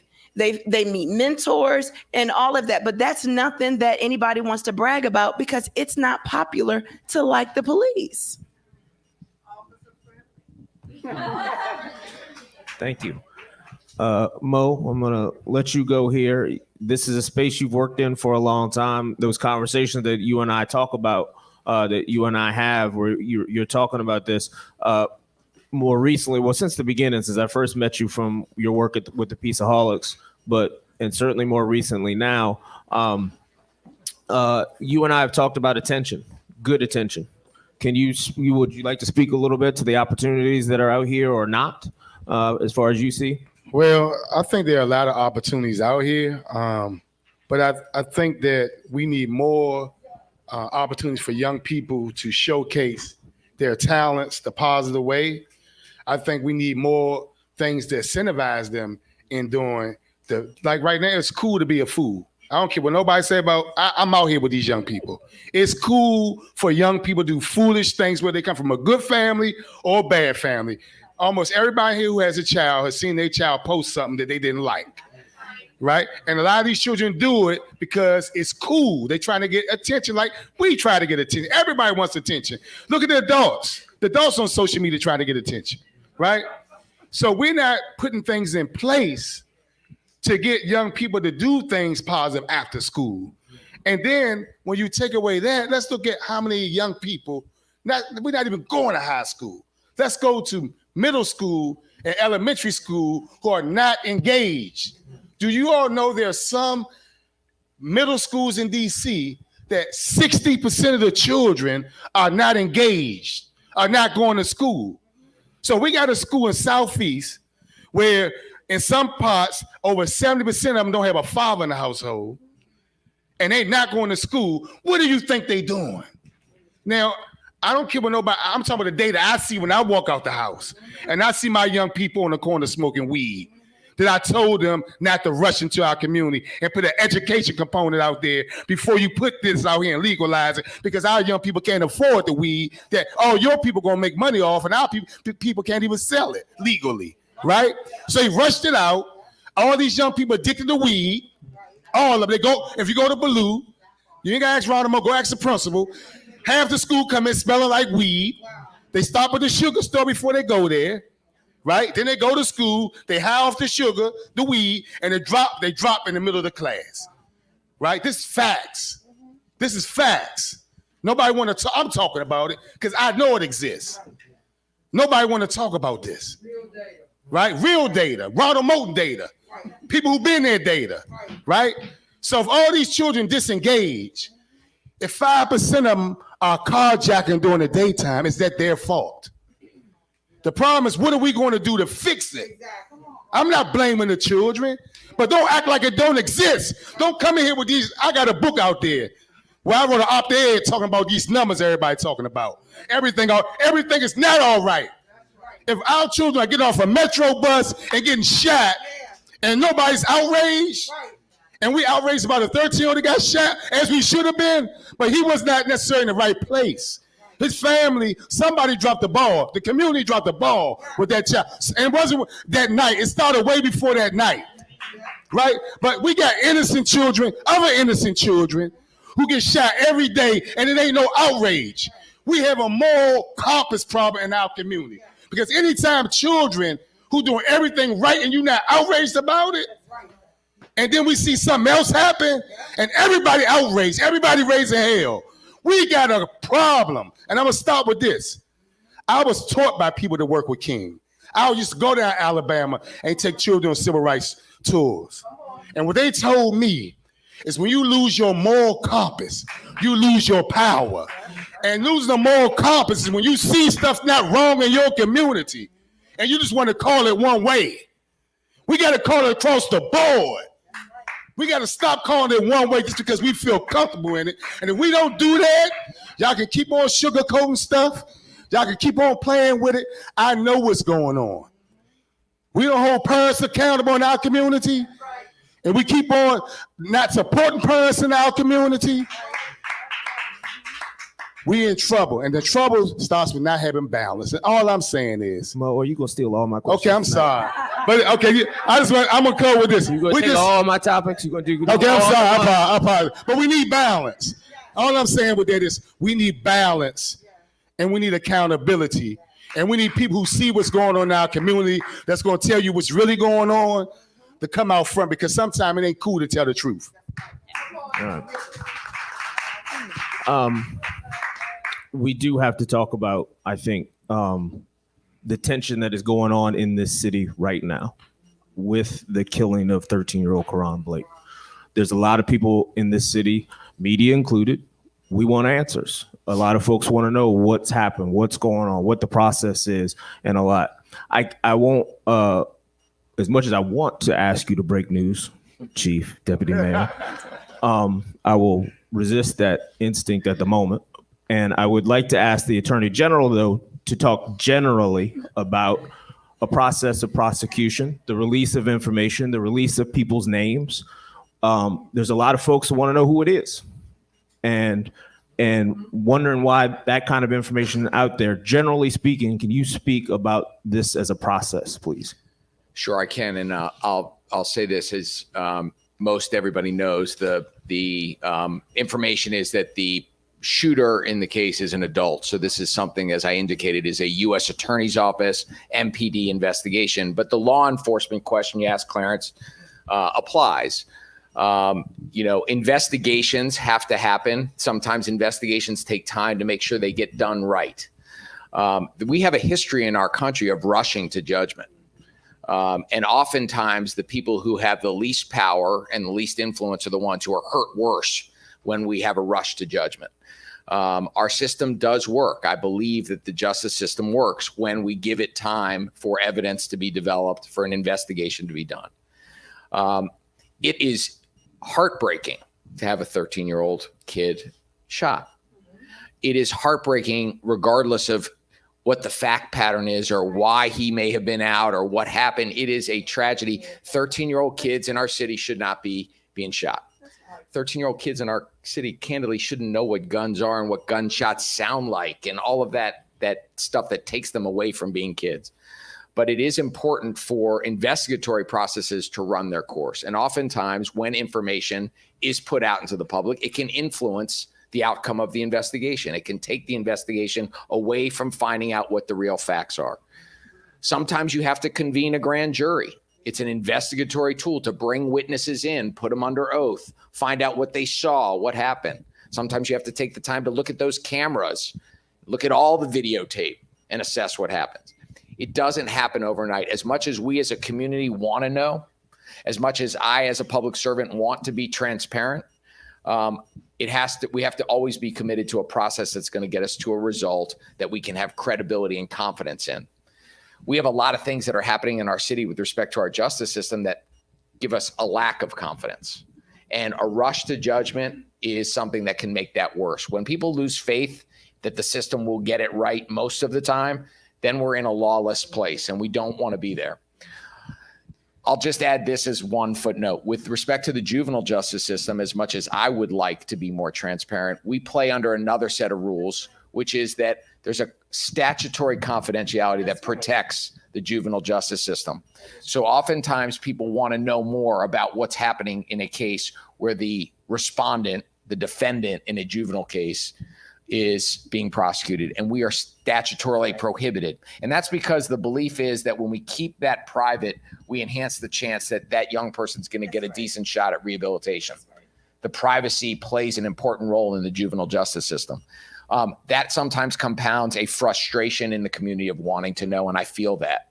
And so one thing I do commit is wherever the Office of Attorney General can be transparent, where we can talk about generally what's happening, we can talk about generally the way the juvenile justice system does without talking about in particular cases, we will do that. So that I think the more people know, the more we can tamp down that frustration, the more all of us can be leaders in our community when people are justifiably upset, to say to them, just try to hold the horses for a little bit and let the process get to a result that we can have confidence in. Can I say this, that I understand, and there's nobody up here who doesn't share the frustration about so many different aspects of what happened to Karan. But one of the things that I think maybe frustrates us is, why are we talking about Karan after he's dead? Like last year in the District of Columbia, we had 105 juveniles shot under 18, and we had 18 juveniles victims of homicide. Right? In the same week as Karan was shot, our first homicide of the year was a 17-year-old at the Congress Heights Metro, right? This week, in the same week that we don't want our kids shot, we had several other children shot, right? Like where we are is not the good place when we're talking about like we want justice, right? But if justice is after the fact that we prosecute someone, we failed our children. So this week, the conversation that I haven't heard or that we've tried to have, the mayor convened a meeting this week of all of the middle school and high school principals of both public and charter schools, because we wanted to hear from them. Because one of the things that we talked about, you asked about how many kids are engaged in programming. Well, we have 95,000 children who are enrolled in school, right? And one of the precursors to juvenile justice system involvement is truancy. So our teachers, our school leaders, caring adults in the school, like we need to be all working together to get information, because I promise you that you all in this room, and they could tell us 5 kids right now who easily could have been Karan or any of the other children that were shot and killed in the district last year or last week. And so we can have a conversation about what happens to the person who shot them after, right? And we need to have that conversation, but we also need to start talking about how we stop them from shooting each other or being shot, because the trauma of that is that's a compounding trauma that our like bank account right now in the trauma bank is very, very high. So it's not that I want to shift the conversation, but we have to like talk about that, because we do have tools to prevent young people from being shot. That's what we have to believe, that we know there's been research and study and all these things for years of how you prevent a young person from being involved in the justice system or other. We need to start having that conversation about child by child if we have to do it. So I say this, and the last thing I'll say is, in this seat, right, as deputy mayor, what's my job? My job is to get us all together talking about, the mayor's like, who is each of those individual children, so that we can, I lead, one of our agencies is the chief medical examiner. They look at every child that has died in the district the year before to be like, who touched them? What happened?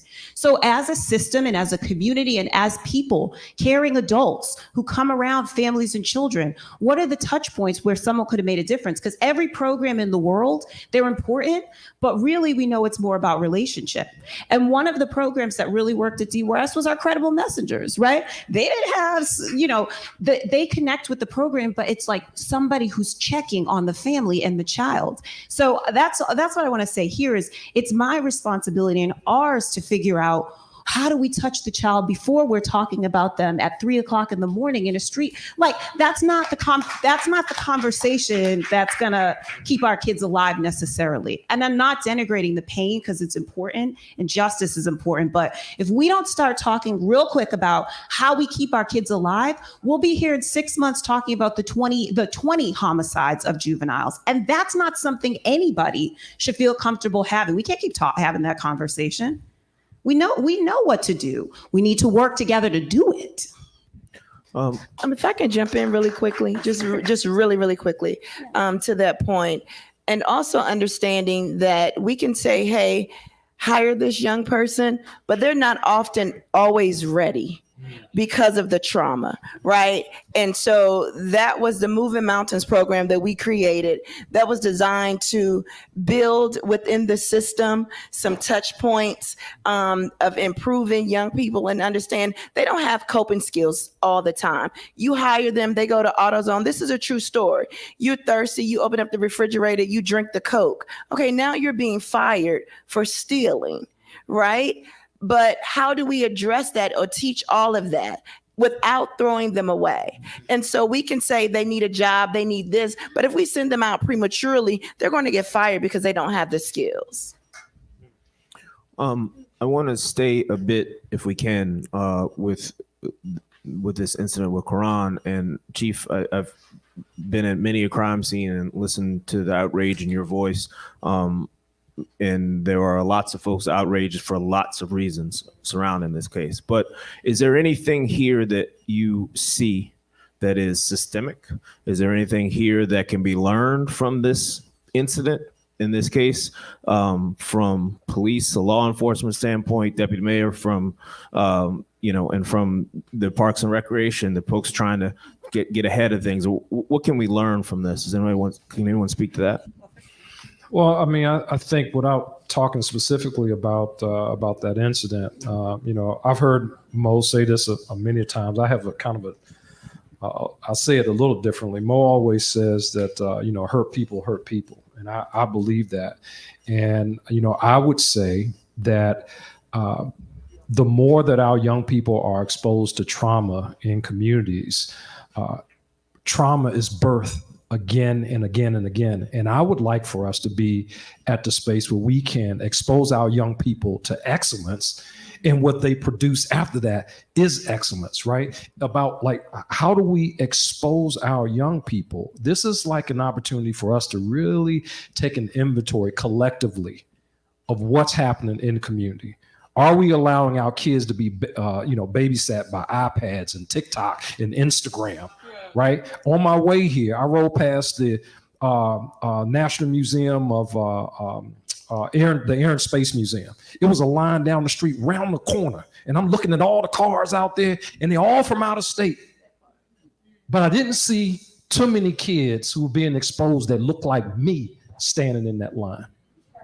And what adults have responsibility for making sure that our kids get exposed to excellence so that they begin to produce excellence, as opposed to trauma being introduced to that, being surrounded by that. The number of crime scenes that I've been on where parents are standing out there with their baby on their hip, watching somebody dead on the ground. The way that we expose our children to trauma in some instances, if we took that same love that we have or supposed to have for our children and really start focusing on excellence and opportunities. Let me tell you something real quick. I really believe in the children in our city. This city gave me an opportunity to sit in this seat that I'm sitting in right now. What's my payback? You go down here to Good Hope and Martin Luther King Avenue and go up the street past the big chair. On the right-hand side, before you get to King and Talbot, you will see the Metropolitan Police Department's Police Cadet Academy right here in Ward 8. I made that happen.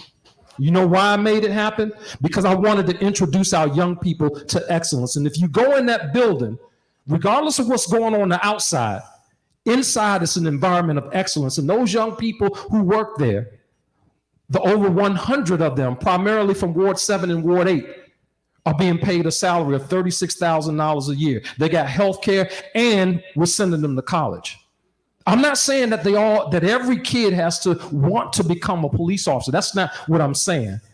But what I am saying is that I know that that is 100 and some kids whose lives are going to be different because, like Feeney, somebody gave them an opportunity. I'm trying to give them an opportunity. How many other people in community are really standing up, really giving them an opportunity to have excellence, to be exposed to excellence so that they begin to produce that, as opposed to being introduced and reintroduced to trauma after trauma after trauma after trauma after trauma. If that continues to happen, as Mo says all the time, hurt people.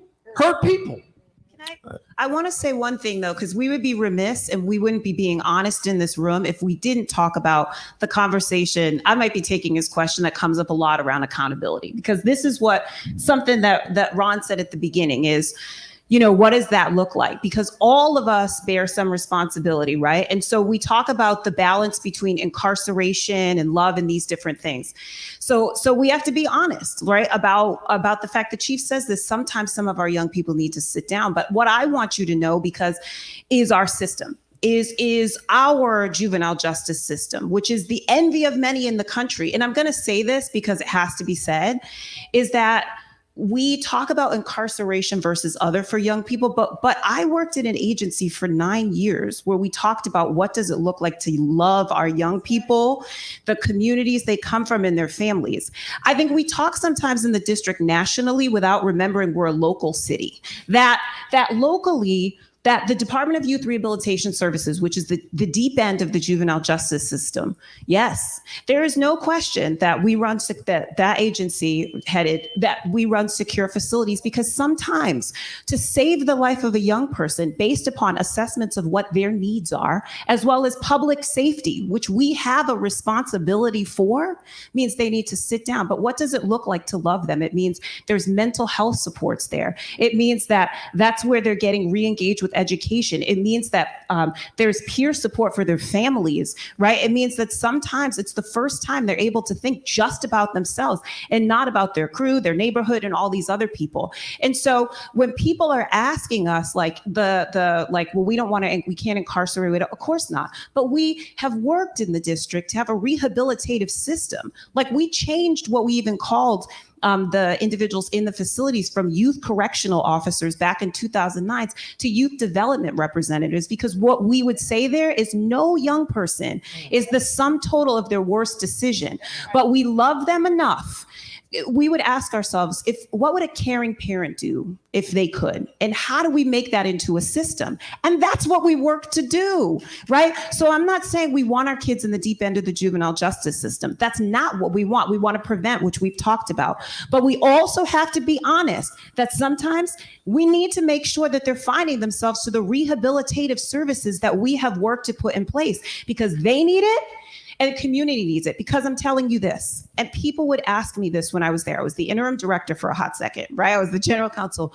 What do you want? I need for them to live to 21, right? Because that we should want more for them, but I want them to thrive, but we got to get them there. And so when we're talking about accountability, that word keeps getting thrown around, like we don't want to incarcerate kids. Of course not. That's why we worked for decades to close Oak Hill, to open a different center. So we need to educate ourselves about our city systems. And then we do need to hold all of us up here and ourselves accountable for what we're doing to make sure that kids are getting, and their families and communities are getting the right level of interventions to keep them from reoffending, to keep them from harming themselves or the community. I have to say that because, those are the questions we should be asking, right?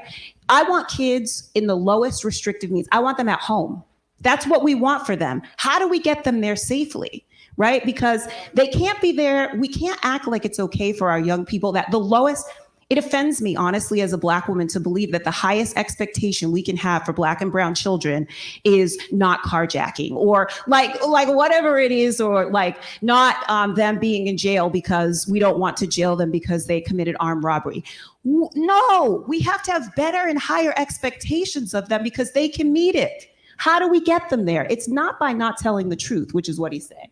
So I'm sorry. I just No. wanted to say that because we're asking ourselves, what does accountability look like? We have to have that honest conversation. We built a juvenile justice system. Are we making sure that our young people are finding their way to the right level of treatment? I'm going to do my part to kind of ask that tough question, if I can. No, it's all right. But the city has allocated a lot of funds to trying to tackle this problem of youth violence.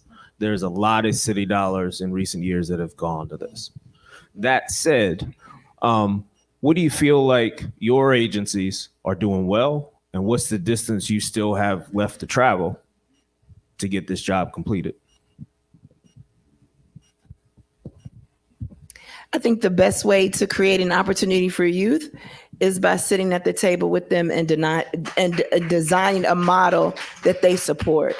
And so I think if we can take an inventory with our young people, and I would love to reach out to our most vulnerable young people, the ones that people have identified are the starting five, the ones that need to SYAD. Y'all know what that is?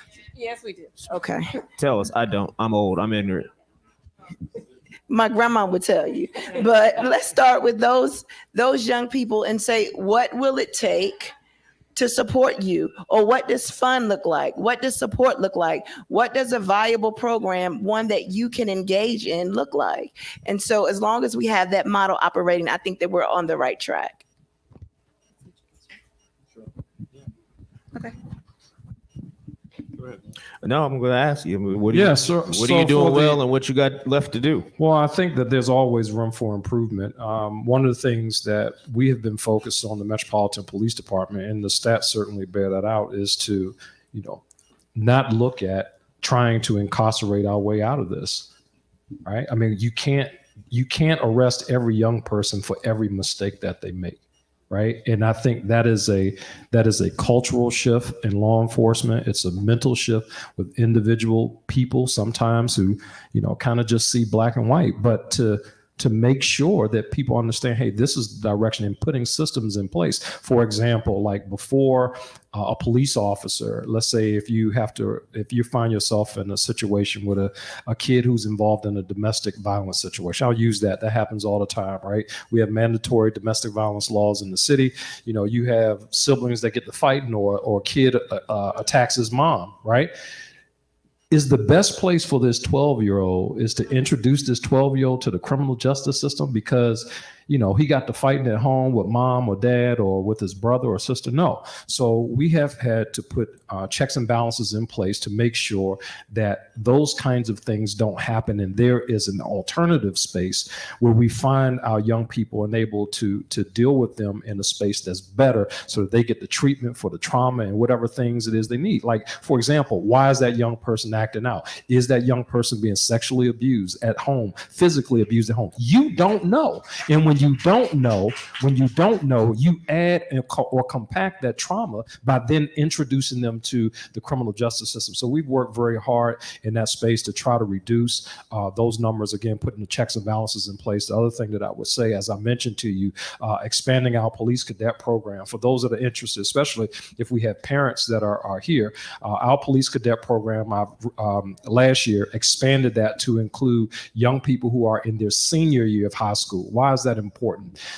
That's important because they can get employed while they're in high school, so they have a purpose. But upon graduation from high school, they're instantly enrolled in college. They instantly have a full-time job. They instantly have healthcare coverage. So all of these things that should be sort of a guarantee for our young people, I'm trying to make sure that they have those guarantees for them if they decide to go this route.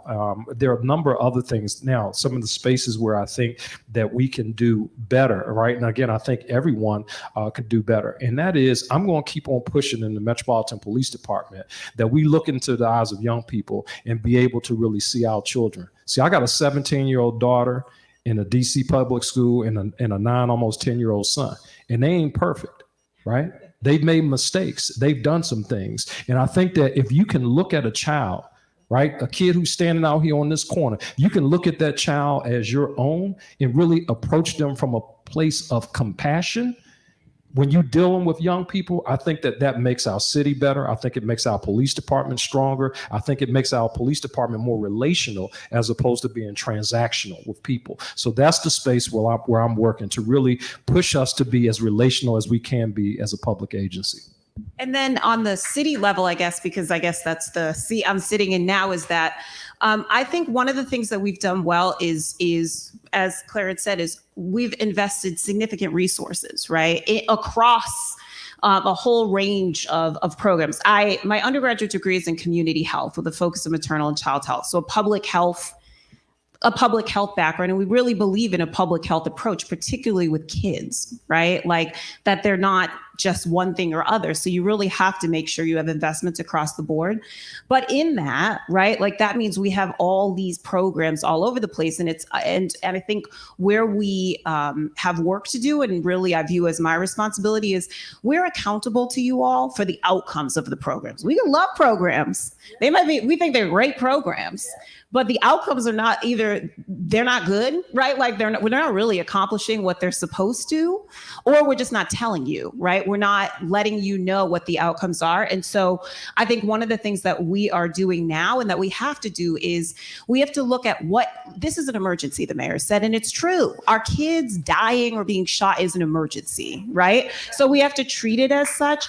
What is working, right? And like we're really working on coordinating that, consolidating some programs. Some of them they may need to not be invested in right now as much for a little bit, and so that we can scale, right? Like some of these were like, okay, if that's what works, it may not even be our favorite program, but that's what's getting the outcomes of young people staying in school or whatever the outcome defined is, and we need to scale that up. And so like there's a time to go broad, and but sometimes you need to go a little deeper. And so we're working on our depth right now and also our coordination, right? Like one of the things we heard from our school leaders is who do we call?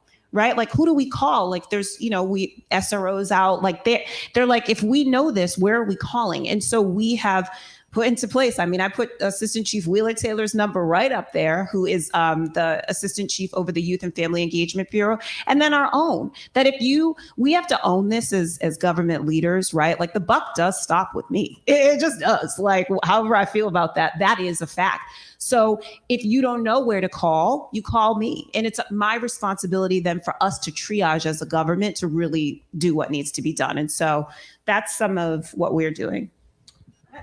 So from the perspective of the Attorney General's office, a prosecutorial office like the Attorney General has a spectrum that we can work on when we're dealing with kids who are getting into trouble. We have been innovative in the Office of Attorney General trying to expand those types of different options that we have. So for lower level of offenses, we have a diversion program called our ACE diversion program, where we're trying to make sure that we match up kids with services from the Department of Health to get kids services and help early. We have a restorative justice program in the office, the only prosecutorial office in the country that has brought restorative justice into the suite of options we have as a prosecutor. We have deferred prosecution agreements and deferred disposition agreements where we say to people, you are going to be held responsible unless you get your act together in the next 4, 7, 9 months, in which case you can avoid having a record. We also prosecute cases. At the other end, we prosecute cases. All gun cases, the Office of the Attorney General prosecutes them. When we have the evidence, constitutionally acquired, admissible evidence to meet our burden of proof, those cases get prosecuted. And when kids are committing crimes with guns, we're asking that those kids be detained. Now, I want everybody to understand that the Office of Attorney General as a prosecutor does not play a unilateral role in that, and thank goodness. We don't want a justice system where prosecutors decree what's going to happen. We work with our MPD to help MPD build cases. We have a hotline so that when young people are being arrested, we can be coordinating in real time with the police about building cases and making sure we have the right evidence to close cases. We then go into a system where we have courts, thank goodness. We can present a case, but there's a judge and there's a defense counsel, and they're arguing too as to what the right result is. And then after that process runs it, if a kid is going to be detained, they're entrusted to the city, to the Department of Youth rehabilitative services. So we're on that entire spectrum looking to how do we keep kids safe. Each case is different. We're always trying to ask, why is this happening? And trying to get to the root causes. What I think we can do better and what I'm looking to do is continue the innovation that the Office of Attorney General can do, because the mayor's office is the place where great programs should go, where there's resources and the ability to really leverage the power of the city. The Office of Attorney General is an innovative place. So Cure the Streets and some of the violence interruption work was a project, a pilot project. We need to now think about how do we integrate, how do we communicate around violence interruption. Violence interruption is just one piece of the puzzle. Where I'd like to see us innovating is how can we innovate on violence prevention? What are we doing earlier? We have a very, very successful program that needs to be broadened out. I think the mayor's office is going to support it, and that's our Attend program. That's addressing truancy at particular elementary schools and middle schools and giving the families, the parents, and the kids the support they need to get to school. Why aren't you in school on time? There are different answers to that questions depending on who you ask. And you need a program that's willing to engage, and we're seeing great success. I will stop with this. Our diversion programs are showing promise.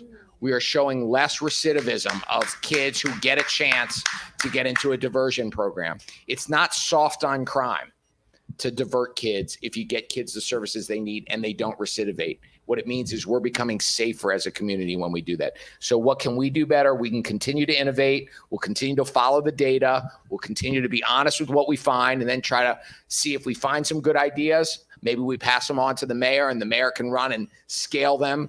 And where we don't have good ideas and we go back to the drawing board, we'll do that too. I don't want to cut you off, Ms. Friedman, but I want to stick here with that notion of innovation. Are there ideas that you see someplace else in the country? Anyone feel free to ask that you think work someplace else that might work here that you like, Mo? This is what I'm gonna say. We need to stop going out and going around the country. That's the problem with DC. We guinea pigs in DC. We had a program that everybody who's gonna be honest in Washington, DC, that sent 160 children to college, broken 42 major beefs, hired over 300 returned citizens, fought to get people to work in the schools who no longer work in the schools. That's one of the reasons why this model is not working. You got people you say are credible messages, but they can't even go into schools and get you the children. It shouldn't be the principal's job, the dean of students' job, and everybody else's job to work with these students. If we spend over $40 million putting it in the hands of people who's supposed to be working with them. So let's be clear. We putting a lot of money out here, but it's not perfect. The other thing is collaboration. Collaboration. One of the reasons why the piece of all this work was because the youngest didn't know it, but behind the scenes, we had people like Chief Grooms who were spotting youngest in the street and send them to our program before they went to jail. But guess what? If they didn't cooperate, Chief Grooms knew how to put her team together and got them off the street. But we were the first option, right? The other thing is these agencies. They got to push them to, you put 40 million in the community with outreach workers, but the youngest don't feel obligated to go. So if I give you all this money to do the work and you tell the youngest ain't no repercussions about you not going to the program after you carjack somebody, that's a problem. Accountability. I'm not saying don't help the youngest. We got to help them, but everybody needs love. You need love. You need accountability. You need love. You need, and our children do too, and they want it. They just want it from people who love them. So if we love them, stop all this garbage about our youngins don't need some accountability. Responsibility, accountability. They need it, and they want it. They want it. But at the end of the day, if we're not giving them the opportunities, like we talked about earlier, I'm going to close with this, Clarence. All we got to do is listen to that first panel that was in here today. There was young people telling you that they can tell it better than everybody on this panel. Go rewind the tape on Make Go Forever. It was 7 young people up here talking, and they said everything that they need better than any of us up here. So I end with that. Go listen to those young people and what they had to say earlier today, and I think we'll be able to fix the problem. We listen to them. Before Mo got going, he told me we're in our last minutes here, but we definitely want to open up to some questions, folks out here. right here with the AirPods in. Yes, please.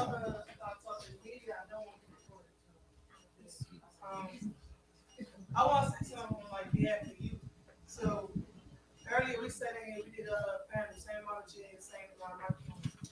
There was none of this. Yeah, I'm sorry. Hang on one second. Mo, can we get a microphone up there? We have one at a reach. Here you go. She right.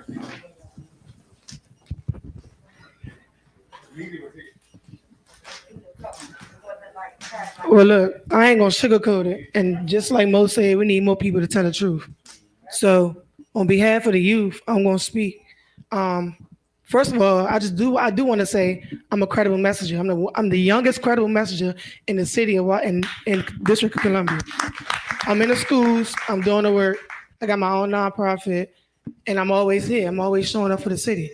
But my thing is with the city is, we sit here, like I said earlier, we had the same amount of chairs, same amount of microphones. This room was not full. Y'all call on the youth. Y'all calling us for certain expectations, but y'all don't show up for us when we try. We tried, and y'all failed. And once again, it was I forgot his name. He was hosting our panel, but he asked us, do you feel like Jamal? His name is Jamal. Okay, so he asked us, do you feel like the adults in your city are failing you? And I said, I feel like failure is the wrong word. I feel like they disappointed us. Y'all say we disappoint y'all, but now y'all disappointed us. And another thing is, I just keep hearing about youth incarceration, youth doing bad things. It's youth like me and him that's really out here, that's changing the game. And like I said, y'all won't give us vouchers for LLCs. Y'all won't give us entrepreneurial programs. But y'all want to see us out here, and that's how I feel. And I just really honestly feel like y'all use like the violence. I feel like the violence that we are doing is endorsing y'all pocket. That's what I feel like.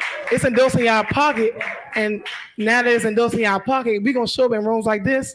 But after this, we ain't gonna hear from y'all. That's why I stayed, because I wanted y'all to hear my name. Whether he called on me or not, I was gonna stand up and take the microphone, and I was gonna say what I had to say, because it needed to be said.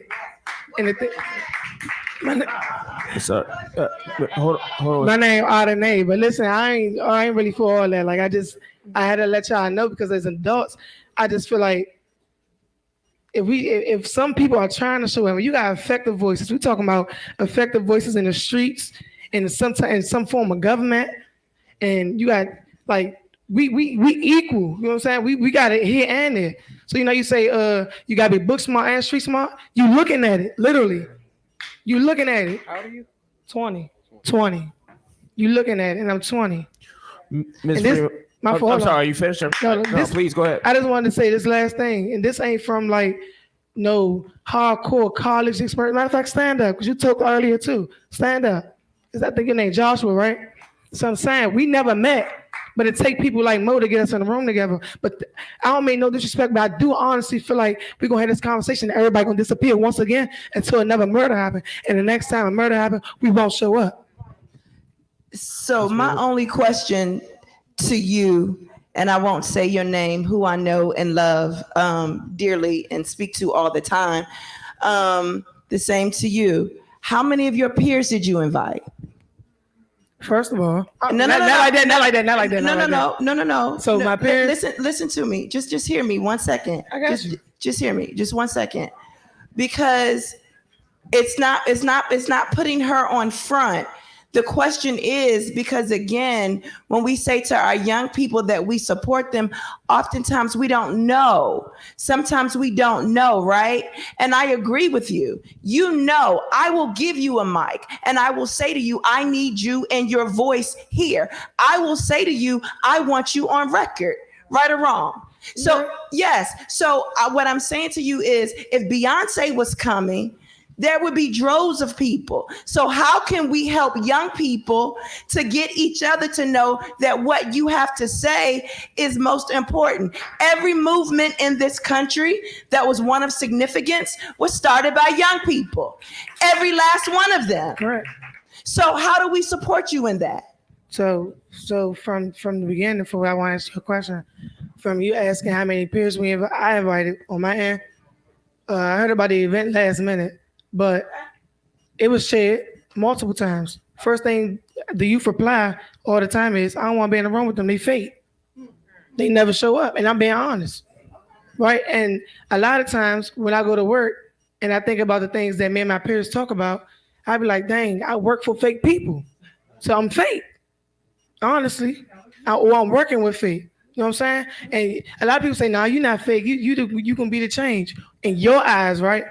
But I still got to go outside and deal with, nah, you ain't really telling. You telling them what I said? Like, you telling me we want a new basketball court? I'm voicing that, right? But they say we get $40 million in funding for this, for certain things, for all different types of things we never see. So I'd be like, yeah, we got a court coming. So you're like, where the court at? You said this like 2 years ago. Where the court at? You're right. Now, if it was Beyonce, we're going to buy a ticket. But let me tell you why we're not afraid to go for Beyonce. Because she going to show up.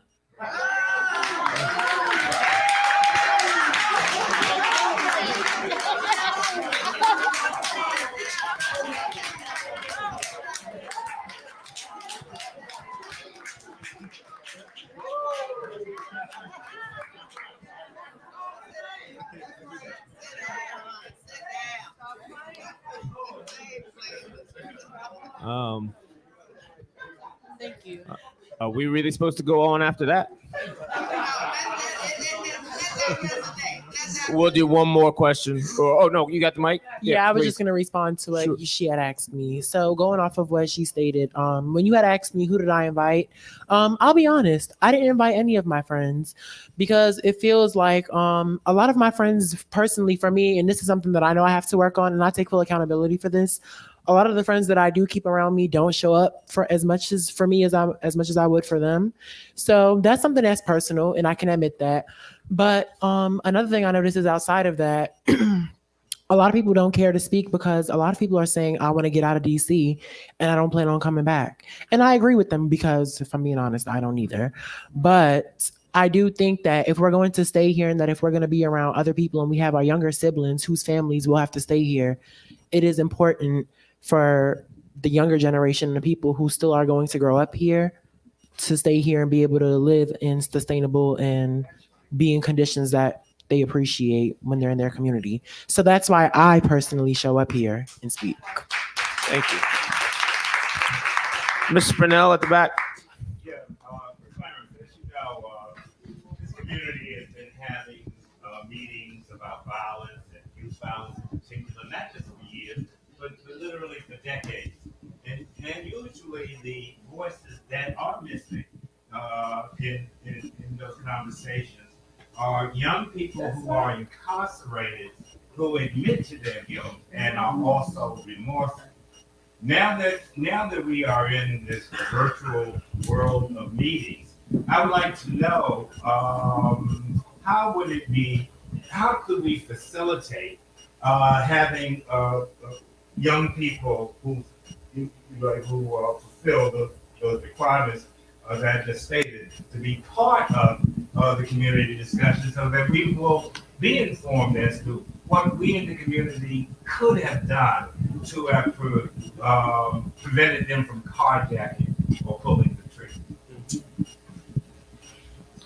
Panelists.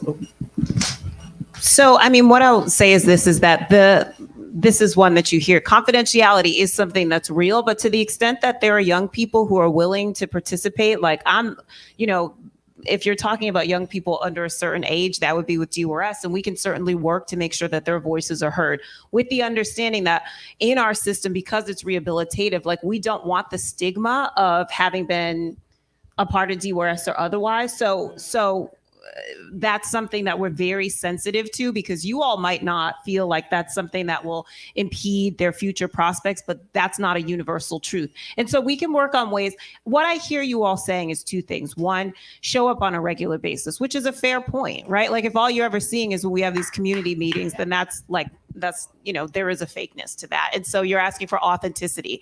I can't open with love is commitment, care, and all those things and not show up on a regular basis. I hear you. The other thing you're asking for is the voices of those most impacted. The chief often says, like, if you go to the people closest to the pain, you'll hear certain things. And so this is all about finding ways to do what you just said, Mr. Pinnell, and that's the voices of those impacted, the voices, we're all impacted in some way, but of young people. And so, like, let's work on that. One of the things that we even talked about is we need a youth summit, right? Because we always would say answers in the community. Like, communities are different across the district, but each know what their strengths are, the challenges, and how we can resource that. I think we have to have the same types of conversations with young people, involving them so that they're critical parts of this. Our young people are smart, right? Like, they're very, very intelligent and highly capable, as we see. So I hear you, and we'll work on what that looks like with you all. How do we do that?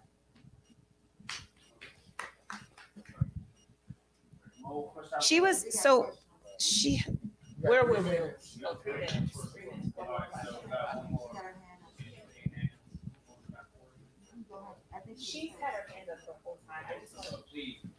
You've had your hand up the whole time. I want to make sure that we get you because you like one of the first hands that I saw. Thank you.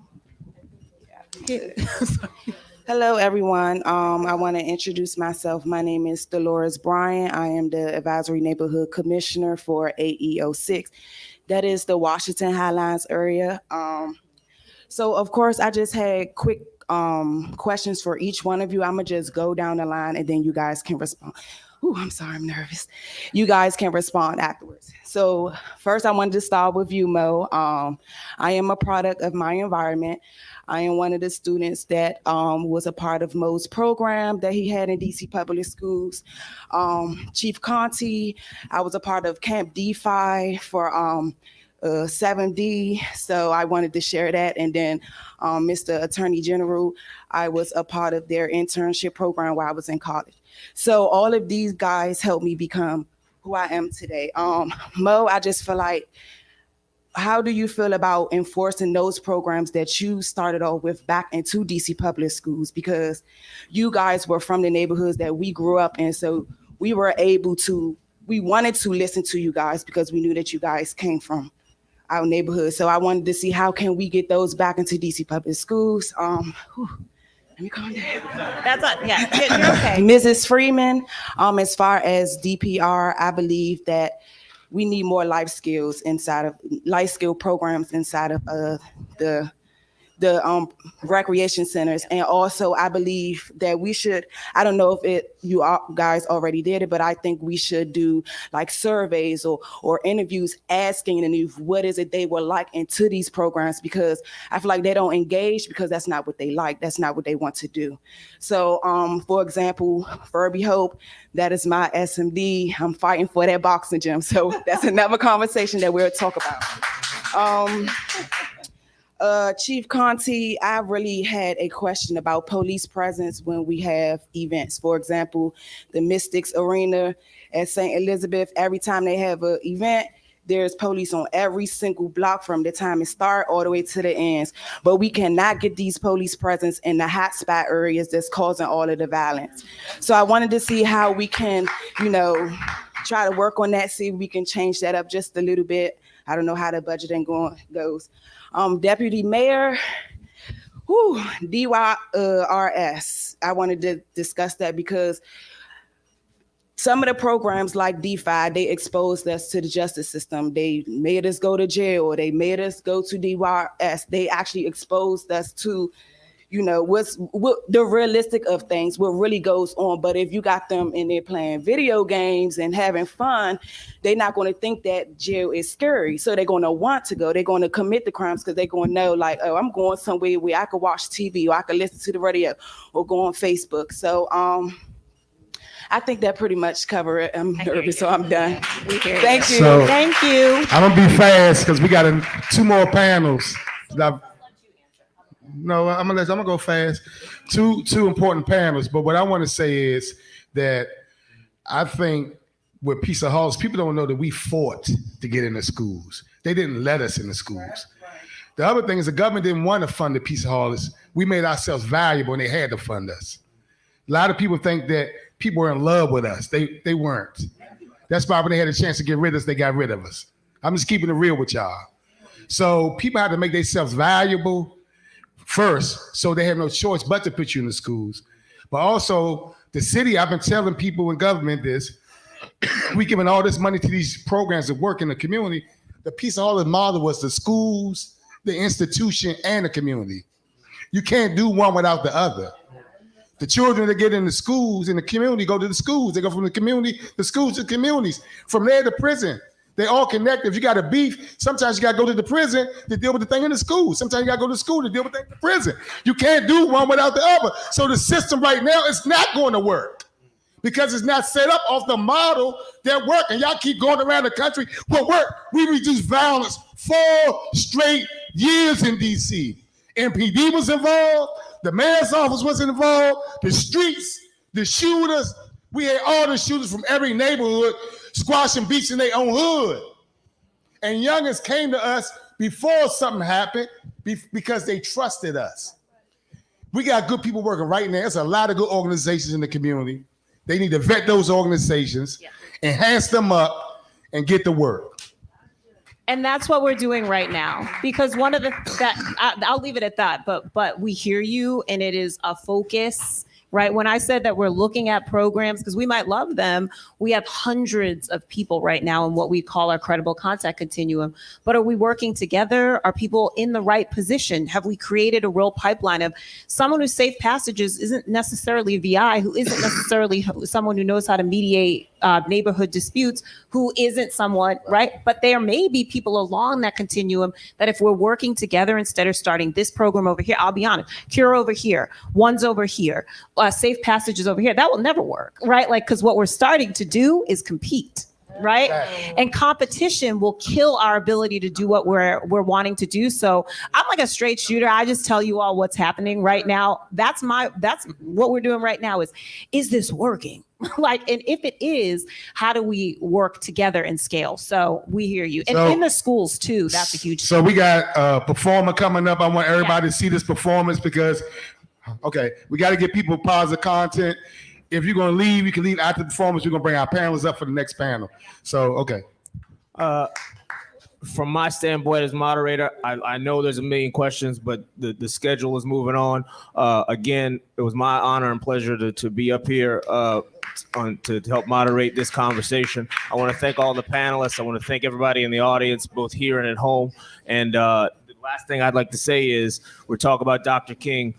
A lot of folks want to talk about the speeches, but what Dr. King and the women and men that worked with him and marched with him, what they left us was a legacy of taking people's pain and turning it into action. That's right.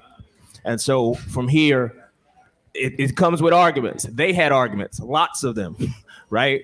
But arguments can produce something that's productive. So thank everybody. Mo, thanks for inviting me. So can everybody watch this performance next? And then one thing I want to say, this shouldn't be the last time we have a conversation like this. I really appreciate you all on the short notice doing this. And the young people, we want, excuse me, sister, little India, Arne, we want you to help put together the next event. You, and where my young, Joshua from Move Mountains program. He went outside. But we want the young people, my brother, y'all missed his song earlier, Torch, him and the young lady. We got to get on the platforms. So y'all going to help us put together the next one. I appreciate y'all. Thank you, Clarence. And please sign in so we can get you the information for the next event. Don't move, y'all. One performance, and y'all go out if y'all not going to be for the next panel.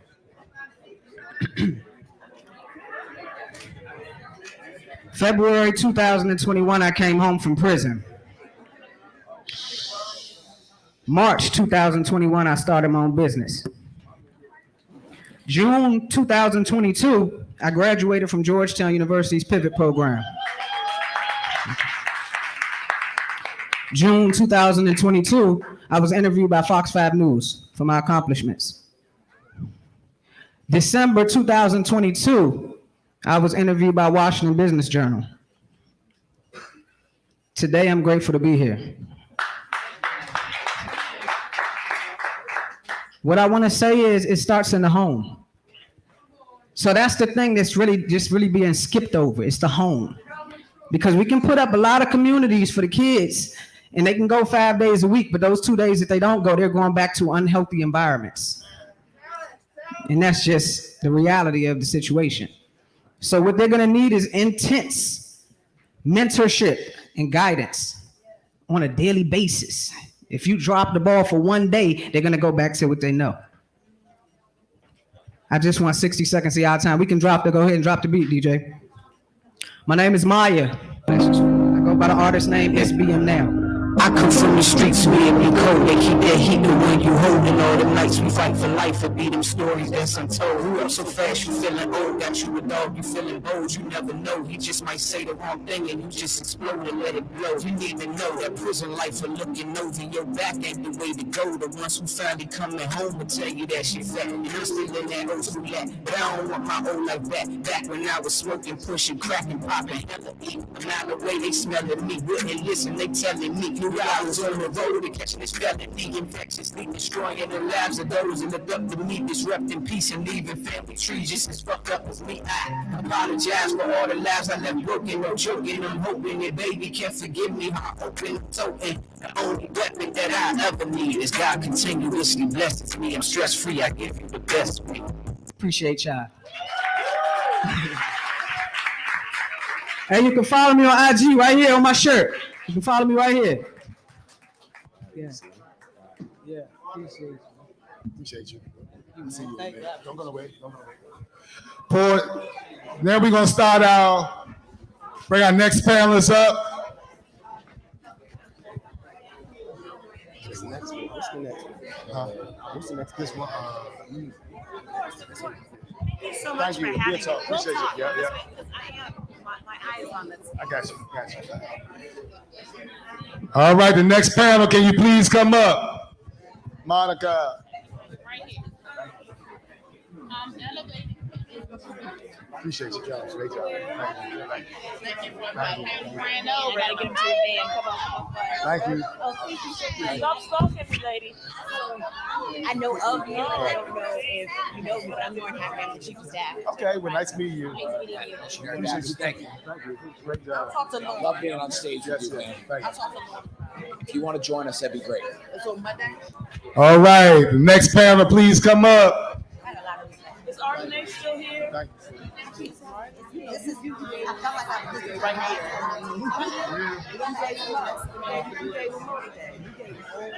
No, this is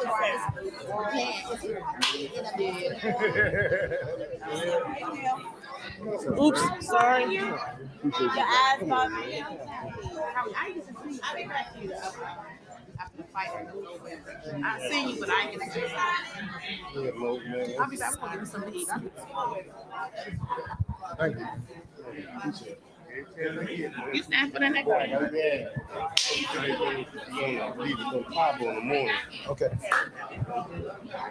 Cabo? Yeah, I'm going on the joint next week. Cruise next week. I ain't even see. Oh. Nah. Text me, but I got a new number from the last time. Can the next panelists come to the front? You got my number? This is right here. Let's talk. Let's catch up. I need you, man. I'm trying to bring some peace up there with 14. No. Listen, let's meet up Monday. Oh, Tuesday. I got a march Monday. Tuesday, that's fine. I'll call you. Next panelist, huh? In the morning. Ron, where? Thank you. Let me go get the next panel.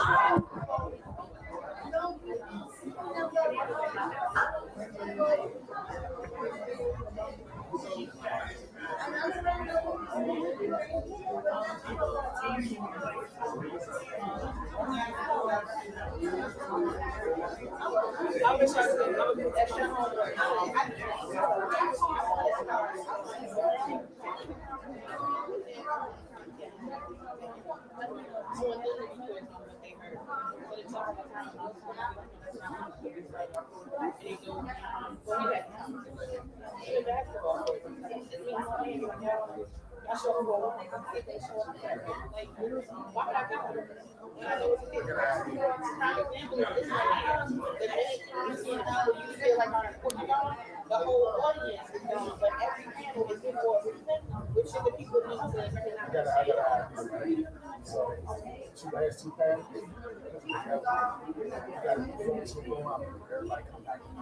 listen here. I work for you for right now, sir. Before I go home to my dog. No, I think that panel is going to run over because of that one. It should have been all day. I told him it should have been 2 days, but you know he likes to do things like No. Well, you tell them what you want, but you clock for 2 hours.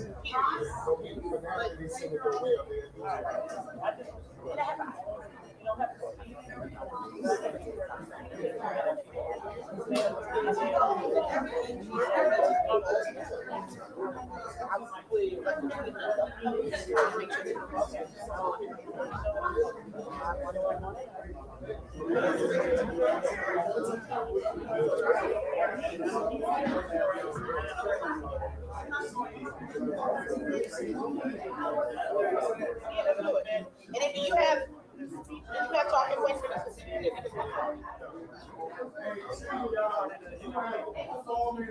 outside real quick, everybody get a little break, and then we get both hands together.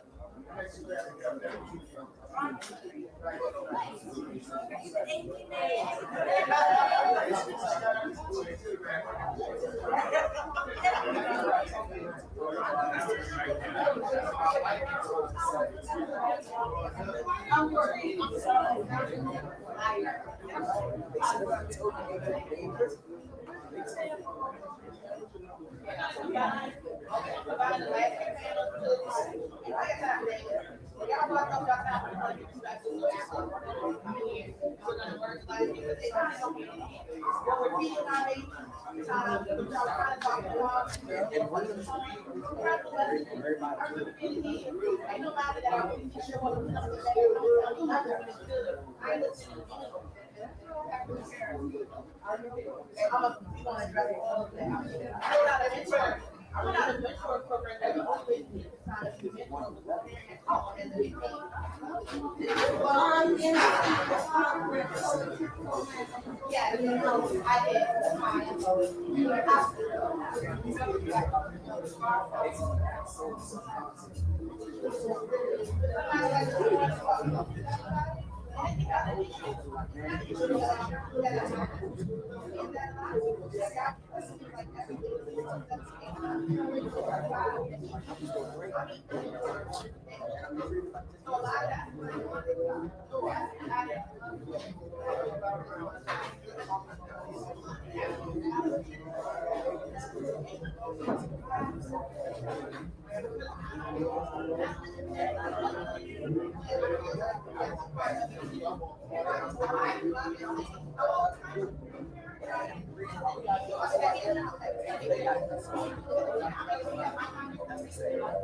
I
ain't never in okay, your phone. So you know, but I told you I need to snack.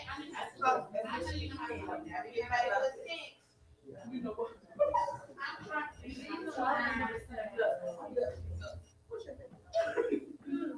Maybe I'll bring it to you a little choice.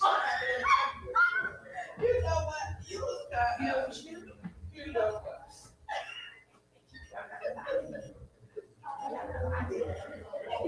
I would like to do the Black Friday where I pull up Black businesses that I've interviewed for the past 5 years. It's been 5 years. It's been 50 businesses a year for 5 years. I'm just not an option in the city, but I've been interested. I've been excited about it. Me and God be having a whole team and cheer. So God would want to. Then I take a shot.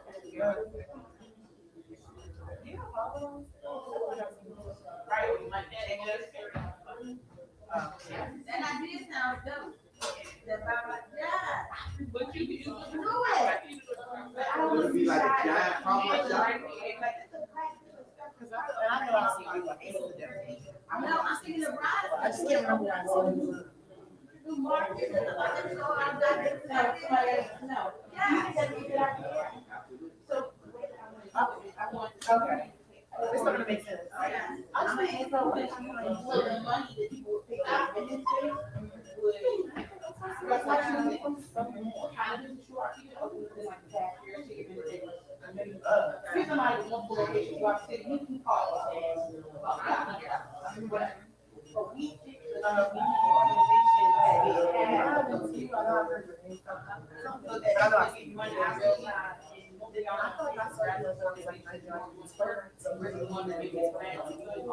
Well, I'll take the school hours. A lot of people, especially we are funding organizations that are.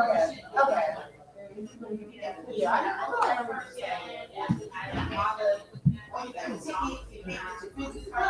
Yeah, we have a lot of areas for. I am doing. To be 71 and a half years old. And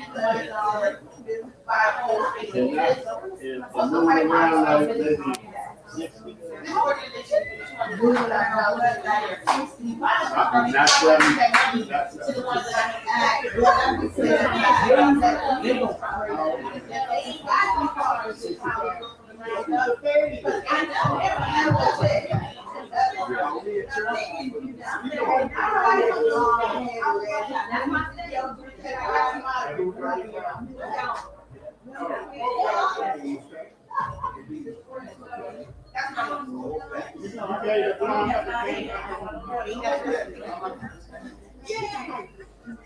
Come on, baby. Y'all ready for the panel? You gotta take me a picture. Are you on my next film too? You my musician? Coaching in here?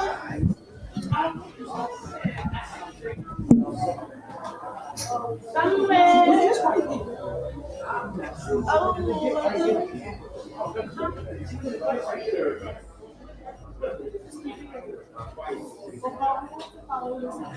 Please, everybody stay running field. You gonna follow me back? I'm the time I ain't got no trash.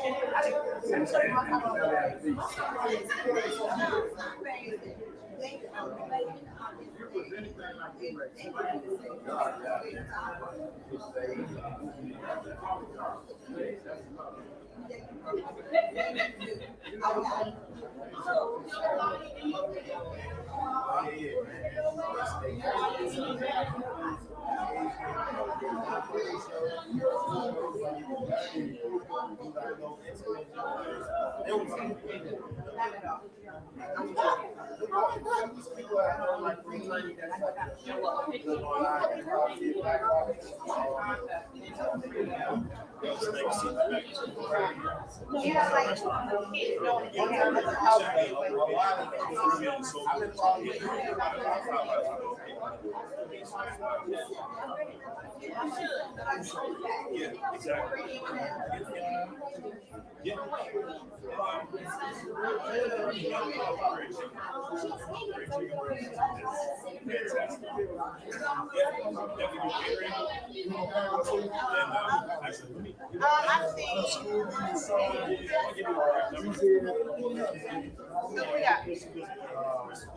Am I introducing him or they going to introduce him? Because I don't know who's showing up. We're going to buy any glasses, right? All right. He's there. Him and Drew are here, so we can get started. So we got people out of here. Or do you just want to start whoever we got and whoever we brought? We got at least, we have at least a coach or two and an artist or two. Fill up the panel with what we got. Everybody else take a seat. My mother said, listen, when you late, when you on time, you already late. I'm a coach. I coach soccer.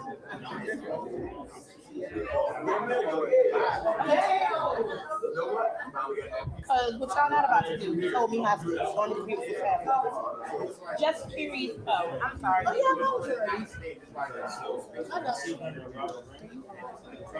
Oh, good. Can you screenshot a copy of your page so when I go in, because I don't go on my inbox often, so I know to follow you back. Just DM. I like getting DM. Yeah, follow us. And then if you message us on there. Yeah, I'm a good person enough. Excuse me, where's the guy that's performing? I need to know his name. Thank you, Rob. Oh, hi, I'm Poet. I'm an artist, activist. What is your name? This, Oh, it was Rock. So, let me tell you. I was like, Kelly, I thought his name. And I said, well, I ain't never going to be the one to tell people who it is or who it ain't. But hey, look, I'm not gonna lie to you. I saw it. I said, hey, maybe it's supposed to be. I got questions for y'all. Good, because I got my little positive style.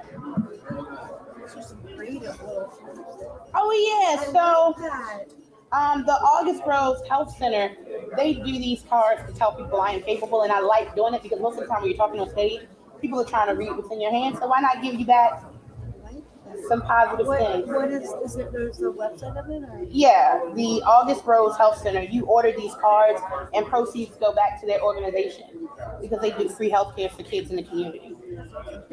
You're welcome. Thank you for being here.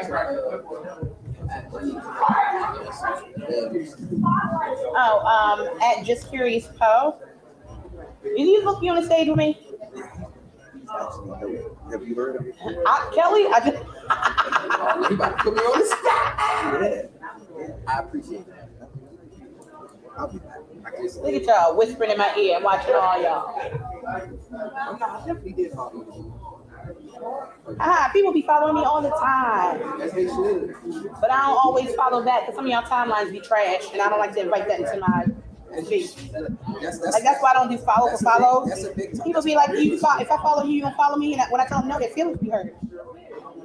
Not my problem. I understand. Social media means more to some people. Social media means absolutely nothing to me, and I grew up in it. And if I didn't have to use it for my job, I wouldn't. And if I had a way to unplug everybody's phone at some time during the day so they couldn't get on it either, I would. How you doing? I'm good. You are? Charles Holton. Hi. I'm Beyonce Knowles. I'm performing here with Janet. No, I ain't going. Yeah, I'm on a flyer for all the right reasons. Does anybody on the panel need lotion? Did everybody check their fingers? Some of y'all look like y'all been making biscuits before y'all came here. Thank you.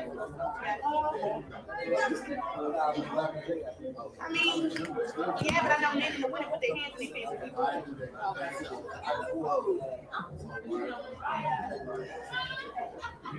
Don't worry about how it smells.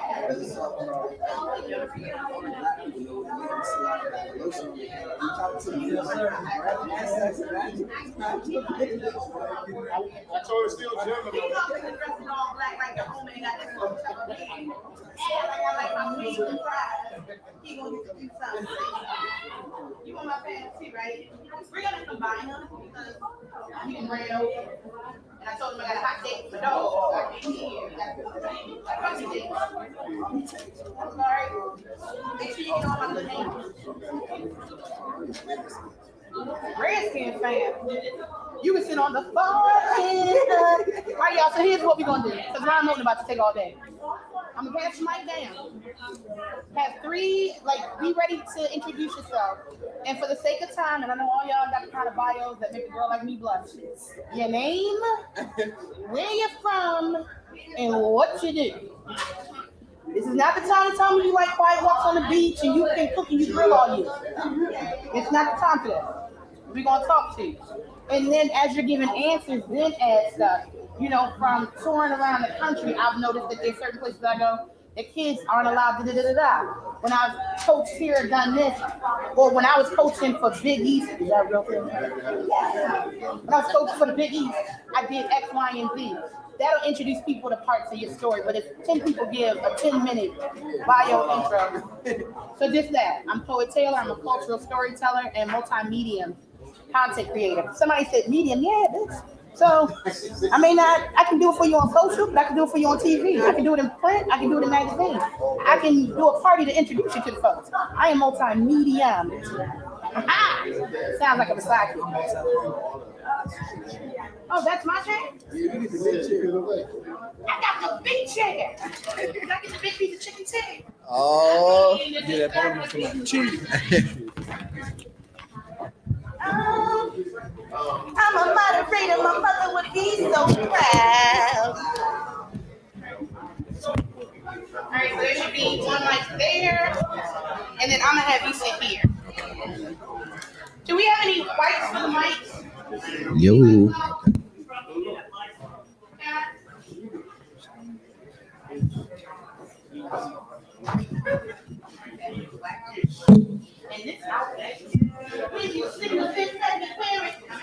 Cheese.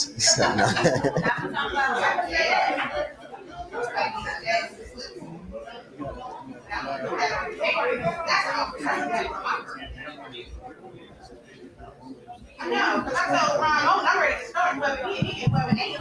So watch on the sideline. If you have on a hood, can you take it off like your hair not done? Because I know how that be feeling. But you got on a hat, because we want to be able to see you. And I'd really like to have an artist coach, so that way we can split between the two of y'all. Okay. Because we're combining two panels. I don't really work. Thank y'all. All I know is when I'm going to start, she's in my mom's way. Hey, Coach. How you doing? Hey. Hi, Coach Sheila. I'm Coach. Thank you so much for being Trying to find a seat.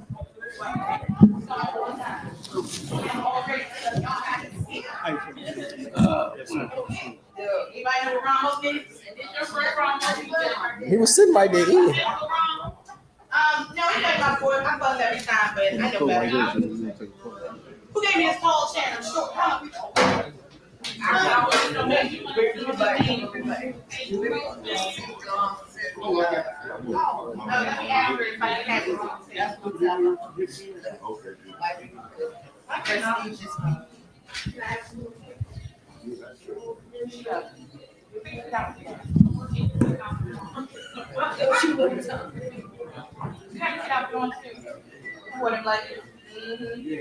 trying to get toasted outside today. I ain't here for it. Oh, you know what? I'm living for that too.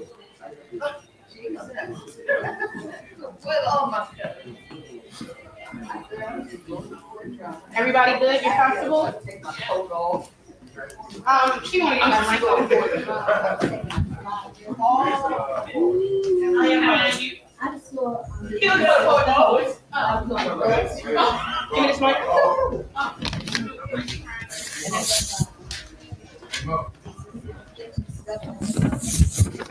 Can all y'all cover your eyes for a second, please?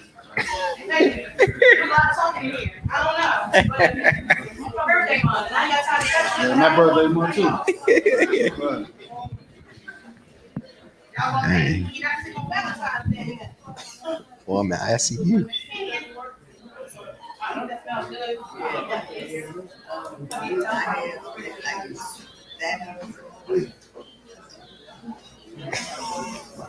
Disinfected the whole room, bro.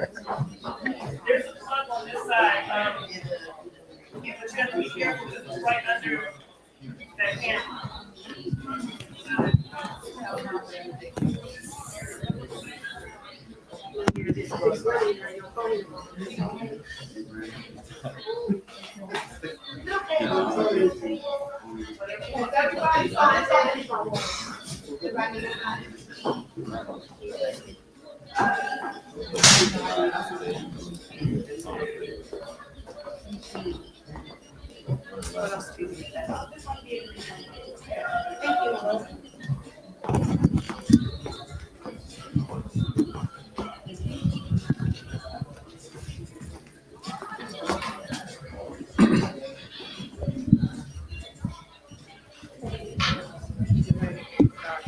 I believe so.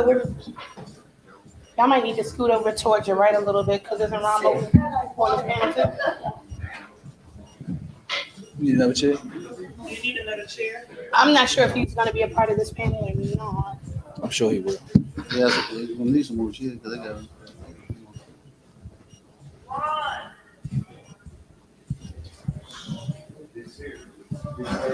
Are you on this panel? No. No. Like Bob, Puerto Rican now because you know what I'm saying? I know the reason like you said. Where are you?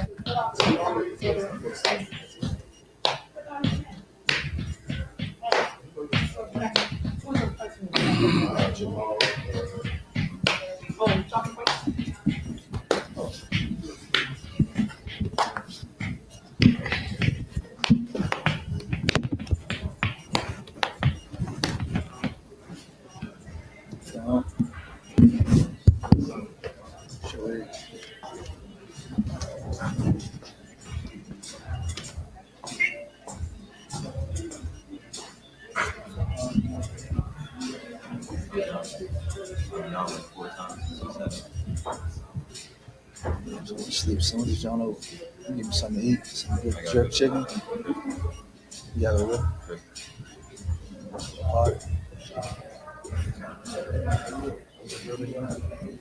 man, why you tell me I could have crashed now? Anybody mind doing that? Yeah, I'm other than everybody else. It's gonna be our family and stuff. Another job, right?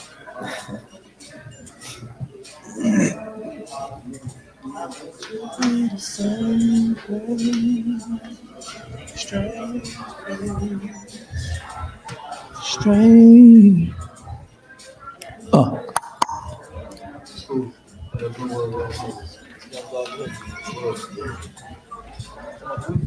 Yeah.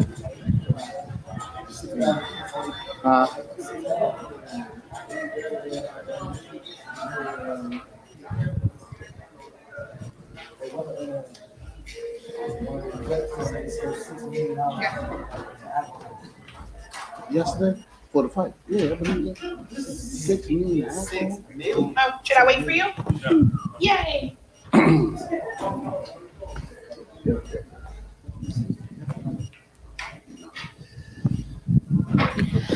Good afternoon, everyone. Welcome to another panel of Cranking Conversations where we're having the uncomfortable conversations because if not, how we making change. I will be your moderator for this panel. I am Poet Taylor, proud cultural storyteller. I am a multi-medium content creator, and I tell everybody I'm a community love-azon because I feel like we stopped leading with love, and well, you see where that got us. So with that, so we can get started and be respectful of everyone's time, to my left, we're going to have our panel introduce themselves, and then we'll start, and we'll make sure that we save a little time at the end because it's less about what we up here talking, but what questions you have, what challenges you have, and how we can best plant seeds to make it better. Is that cool with everybody? All right, we will start with my first guest. We ready? How y'all doing? I go by the name of Drew Anthony from Southeast DC, and I'm a musician. What's up, everybody? My name is Frank Sirius, leader of the Chuck Brown Band and Sirius Company, and my friends call me Scooby, so y'all can call me Scooby. My name is Brother Harold, also go by the name of Coach Shooter. I'm one of the founders and the president of Metro Bengals Youth Football Program, and also an entrepreneur in the city. My name's Abdur Kelly. I'm an artist and an activist in the city. Most people know me as simply Kelly or Track Star because that's what I go by when I'm in that character. But right now, I'm having a conversation with y'all, so I'm Abdur. How everybody doing? My name is Charles Holton from Play for Life. I'm a coach and I'm a voice for the youth. First of all, I want to thank all of y'all for being here. It's with intent that I have a panel of phenomenal Black men. I feel like we've all seen the headlines. We have read the stories. First of all, there's this idea that y'all don't exist, but let them see that y'all are here, living, existing, giving back, being dads, uncles, and all of that. So I'm gonna start. This is a mixture of, there are two things that people say are influencing the youth right now. Lack of programs, but I got coaches that are about to tell y'all otherwise, and that all the music sucks and is sending them down the wrong direction. So I would like to hear from my artists and my coaches, how how you feel about that being the narrative, and what do you want people to know in regards to that? Is it that positive music suck? Are we not supporting it? Is it there are no programs, or are you not getting the correct funding? And then we gonna take it from there. Who would like to start? I like to start with the music part of it. There's always been positive music being made, and it's never stopped. I think what we got away from was making it cool. The days of Marvin Gaye, What's Going On, those were cool songs to play. Radio got involved, it was supported. Now, and I'll tell you a quick story. I got a nephew who's an aspiring rapper. And after hearing some of his stuff, I say, man, you talking about sliding on somebody and circling the block, pulling out guns. I'm like, bro, I know you. I've been knowing you since I was born. You ain't about none of that. And if the dudes that's really about that pull up on you, you're going to come to me and cry, try and squash it. So anyway, I'm talking to him. I say, man, won't you rap about something else, something you like, girls at school, something love. He said, well, what would you have me rap about? So the narrative to our young people is that rapping equals talking about crime, sex, drugs, and guns. You know what I mean? They think being a rapper actually means I have to rap about that. And that's, I think we got to start with breaking down that narrative and getting the kids to understand that it's cool to rap about girls, love, even getting money. You know what I mean? So in a positive way. So I think that's one thing we got to do as far as the sports, or you got something to say, Abdul, about the artistry? As far as the artistry, one thing I love that he said was it being cool, because at the end of the day, one thing we can't deny is us as Black people, we not listening to no music that we don't rock with, nothing that's not catching our vibe, catching our attention. But I learned that when I came home and, trying to put a positive message in the music, you just got to make it something that they can relate to. I mean, at the end of the day, when they say, what else we gonna rap about? Let's be real. When these kids step outside, they see drugs, guns, they see murder, they see fiends and stuff like that. So it's not about the content. It comes down to perspective on it. And instead of glorifying the issues, because that's what they've been encouraged to do for a reason that we'll get into later. But if all you know is trauma and murder, talk about it, but give it a perspective on how it really affects you and genuinely affects your environment. Because yeah, you saw your cousin die, but that don't mean you about to go pick up a gun and call 50 people and do 100 shootings. You're going to cry in your room. You're going to resort to some drugs. You're going to be looking for help. That's what you can talk about. And they don't have enough people showing them that that's actually possible, because in a time like this, we have kids who talking about hopping out cars, but we also have 30-year-old men who doing the same thing. So they only doing what they know. They weren't taught to do this. Once upon a time in hip hop, you couldn't come outside and stand on the block and rap if you weren't talking about nothing. When they had those ciphers and things, the older folks held the youngest accountable. But now the wheel is going backwards, and you have people who are 21 to 35 in our community thinking that it's okay and it's just music. But I see kids up here earlier who were talking about they got to limit themselves to consuming, certain music because it projects certain energy. So the kids are aware of what's going on. They know. We just don't have enough, I feel like, men in our community leading them or showing them something differently, showing them an alternative. We all got an opinion on it. We all want to talk about it. Don't do that. But you can't tell a kid not to sell drugs and he know that you built your whole empire off of selling drugs, So I'd go on my way to come home in college attire, show them that I can rap about the same stuff, give them the same type of story, everything. And you can feel it on a more genuine level, but that just takes courage from people who actually endured it and know that this ain't the way to step out there and show them. Because it's possible. And you can't say it's not possible when I'm doing it and there's other people like me have doing it. We endured all of this, but we ain't go to jail. We went to college. We came back home to a war zone just like you, but it's a totally different perspective on it. And that's what we need. It all comes down to perspective. Before we get with our coaches, I do want to ask you a question on that. What role does the community play in helping build that connection, that foundation? I think a lot of times there's a lot of finger pointing, but never any responsibility and accountability. It's all of our problem at the end of the day.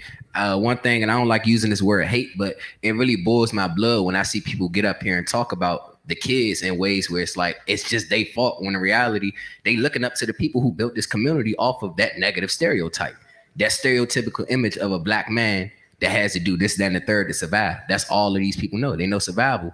So if you were able to make money and you made his auntie a junkie, or you did crime with his father and got his father arrested, or you gave his brother drugs and his brother got locked up with those drugs, you profited off of this community, so you owe it. And that goes for everybody in this community on every level. If you are profiting off of the trauma, whether you're getting clout, whether you're getting money, if you are gaining something from the stuff in our community being negative, then you owe your community. We could sit here and talk about where the parents at. We know some of the parents are addicts. We know some of the parents are in jail. Some of these kids are in foster care. Like, that's why I feel like we got to keep our trauma to an extent, because people who not from our environment, they don't really understand. But we get it, and they give us so many scapegoats to where it's like we pretend like we don't. We know why these kids is outside doing the stuff. They don't have no guidance. So who's gonna guide them other than us? Literally, the government not coming to scoop these kids up and take them nowhere except we know where. The mourner, they taking these kids to the funeral home. So we could sit here and talk about we want kids to be better, but forget a revolution. We got to evolve in ourselves so we could put ourselves in a position to actually lead these kids and show them that there's a different way. So it's our job, all of us. I don't care if you make minimum wage, like, use your voice. You know what I'm saying? You can offer these kids something, because at the end of the day, they start with literally nothing. So the little you feel like, oh, this not gonna work, this ain't enough. Nah, they need that, because you'll be surprised how many people just turn their back on a kid because it ain't mine, or I heard this about that kid or that group of kids. That's why they doing the stuff that they doing. Thank you so much for that. And that actually now, coaches, you know, it is your time, because here we talk about leadership and those giving guidance. Okay. For me as a coach, I think the kids are missing just being loved. You know what I mean? And for a coach, even for me, 2007 changed my life when my son was born. And we started playing football, and I got to see other kids that was less fortunate than he was that come into my home, and I treated them like they were my sons. You know what I mean? So I think we got to get back to parenting. I think we just got to show them love, let them know that you can make a mistake, you know what I mean? And you can be a better person, because I'm a person that made a mistake. And guess what? When I came home from prison, I've been with Metro 22 years. So I'm an example to show you that, hey, you can make a mistake and you can change your life and be somebody else. That's why, for me, with the youth, I have to do this. This is a must. God put that in my spirit and said, this is what you have to do. And, you know, for the kids, it's just like, after youth football, we got to have resources for these kids to continue to be in their lives, to continue to help them.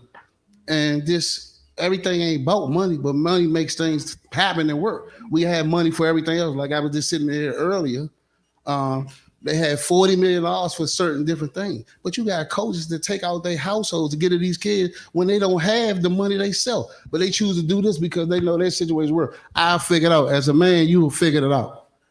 You know what I mean? We're going to figure it out. But a coach wear a lot of hats. I might got to come to practice one day. I might don't have to be a coach. I might got to be a father.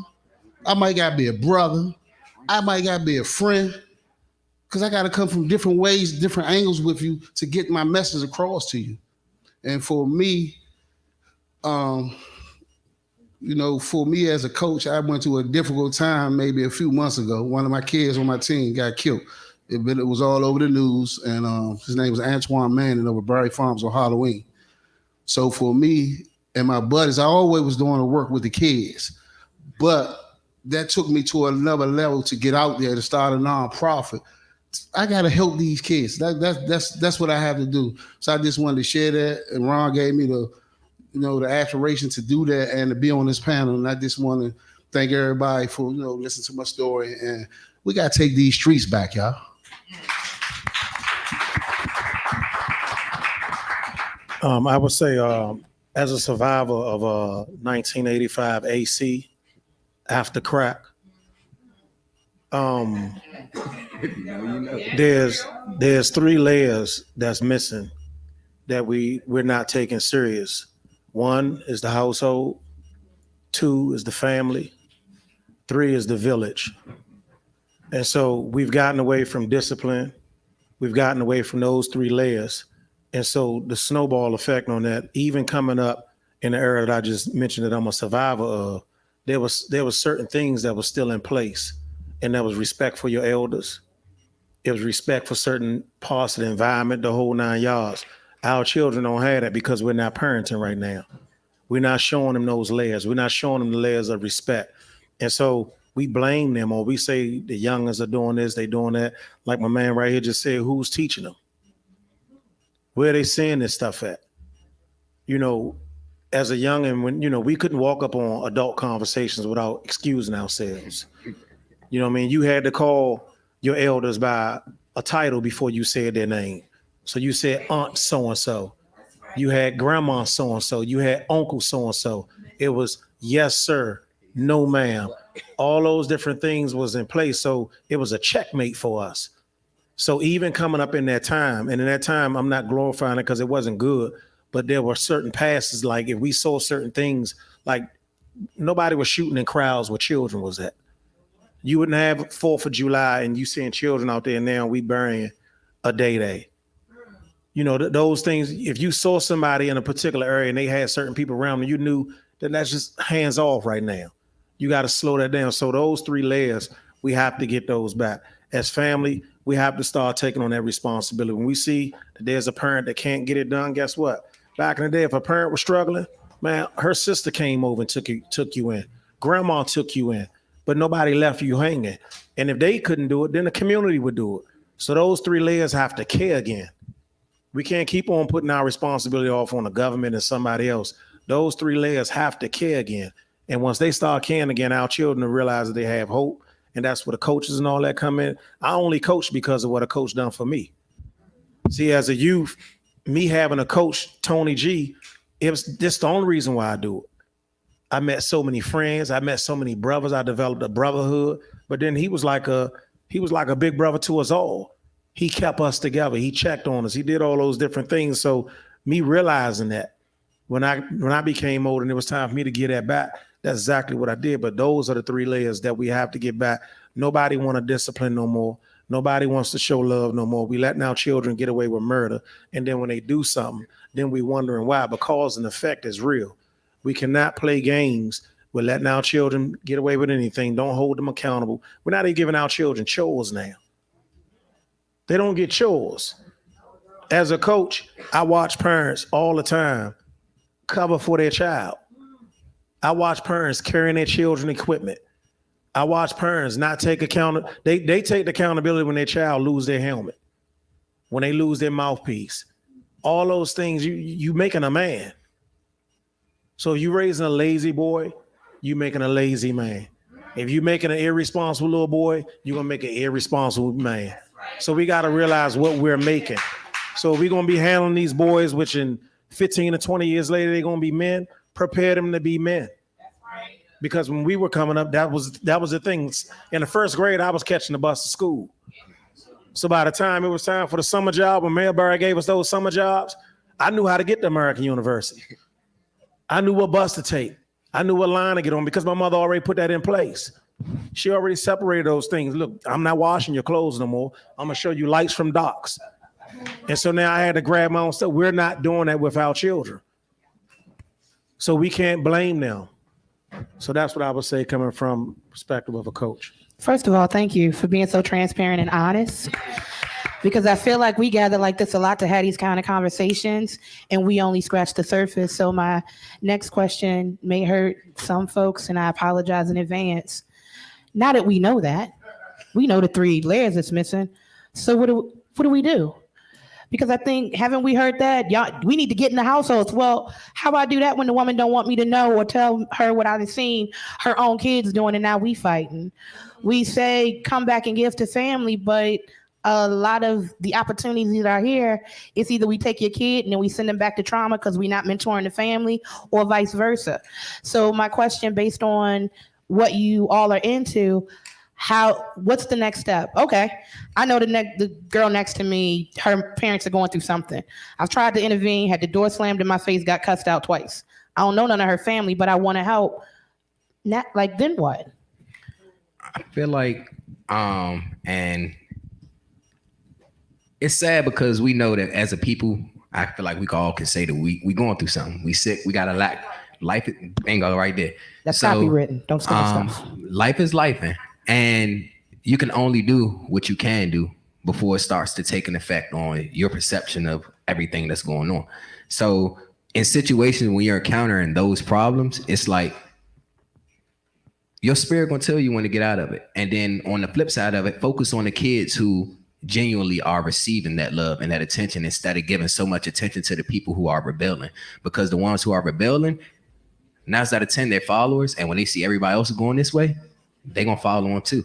So instead of trying to, again, we talk about affecting this kid, but we got a lot of youth in our city through social media. I know we say that don't mean anything, but they have influence to bring a certain type of, unity, bring people together. I remember coming up, and Coach Lou right here, I played football up Raymond, but Emory always had the rec. They always had everything going on. So it'd be all these different types of events put together to bring not only the youth out, but the families and everything out together. So it's like when you're bringing these kids into the communities and you bringing their families on with them. And I feel like a lot of that stuff through gentrification, a whole bunch of other stuff is like getting siphoned out of the community, where people who operate in these recs and stuff like that, they don't have the mindset that these people had back in the day, or they're not trying to apply the same stuff. They kind of like, hey, the kids is wilding, get them up out of here and leave it alone. But when you actually are taking those steps, like, we can't say that stuff ain't working, because I don't see a lot of people actually taking those steps and organizing events on that level to even actually apply that knowledge. It's we could talk about it here and there. When we go back to the community, I would love to do that, but do I have the resources to do it? No. So I'm just another person with a microphone talking. I got to make a call to Ron. I got to make a call to somebody else. But to actually obtain those resources, they say it's $40 million floating around.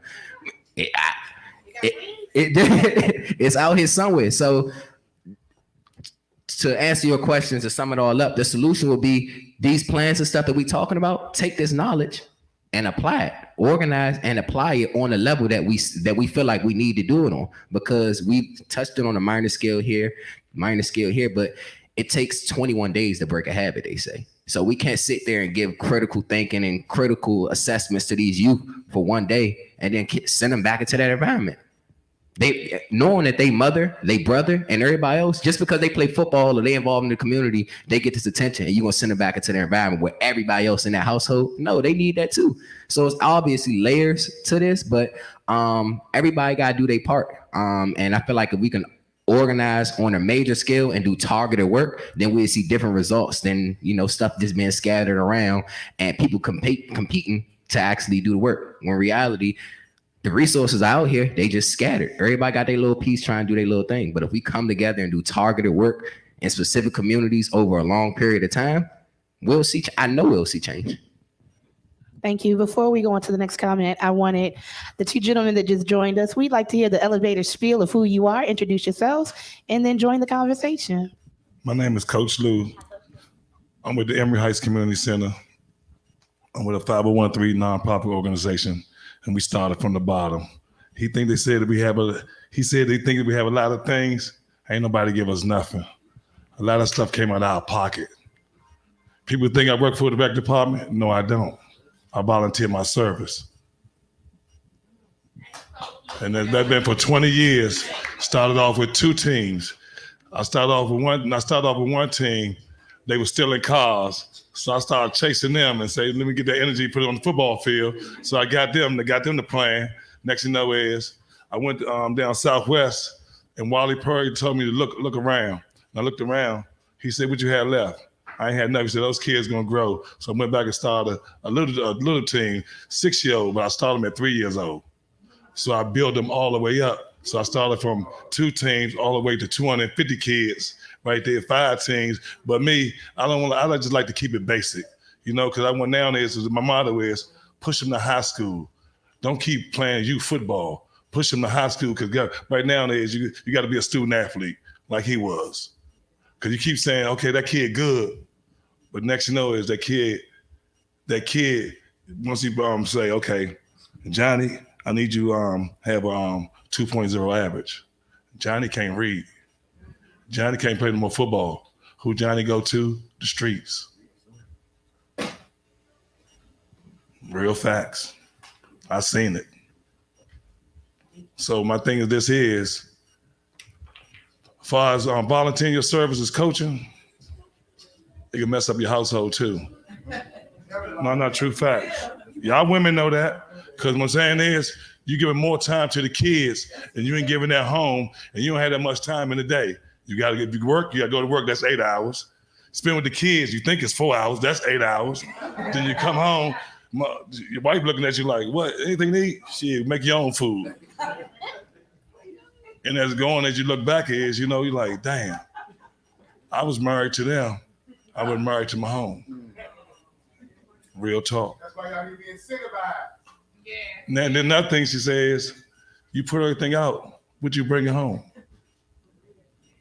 Damn. No I guess the argument could also be if it's not just Coach Lou putting in 82 hours, but I got 10, 15 phenomenal folks putting in their amount, then now you have time for you and time for home, because as with all things, when it's a collective, it's not just sitting on the shoulders of one person. I think we've gotten away from that. And you adopted more kids. Yeah, we're gonna adopt more kids, but it's the way, like prime example, during COVID, there were people that said that they couldn't get any like groceries. So me and my friends thought, well, if I got a Costco card and you got a Best Buy card, you got all these cards to all these places, we made a list of what people wanted. Then we collected money. This was me and my friends' families, because we were all, life was life in all of us. We then went and then we got 82 rolls of tissue. Now, instead of 15 families saying we don't have, now we all had tissue, we all had milk, we all had groceries. And I think not only have we made the more positive things uncool, we've made being a community and really being our brother and our sister's keeper uncool. So to your point, it shouldn't cost you your family to love up on kids that ain't got no family. But if all of us are loving and we are all like-minded, then it changes things. Sir, on the end. Thank you. You're welcome. Thank you for coming. Appreciate it. How y'all doing today? Okay, my name is Rashad Jackson. Some of you guys in here know me as Coach Rashad. I've coached over at Watkins Hornets Youth Association for like 7 years. I hear y'all. Y'all know we were the best. But for many of those years, I've been working in mental behavioral health. And for the past, this past season, I was on a staff, but not as a coach. I was on it in the capacity of to be a mental health specialist. I have done a lot of research, as well as my experiences show me how mental health and sports are connected. For some of these athletes that we're coaching, let's be clear, it's not just the players that are experiencing some mental health challenges, it's the coaches as well as those families. So I'm sure many of these guys up here know, as coaches, we carry on a lot of hats. Even though we're not professional in some of these areas, we still carry on a lot of hats, not just coach, we're dad, we're big brother, we're uncle, we're a mentor. And sometimes we don't have the, I won't say education or the knowledge on how to deal or how to detect some of these mental health concerns, or even know how to express it to our players, as well as to those families, of the need for those supports and those services. On top of the fact that we're dealing with those kid challenges and their issues that go on in their home, we're dealing with our own. So it's a lot to take on someone else's challenges and their problems, and you still got your own. And I think that a lot of the coaches that are definitely up here, as well as those who are not, who put in years of hours, like this coach said, he's been doing this stuff, been with some kids 3 to 5 years old, and watched them all the way through high school. And I'm sure he's seen some of one of these guys right here talking about he played for him before. I know he's had some great days and some tough days. He's watched some players come and go, whether it be moving on to the next level or in our community passing away. Over at Roosevelt this year, we had a young man on Memorial Day. You know, that morning we had football practice that day, but then in the evening he was shot. Just turned 14, 3 months before it happened. Instantly, the team was in disarray. Some of the players quit because they just couldn't handle it. Because a lot of these kids grew up with this player, as well as the coaches. It was a rough day for them, and a rough week, and as well, actually, it's been a rough season for us all. We had some mental health support come through. I was able to get a therapist to call and do a Zoom with the players to do some grief counseling, as well as just dealing with the depression and anxiety that the players encounter. I see several parents out here and a lot of concerned people who, want to see a change not only in our communities but overall for our youth.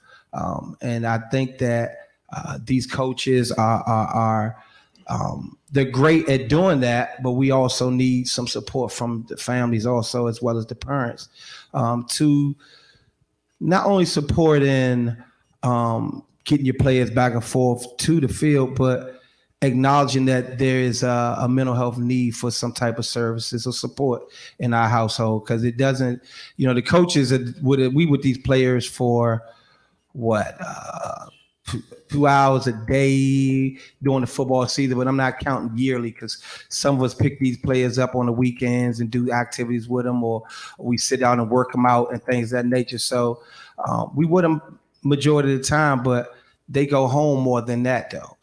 So once we all start to understand it and know what mental health is, I think that we'll have an increased value in our players, not just our players, but all the youth in our communities, and it help increase or decrease some of the violence that's going on. And I'm sure I'm gonna get a chance to say more. I can get to talking. I don't want to talk too much. Well, So you're in the right place at the right time with the right energy. You want all the words, but Absolutely. I want to get to my young folks. Thank y'all for joining us today. Just want to know your name, where you're from, and all that good stuff, and then we will continue this conversation. My name is Tariq Jensen. I'm from Maryland. I'll go to my high school. I go to Rock Creek Christian Academy. I used to play for the Clock Boys. Yeah. Hello, my name is MLK Bar. I'm from Maryland. I go to Good Counsel High School, and I play with the Clock Boys too. First of all, thank you. We kept hearing it. We keep having all these conversations about how to best help you and your peers, but y'all ain't never here for the conversations to tell us what help looks like to y'all. So I want to start with the two of you. Let's talk about what working with these coaches did for you. Let's talk about before you were on a team and coached and the things you found yourself into. And this is a safe space, no worries. And then how your life changed for the better or the worse, be honest, once you were a part of these teams and you met these coaches. Either one of you can start. I found it like an outlet because like no matter what was going on at home, school, anywhere else, I felt like when I was on the team or when I was with my brothers, my coaches, it was just like an outlet. Like I can be myself around them. It was family. So before that, I was more into like it wasn't, I don't know, it wasn't me basically. Like I felt like when I was with my team, I was me. So that's how it was a difference for me.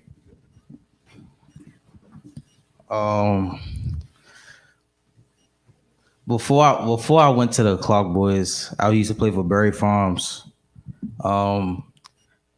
It was safe for me around there. I didn't really hang around a lot of people outside.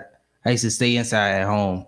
But then when I went to the Clock Boys, I hung around more friends, made more friends. The coaches brought me out as a person. So yeah. So My next, y'all throwing a hot seat. Sorry, because I don't know how long I got you, but I want to ask because we have a lot of parents and adults of the village, and I feel like I want you to talk to them about how we can best help you. Are there more football programs? Do you think that there are things that your coaches are lacking, and if they had that, you could bring your peers along? When you talk to your peers about joining or joining you, what pushback have you gotten? Because we're hoping to not just have a conversation about our challenges today, but we're hoping to plant the kind of seed so the next time we gather, it's a better report. And the next time we gather, it's an even better one. For me, I'll do like camps for the kids so they can stay out the streets and all this. I don't really know what to say. Do you feel like the programs that the mayor's office and the government are always talking about are available to the youth? Are these programs that y'all want to be a part of or you want to show up for? Because you saying camps, I haven't heard that yet. So that's something that, and we do have people from DPR in the mayor's office in the audience right now. They need to hear that. They said 42 million came on the south side of town. Have y'all seen it? I don't even know. Yeah. Call it Camp Village. DPR just took over Camp Brian. Riverview. So kids are born, yeah. Yeah. I think the fact that they don't even have knowledge of it is a start. They don't even know that y'all talking about the case. Y'all say y'all have. Yeah. So the fact they don't get knowledge. They don't know about Yeah. pushing information will be a start to the You got they don't market. And growing up with them, I didn't know about none of the stuff that was coming, that going on in the community. Like they say, they'll sit there. I get in these meetings and we always talk about, yeah, these resources available. And then they run down a list of resources available. But it's like, all right, I get back community and I don't ever hear about none of this stuff again. I done worked in schools. I done been through the program. They watched me from a child up. I had to be that kid to work extra hard to stay out of the environment that I was raised in, even though those is my friends. You had to make choices. But that all came with coaches basically holding us accountable and teaching us what they know and providing the resources that they had. I'm sure if these coaches knew and had access to everything that we talk about and that $40 million that's roaming around, a lot of stuff would be done differently, you know, because we get here. I remember being there's no reason why we should come to football practice and kids can't play because they can't afford equipment. And if they can't afford it and the coach can't go in his pocket and pull out his last to do it, then that kid's just left with nothing. And if we saying we investing in the youth, that's prime example number one. Why aren't these communities overly funded for football when you know that all these kids want to do this? And again, we don't want to just talk about football, basketball, music, because those are the three avenues that they push us down. And once we get down there and see that you're not going to the league, you're not going to be El Chapo, and you stuck, you know, where the resources from there? Because they aren't poured, and we talk about the resources, but the people who I know that need the resources, I literally seen them go in their last and pull their last out their pocket and give it to kids growing up. And they still doing it right now. They still doing it right now. And hearing him tell me that Emory had, I lie to you not, bro. I thought Emory was the Mecca uptown. They had everything. I'm talking about they got the new rec, they got the new jerseys, all that. And to find out right now that they had to scrape and claw to make that, excuse my language, to make that happen, that's disgusting. That's sick. And that they literally, they go out their way. I'm talking about every season. I realize, and you know who Coach Anthony is. I never played for Lou. They was all our rivals. I think they be cheating. I'm not gonna lie to you. The whole time. They basketball, football, soccer, baseball, sports. They not even thought of young black kids playing. They implementing programs, but funding them themselves. They driving across the city in their cars, filling up their gas tanks with gas to make stuff happen for these kids. And it's like we talk about, is money floating around? Where's the money? Because at this point, we got all these plans. We talk about them all day. Where's this money that everybody talking about that we can access to implement the stuff that we need to implement? Because these people out here waiting to do the work. They've been waiting. They've been struggling doing the work for the last 20, 30 years. I done went to college, graduated, all-American, got my degree in social work, came back home, and they still struggling trying to do the same thing that they fought to get me out of. But if they had the resources, it wouldn't only be me. I think, Listen. and I think what Abdul is saying is 100% correct. But I think we also got to take a lot more responsibility, like he said before, as parents, as an adult, because I can attest, at least on the art side, when they put these contracts and grants out, the room doesn't look like this. And Ron Moulton can tell you, it's 90% white, right? And the information and the knowledge about this stuff is out there, but I think we got to do a better job of seeking out that information and disseminating that information to the people, right? Because like you said, we all came from, we got a history of doing more with less, right? That's just a part of our fabric. That's just a part of our community. And that's the way we had to fight all of these years. I mean, for hundreds of years. So, you know, my coaches did the same thing. Like when, you know, back in the 80s, they had to scrape, claw, make sure we had things that we didn't have. And I grew up, you know, 3 blocks from Watkins. So for us in the music side, and this is my son up here too, yo. He's an artist who went to Duke Ellington. And, you know, he's been a testament to everything that we've kind of had to deal with growing up. You know, growing up in Southeast, didn't have much. But at the end of the day, my parents were good parents that also sought out information. My parents was one of 2 black parents at PTA meetings. And all of these joints, we come together. I mean, it's so much stuff that we come together for and organize for. But when we're talking about investing in our kids, it starts with those positive things, PTA meetings, parent-teacher conferences, and not just something that you do because you have to. You know what I mean? We got to be more vigilant in taking responsibility for that part of our kids' lives. We drive them to the sports events. You know what I mean? We show up. Uncles, aunts all come out. But when it comes time to, for them to speak at the Lincoln Memorial for Martin Luther King Day, I see all white people. And that's just where we at. You got a question, bro? Oh, this is a whole round table. Get into it. And if I don't see you, wave your hand. I don't want to wait to the end to ask for questions because I feel rushed. If we have folks in front of us and folks in the room, let's get this ball rolling and hold each other accountable that it goes beyond today in this conversation. Yes, baby, use your outdoor voice. Yes, sir. So the first thing I want to say is that as a community, the fact that this has been broadcast, thanks to Ron Moulton, this has been broadcast. Why is it only this many people here? Like, if the community actually cares about something, they need to show it their action, right? And a lot of you mentioned about community, but we don't act as a community. And that's a fact. And when you drive around the city, you don't see community, you see individuals. And when you don't see somebody as connected to yourself, it's easy for you to harm them. It's easy for you to leave them homeless. It's easy for you to not feed them, all those things, because you don't see them as part of yourself. So that's one of the problems that we have. And that's not an accident. So ending it with this, like, we got to stop being comfortable with things being the way they are. As soon as we feel uncomfortable, then we act. But as long as we're comfortable, another little kid just got shot over here. Oh man, this happened. They just carjacked this lady at the gas station. This, all those things we get comfortable with. That's why our community is the way it is, because we comfortable with this messed up stuff going on. We got to be uncomfortable, and then we can start acting.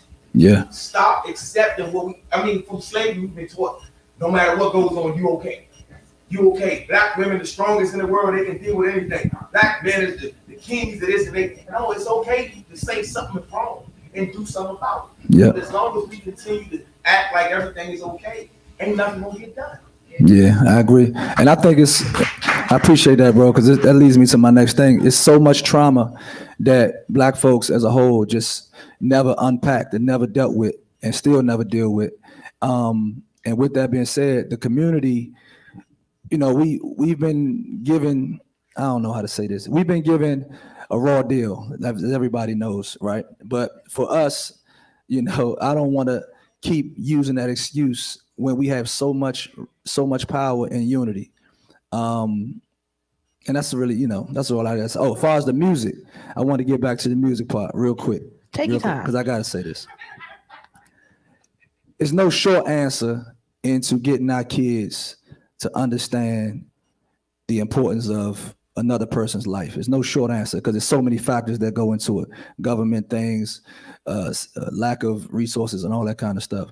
But the one thing we can control is our imaging to these kids. Imaging is so important.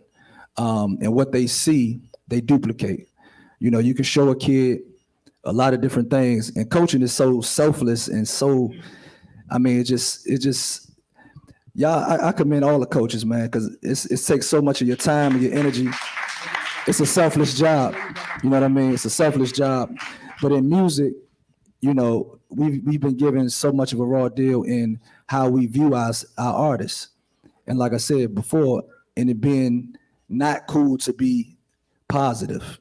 You know what I mean? In the 90s, when we started coming up, we started seeing HBCUs on the Cosby Show. We started seeing Queen Latifah rapping about respect to the Black queen. And next thing you know, we had people being positive in TV. The music nowadays, I'm sorry to say, man, it's trash. You know what I mean? Like, and I'm not talking about trash and quality of production. I'm talking about trash and quality of message. And it's so important, the imaging and the messaging that we absorb and that we consume. So I think we got to do a better job in that. As a young artist, I think you want to have something to say about that? Well, not necessarily about that. I was going to say about mental health, coming from like a child standpoint. The parents, I feel like because in the households, you like a child muster up enough courage to come to their parent, to tell them what's wrong, and then they be like, "Oh, you be all right." You know what I'm saying? Like, I feel like we got to stop with the UBI and actually listen to what they're talking about. That go back to what you were saying about mental health and just not dealing with trauma, because there's so much trauma in the Black community that we need to deal with, and I feel like parents don't, or majority parents don't deal with it because they don't want to. I don't know if it's an avoidant thing, or if it's don't know how. Yeah, there's no resources like you were saying. So I feel like as a community, we got to come together and really figure out how to tackle that. I appreciate that. As we talk healing, I'm gonna go to my mental health professional here because I think that's the underlying thing. I had a question for the coaches. I know that multiple teams have lost members, and that's a domino effect. I'll let you speak, and then I'll ask what kind of mental health is offered to the players, not just for the day of or the day after, and is that also something that should be a part of when they come and we doing practice? Is it meditation before we hit the field? Is it asking if you want a free therapy session? And I'll talk to y'all a little about that, but listen, I'm a praying girl. Thank you. I wanted to piggyback on that, and I'm happy you brought that up. With me, I connect everything to trauma. Like, I can go back from when I was younger in school, elementary, and I'm not sure if some of these guys have experienced, but I remember growing up, there'd be times where a kid want to fight me, don't even know me. and I thought about that this morning, how that kind of affected me as a young child, because you don't know why this person wants to fight you. You're kind of scared for real, but then you got to act tough because your buddies are right there. So, and we don't look at those little small things as how we're affected from trauma. Our parents have been affected from trauma too. So some of them don't know how to express that to us, or know how to talk to our youth about that. In our community, mental health is a secret. The first things we think is crazy, or I got to take medication. It's a total misconception of what mental health is. We don't understand that mental health is connected to the trauma we experience. It's depression, it's anxiety, it's anger, it's stress, it's homelessness, it's unemployment, it's dehumanization. And these are all the things that we are affected by. We all experience some type of mental health things throughout our household. I don't know a Black person that's never been stressed out or angry about something, right? I don't. And it may be somebody who has had a great life where they haven't had those type of traumas or any type of hardships that they experience. But what I do now is I just do education now. I educate everybody on what mental health is and how important it is to have a healthy mental state, other than just thinking about the way you look. When I'm talking about the way you look, I'm talking about your clothing, your appearance, on how you fit your clothes, going to get surgery, thinking I have to be in the gym. One of the things with sports and youth who deal with a lot of mental health issues is we don't talk about it, but it's that kid that's a superstar. I know these coaches have experienced, they've had kids that played from 5 years old up to 13. Then when they decided to get out of youth football, they don't play football no more. When the lights go out for some of us, it's our children has experienced things too. I told you I was at Watkins for years, and I watched Tyreek play for years, and I watched him be the guy on his football team. Every time they get in tough games, he gets the ball, he gets touchdowns left and right, every time. And he's glorified, and he's told how great he is, and all the coaches want him to play for him, and all the parents love him. But then one day that thing is going to stop, possibly, right? He's not going to be that guy.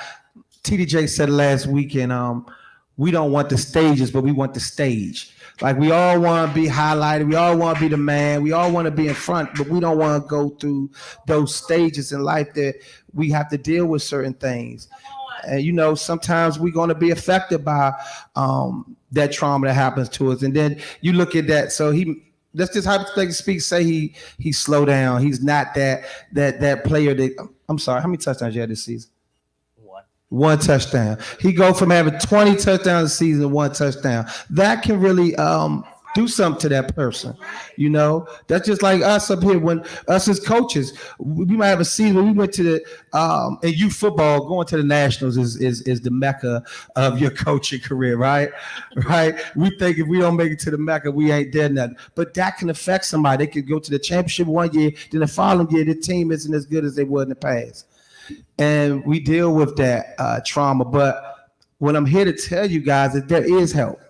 There are resources. We have to come together as individuals to realize that I need some support. I need some help because we all have suffered from something. I don't know what you suffer from, but we've all suffered from some type of trauma. I see you back there. You got a question for me? Sure.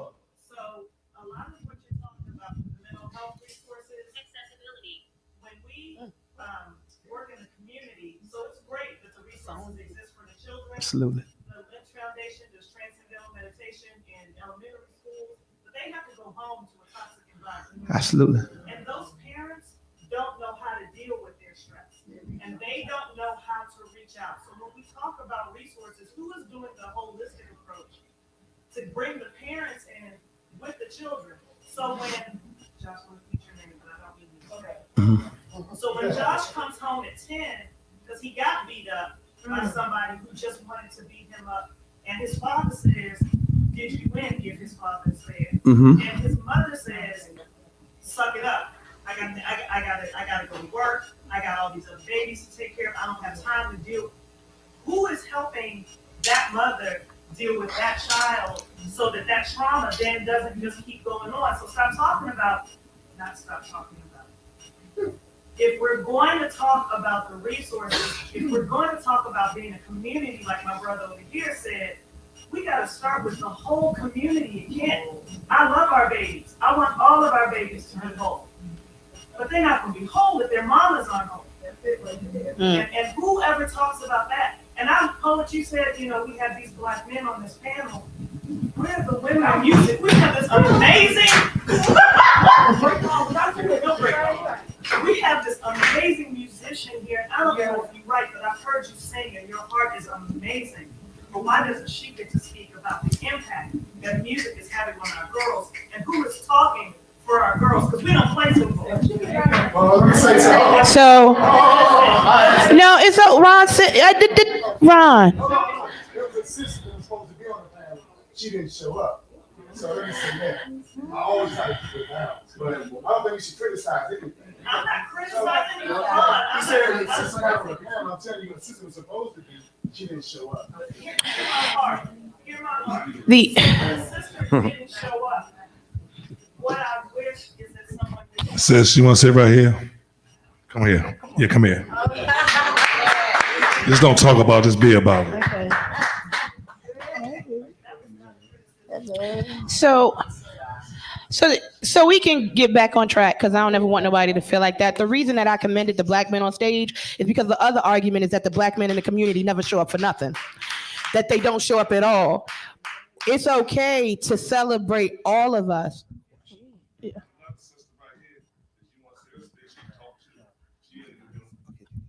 Okay, I don't mind if everybody pass the mic and talk. Like, let's. Yeah. Yes, we are. Thank you. And it's not to say that we can't move forward with another conversation. We can only really address certain things at a time. But as a person in media who consistently hears that black men don't show up enough, I'm gonna commend the ones that showed up because some of them didn't show up today. Yeah. And they'll be the first ones underneath your post when you lose a player saying, "Oh man, I wish I could be there for you."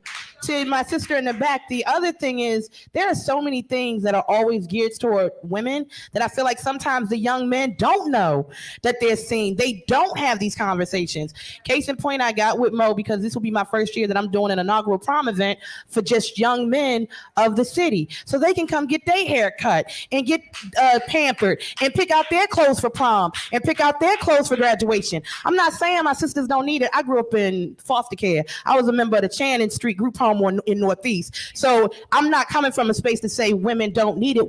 We all need it.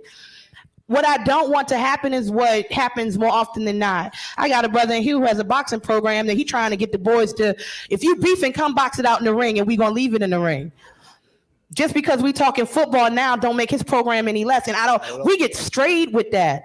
It's not for lack of women. We know to sit down with Ron and say when we do the next round of this, we need to have a panel of this.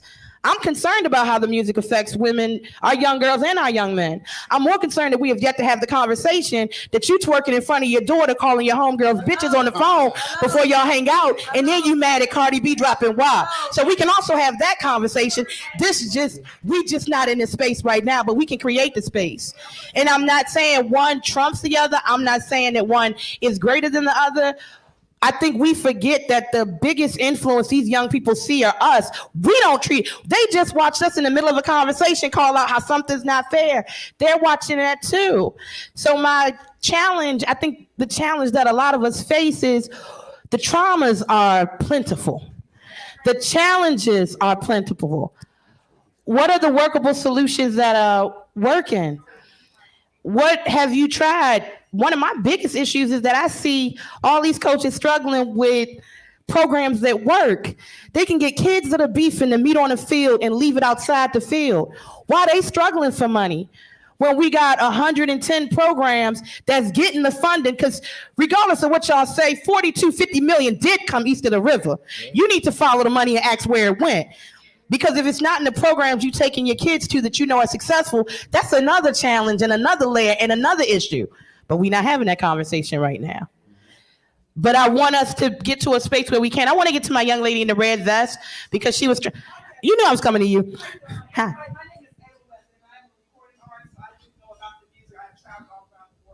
And what I found out is that a lot of times, even I was going into also in the 80s, I was a coach, and I went out to the street and got little girls to do cheerleading and things like that. And I want to say it takes a village to raise children. I don't know how many of you guys pick a bus up, because I know I did. I went and got a van from somebody, took some kids out of the neighborhood, took them to a church and teach them how to dance. Teach them how to sing.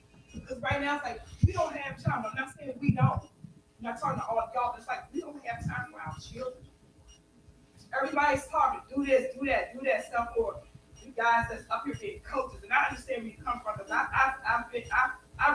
used to do that, and I've seen a lot of little girls and boys that were on the dance team. Some of them got killed, and I understand what you go through, because it's just like you losing a child. Yes, it is. We had these discussions, and I was listening to everybody's point of view here, and I was talking about, I saw the sign said elevate healing music. And I know when I go out, I sing gospel, I sing R&B, and I try to sing to people's heart, not their soul, to change them. Their image is everything. So if a child goes to school, some kids can't afford the Air Force One. Some kids can't. It's so much peer pressure on our children. And again, it starts at the home. When we're doing all the things we want to do for the kids, why don't we get the parents right? Why don't we have something to say, look, bring yourself in, come out here, and we talk to the kids. I know when I started dancing at the church, I went out to the street, I told their mothers to come. Because I know if I get the kids involved, their parents are going to come. Get them involved. Don't just leave them on the side. Help them to cut oranges. I know for football, I used to be an orange mother. Orange, Gatorade, find something to do. Get them involved, because we can talk all day about what we need to do. And if we just sit in this room, we have to go out in front of those and lead by an example. We have to. We can't say one thing and do another. If you up here singing go-go, you up here saying, well, I'm doing go, but you twerking, you're not serving the example. You're not. Well, so I'm just saying, you have to lead by example, period. We can be here all day or whatever. I just want to say that. And I believe that with the music that we have out here, it's different preferences of music. I have my preference in a style. Everybody else has their different type of style, but I always, for me, because I don't know what little girl looking at me. I don't know what person is looking at me, because somebody's always watching me. And the minute I move up or say something, they're gonna hold it up against me. Oh, well, you did it. Why can't I do it? So we all have to lead by example. People are watching us. Thank you so much. I want to make sure that you introduce yourself first. Yeah, then tell us a little bit about you. Absolutely. Then let's go. All right, so hello everyone. please bear with me because I didn't think I was going to be on the panel today. I thought I was just going to perform, but my name is Jata Freeman. My stage name is Jata, J' capital T, capital A. Yes, that is my government name. Yes, that is the name that my mother graced me with when I was born, brought into this world by that amazing woman. I am a go-go artist as well as an R&B artist, as well as a student, as well as an educator. And so there's a couple of things. Number one, like you said earlier, there's a lot of conversation about what we are doing for the youth, and we're not asking them. There's a lot of conversation about how we treat their trauma, but we have two young men right here who are very capable of articulating their emotions. We're not asking them, hey, what have y'all been through? Is anybody helping y'all go through what y'all been through? Not just about what programs do you need. Okay, cool. There's a football, you go to Good Counsel, right? That's a great school. They're in the WCAC. I went to Bishop McNamara. Bishop McNamara is a school also in the WCAC. There are a lot of programs and a lot of good things at Good Counsel for that young man. What high school do you go to?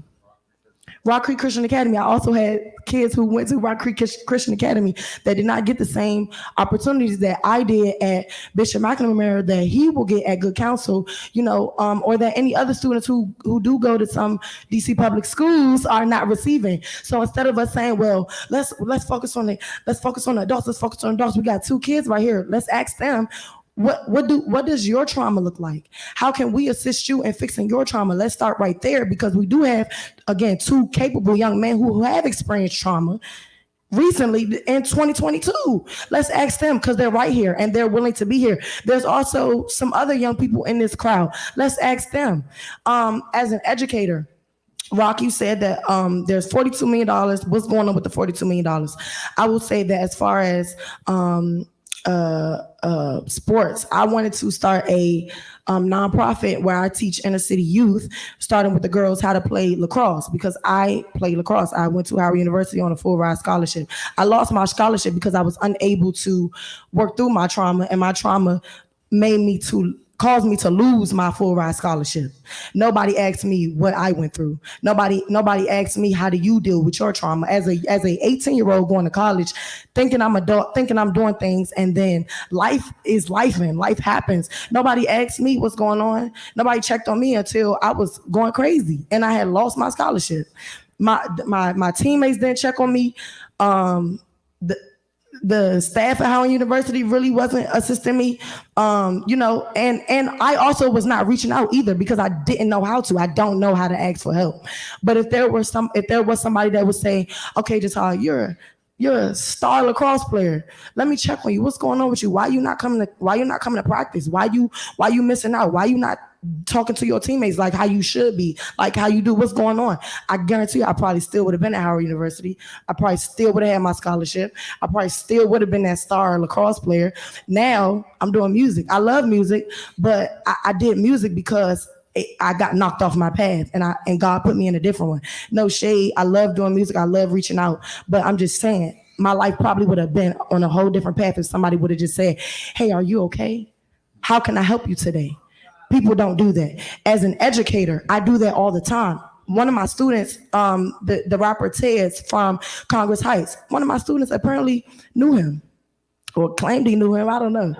But my first thing was, okay, are you okay? Are you okay?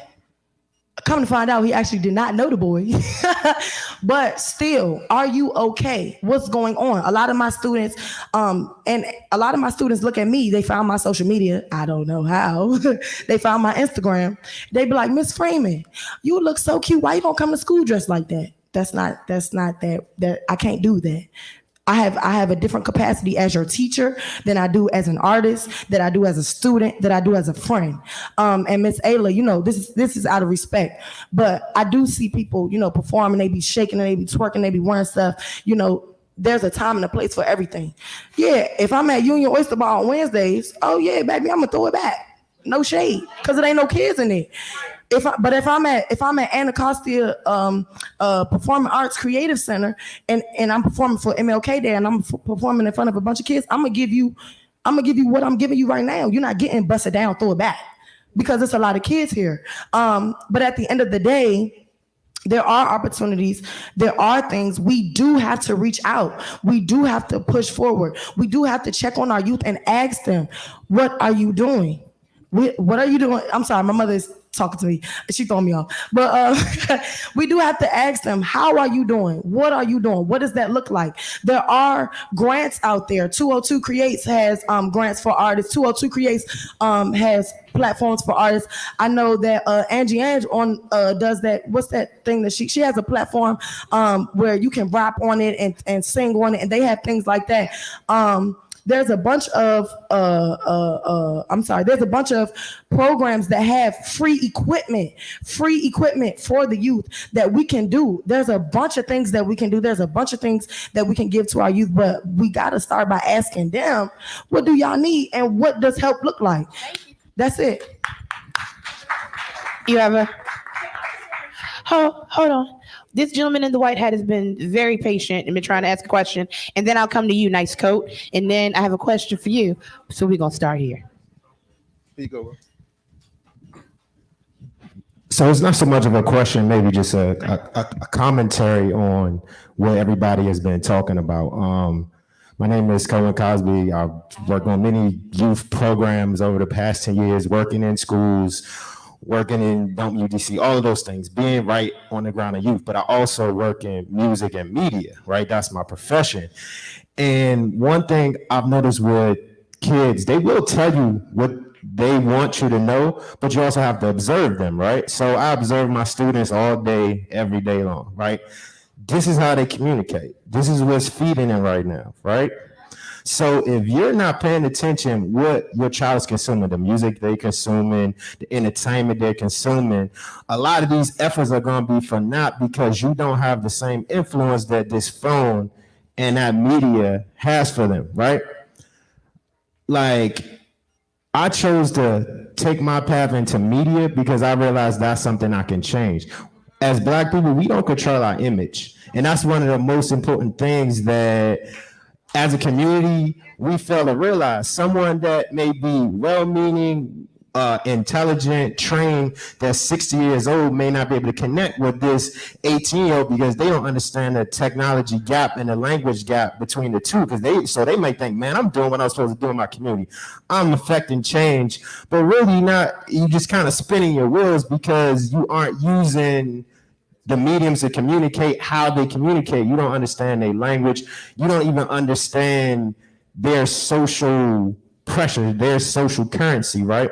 If I'm doing a program, I can't tell a young man to put a gun down, put these drugs on, if I don't have nothing to hand to him after. I don't have a computer to give him. I don't have a microphone to give him. I don't have anything to supplement that energy, space, and time that I'm telling him to put something down. I don't have anything to feel that. So speaking from a musical perspective, but this is a musical panel, one thing the adults can do in the room is figure out your own lane to support the bigger picture, right? I chose my lane. I am a support media. I can film you. I can interview you. I can push your positive things, right? Somebody else might be, all right, like the orange mom. I can organize some food for the kids at the studio. Somebody else can say, oh, I'm going to pick the kids up and take them to the studio. Somebody else can say, I'm going to make sure the kids got computers. Or I'm going to make sure we put money into making sure they can all get together in one place. And we could bring all the wraparound services to them in that one place versus everybody trying to work in silos, but ultimately spinning your wheels because you're not actually connecting with the youth you're trying to serve. So if everybody just went home and say, man, what's my lane? What can I actually do that I'm good at, that I'm not going to get frustrated and I'm not going to quit? Because one thing about youth work is not easy. None of this is easy. You're going to be frustrated. You're going to cry. You're going to want to beat kids up. I don't want to put them in headlocks because it's frustrating. But if you pick the piece of that puzzle that you're good at, you're going to be able to see it through. So that would be my, advice. Stay in your lane, but make sure you connect in that lane to make it a highway to success for the kids. Thank you, baby. Yes, my love. I just wanted to say, I just wanted to publicly apologize. I want to publicly apologize to you two. Last year, we created a program, Moving Mountains, designed to impact the lives of young Black males, and we failed you. We failed them because they lost a teammate. And it doesn't matter that it wasn't anyone in this room. We as a society failed you all. And watching you all in this space, I don't see the clock boy joy that you used to have. There was a look that you all had that you don't have anymore. I'm so sorry that we could not protect you from that. It is so hard sitting here watching you all, knowing that your innocence was snatched. It is not easy being a coach. Anybody that works with young people, you gonna lose some. This shit ain't easy. Yes, many of you know me from the government side, but I am passionate about serving young people, and I humbly apologize that we failed.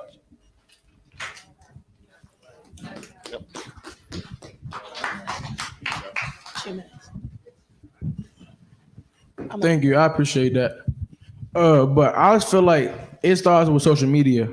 I know the DMV pages that I see, all I see is about who died, who the newest song came out, the newest shoes came out, but I don't see nothing about talking about the resources that we have. I hear people talking about resources, all this other stuff, but I never heard them until I came in this room today. So I feel like I know me and Reek probably follow the same people, and they post nothing about the resources. They post different stuff. So I feel like we need to get in touch with the people that are running social media, the people that are that we follow, because y'all post this stuff, but we don't follow y'all. It's not that we don't want to, just we don't know about y'all pages. But the pages that we do follow, they ain't posting stuff that we need to be looking at. You feel me? I agree. Thank you for that. Yes, Coach. Yes. I'm hearing a lot right now, and there's an antidote that's missing that'll affect all of us universally, and we're not touching that. And the first thing that all of us have to accept is that you got to get a knowledge of self and who we are. I don't want us to swim in whatever pain or suffering that we've had, because that's a reality. But at the end of the day, we must accept the fact that we are the direct descendants of God. You can't ignore that. If we're going to be in here and we're going to look at scenarios and make that's not us. We are the resource. We don't have to look for resources. We are the resources. We're the original people on the planet. There is no resource without us. Everything is born from us. Everything comes from us. So even when we attack music, we don't have to attack music. It's billionaires being made from that music. That music was created out of a group of people giving us nothing. And we took the limited, what they gave us, and turned it into $1 billion empire. You said you from Berry Farms. There was a group of children in Berry Farms that could not afford instruments. Before you knew it, they was making albums on cans and buckets. We are the resource. So the key to all this is accepting who you are. And you have to understand who you are. And that's the bigger problem. We don't know who we are. So social media won't control me if I know I'm God. Somebody calling me a negative name, you can't make me believe anything else if I know I'm God. I'm not going to be quick to pick up a gun on you if I know that you're God. So we have to get back to that, and we can't be scared of that. We got to be proud. We can't move around in a space, well, I don't want to say that. No, I'm telling you for a fact. I stand here today, and I don't want to come here for nothing. I don't want to come here and then we leave and do nothing. We are the original people of the world. Stop limiting our boys to music. Stop limiting our boys to sports. Man, you could be a businessman. You don't have to run a 4-4 to be a businessman.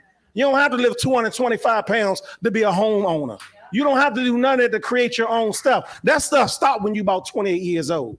We should be talking to our children about home ownership. We should be forcing the schools from the beginning, not waiting till high school, but from elementary, kindergarten. We need to bring back home economics, manhood training, womanhood training. And we won't have to limit ourselves to all these small spaces when we talking about social media or we talking about music. No, man, you are creators of everything. When I say everything, I mean everything. Anything that you looking around in this room, we made. The chair I'm sitting on, we made. This microphone I'm talking on, we made. When you go outside and stop at a stoplight, we made that.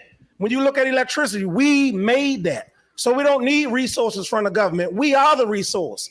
But we have to accept that. So what we can do with that 40 million, we can put pressure on the mayor to start telling the mayor what we want inside our schools now. We want manhood training class. We want womanhood training class. We want business classes. We want credit repair classes. We want classes on stocks. We want classes on where should we put our money so our money can go make friends. That's what we're missing today. We're missing information. That's all we need is information. Once you get information, after that, all you need then is time. All you need to do now is be alive. So let's not swim in what we done went through. Let's find out who we are, accept our own, be ourselves, and then get to work. That's all. Can't nobody stop us. It's impossible to stop us. Rap music that we're attacking right now came from the Bronx in New York. People not having no instruments, and they playing wordplay on DJing and playing music that was already put out. Before you know it, now we got billionaires from that. We created that culture, but the problem is we don't own it. But if we was taught as children ownership, guess what? Those rappers that created that, they have their masters. They have all that stuff patented. So let's talk about that. We got to start today. We can't swim in our pity. So we should be going back home today, find out, damn, well, who am I? Who am I? Who am I? So instead of you accepting the first name of somebody, no, find out who you are. And find out, man, you belong to the original people that started everything. So that's what we got to focus on. If we focus on that, we'll be fine. Nothing else will bother us. Even as a coach, when I got my group of children, this is what I talk about with them. When they're in the huddle with me, you come to the Metro Bengals, you playing with Coach Shooter, parents always been challenged with what I'm telling their children.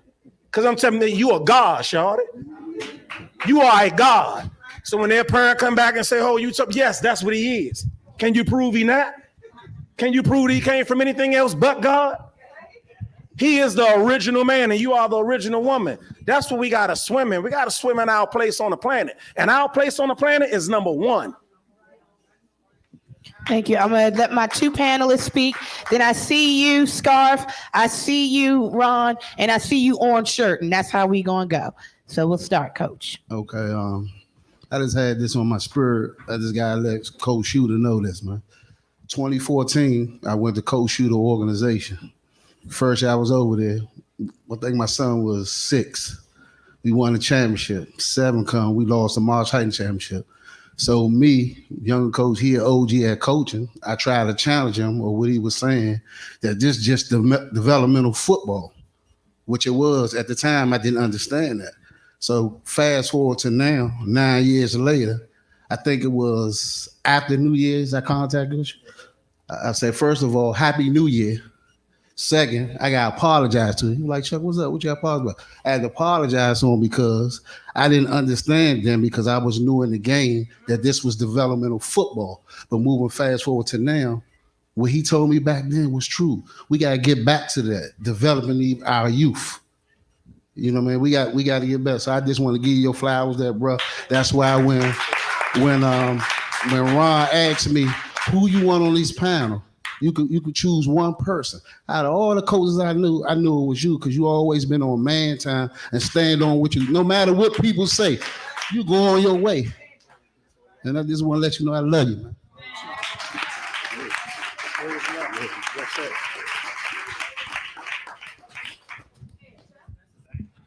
Nah, that's tough. I feel like we need to see more of this right here, as because on the real, I lie to you not. I want to tell y'all the story about I went to Rame Elementary School, 5th grade, and I say probably from 3rd grade to about 5th grade, we didn't have recess. All the little boys was in detention. I hated it.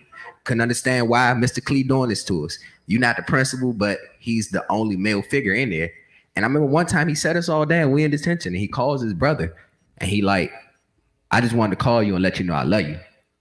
And right there in that moment, it didn't make sense to like, I'm sure me or anybody else, but it's like, fast forward to the day, it's like the lack of love and empathy between Black men in our community. We don't grow up seeing that. Like, we really don't grow up seeing 2 Black men like, hey, I love you, dog. And it being normal. And even to the point where I come home from school, I see the little youngest doing it. The little youngest doing it. And the old heads be looking at them like there's something wrong with the youngest for telling them they love each other so much. It's like we grew up with the lack of love, so now these youngest is overly loving they friends because that's all they got to hold on to. So I just wanted to throw that in there because that moment right there is like that stuff that simple is the little things that I feel like we all could take away from this and take back into our community and let each other know, because everybody can't do everything. Everybody could come up with a plan, but everybody can't drive the boat. Everybody can't drive the boat. So if everybody stepped up and everybody did their part, again, I work in music. One thing that's big for me, and I use my platform, is challenging artists in the city to actually, if you're gonna talk that yeah. Like really talk about it. Because we sitting here, again, we done heard the same story over and over. You ran around the corner, shot 50 people, hopped in the car, drove back, and tell a real story. Tell a real story about what's really going on, because at the end of the day, music is power, music is influence. If you can influence, if you got 100,000 people watching you, that's power, that's influence. And a lot of people with our influence, all they doing is leading people to our death and destruction. And I got to get them some grace, because one thing that I learned is you got to meet people where they at. Everybody don't have access to the information that we have. And then there's other people who aren't mature enough and they have an overflux of information, because growing up, I know, Lou, you ain't had TikTok. You probably call it the Facebook, none of that. But we got no social media. But now it's imperative that you have that stuff to learn this stuff in this environment, because this kid's learning more on TikTok than it is in DCPS. It's kids learning more on Instagram than is. So at the end of the day, if you have a platform and you got influence, you got to understand that they are using our trauma to profit. Like the most profitable thing in this world, like you said, we gods, but at the end of the day, the reason we make this world go around is because we so traumatized as a people. And they show us in movies how they portray us. They show us through music how they portray us. And they give a few people a couple of dollars to continue being this stereotypical image that they got most of the youth looking up to. The youth don't want to hear Malcolm X. They don't want to see Ronald Moulton come in and talk. They want to see Lil Baby. They want to see No Savage. We see where he at. They know that that's where they might end up too, but they don't see no other way. So if you have more artists with a platform and using their words, because they don't understand that they manifest in that life for themselves. Like this is all, whether you're a spiritual person, religious, come down to energy, whatever you want to call it. When you have 100,000 people looking at you, say, I hate niggas and I'm going to kill niggas and degrading women, that's powerful. So what's the flip side of that? Now you got 100,000 people looking at you say, I love Negroes, I love my people, I love my culture. That's what they don't want, because they don't love Black culture. They love Black trauma. Black culture and their it ain't got nothing to do with our culture. We got all these people looking at us like they love what we got going on. I promise you, they just get off because we suffer the same way they did back then. If we take it all the way back to sports, why they were actually created to keep people distracted, that all this stuff that we participate in, that we great in, they make all the money off of it. And they pull one of us out of the community, isolate him, and pretend like he the one who's supposed to save everybody. In reality, how many people you know that actually bought their mother a house?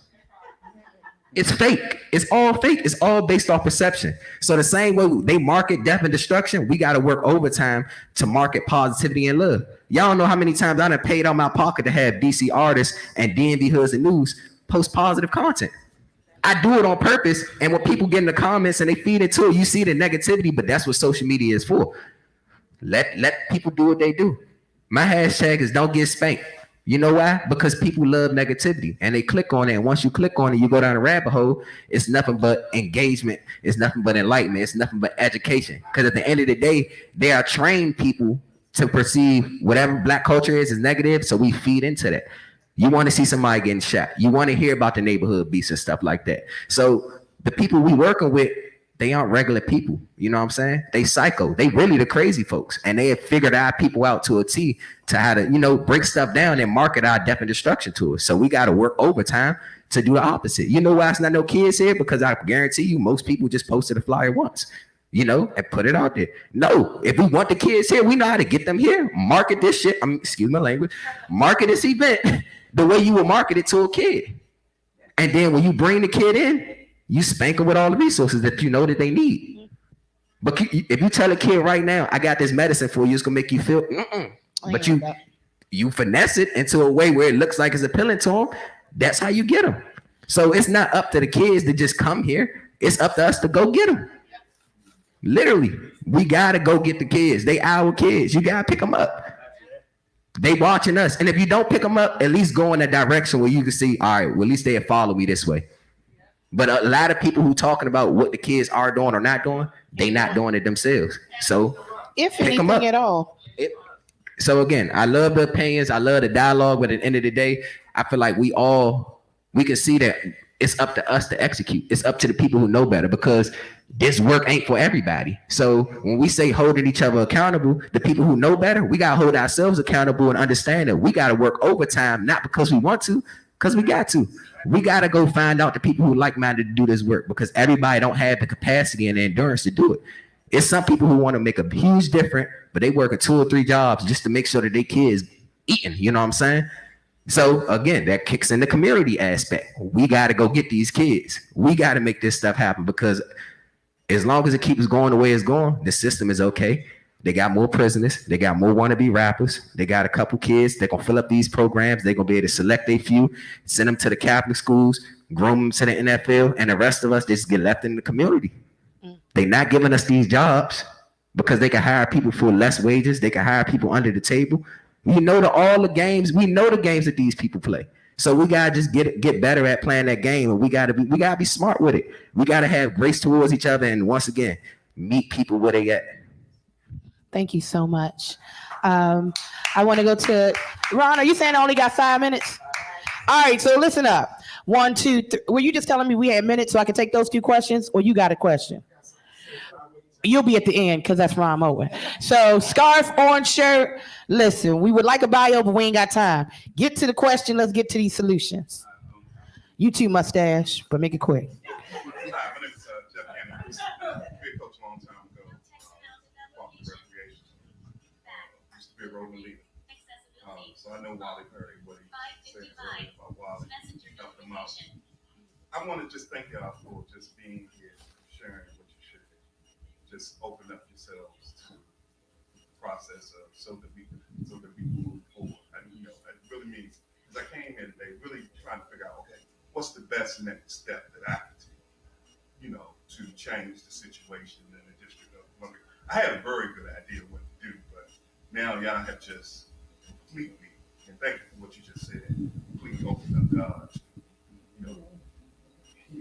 Speaking to me about what should really happen next. Supposed to have me on the show too long time.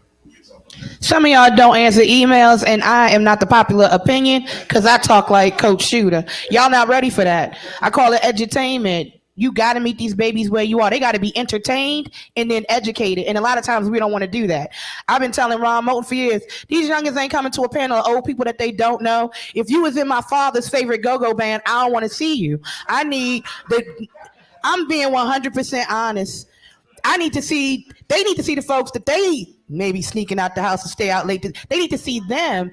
And to Abdul's point, it really is us. I am a person in media, and I got in media for all the other reasons. I'm not a clubber. I don't pop bottles. I've never seen, I don't know why I'd spend $400 on a $40 bottle of liquor. It's just not my thing. What I did understand was when I got into media, I got challenged because anybody that's ever listened to Midday Shenanigans on PGC, it ain't nothing but positive sugar honey iced tea. Period. Even when I got to talk about a 13-year-old being shot while somebody thought they were breaking into a car, I still got to bring it back to what kind of conversations are you having with the youngin' at your dinner table or the one that you passing in the hallway. I challenge the people that say these kids need to do better. When was the last time you posted something positive? If I did a social media audit, which I do for clients all the time, would your social represent the stuff you telling these kids when you step in front of them? No. And if I can find your social, they can too. You telling me you a violence interrupter, you the same person that's making sure my man baggies are full on another corner. The kids see that. The other issue we have is we don't have real credible messengers. The people that y'all sending are like sheep in wolf's clothing. I know because I go and sit down at these schools, and over lunch, the kids will tell me that. I don't believe a man because my man neighborhood look like this and they moved us out now that we gone. The kids have watched that. If I'm 15, 18, I've lived through a decade of bullshit, not being able to walk to my corner store and do this, but saw bright lights and unicorn farts on a block that's a block away from me. How you gonna tell me that you love me, but you built up around me, but didn't build me and my family up? The last thing I'll say before I get to orange shirt is, a long time ago, may my father rest in peace, he told me when I said I wanted to be a community activist, he said, don't wait on the people that ain't never moved a muscle to help you. The question you need to ask yourself is, why should anything that we are experiencing right now, not just in DC, I'm from Baltimore, we fighting it in Baltimore, my girlfriend's fighting it in Atlanta. You show me a city, it's the same fight across the board. Why would I change my $1 billion plan for you? And why are you waiting on me to? Why are you waiting for people who benefit from anything systemic, any kind of gentrification, to change anything to benefit you? When in a reality, I'm sitting in a college course right now. And if I don't know how to do it, I'd have met an educator. If I'm a community member that don't know how to start, Lou just told you he started with absolutely nothing. To Coach Shooter's point, when are y'all going to apply the pressure to a council and a mayor's office that really work for y'all? How are you paying double taxes and your kids don't have what they need to play a sport? How? And you know why? Because if you don't challenge me to change it, why should I? I will pacify you with laws for you to shut the hell up and still go on about my business. You should ask why you can build a luxury apartment and the people that lived on that land can't get an apartment. You should question why you need a lottery to get an affordable place to live. If I gotta do a lottery to live somewhere decent, then it shit don't work. I need a lottery to get it. So a lot of the issues we face is simply because we are more concerned with losing a job to pay our bills month to month than to say, I'm sick and tired of being sick and tired. And the last point I'll make is, I know we want to tell these babies social media don't matter. It does.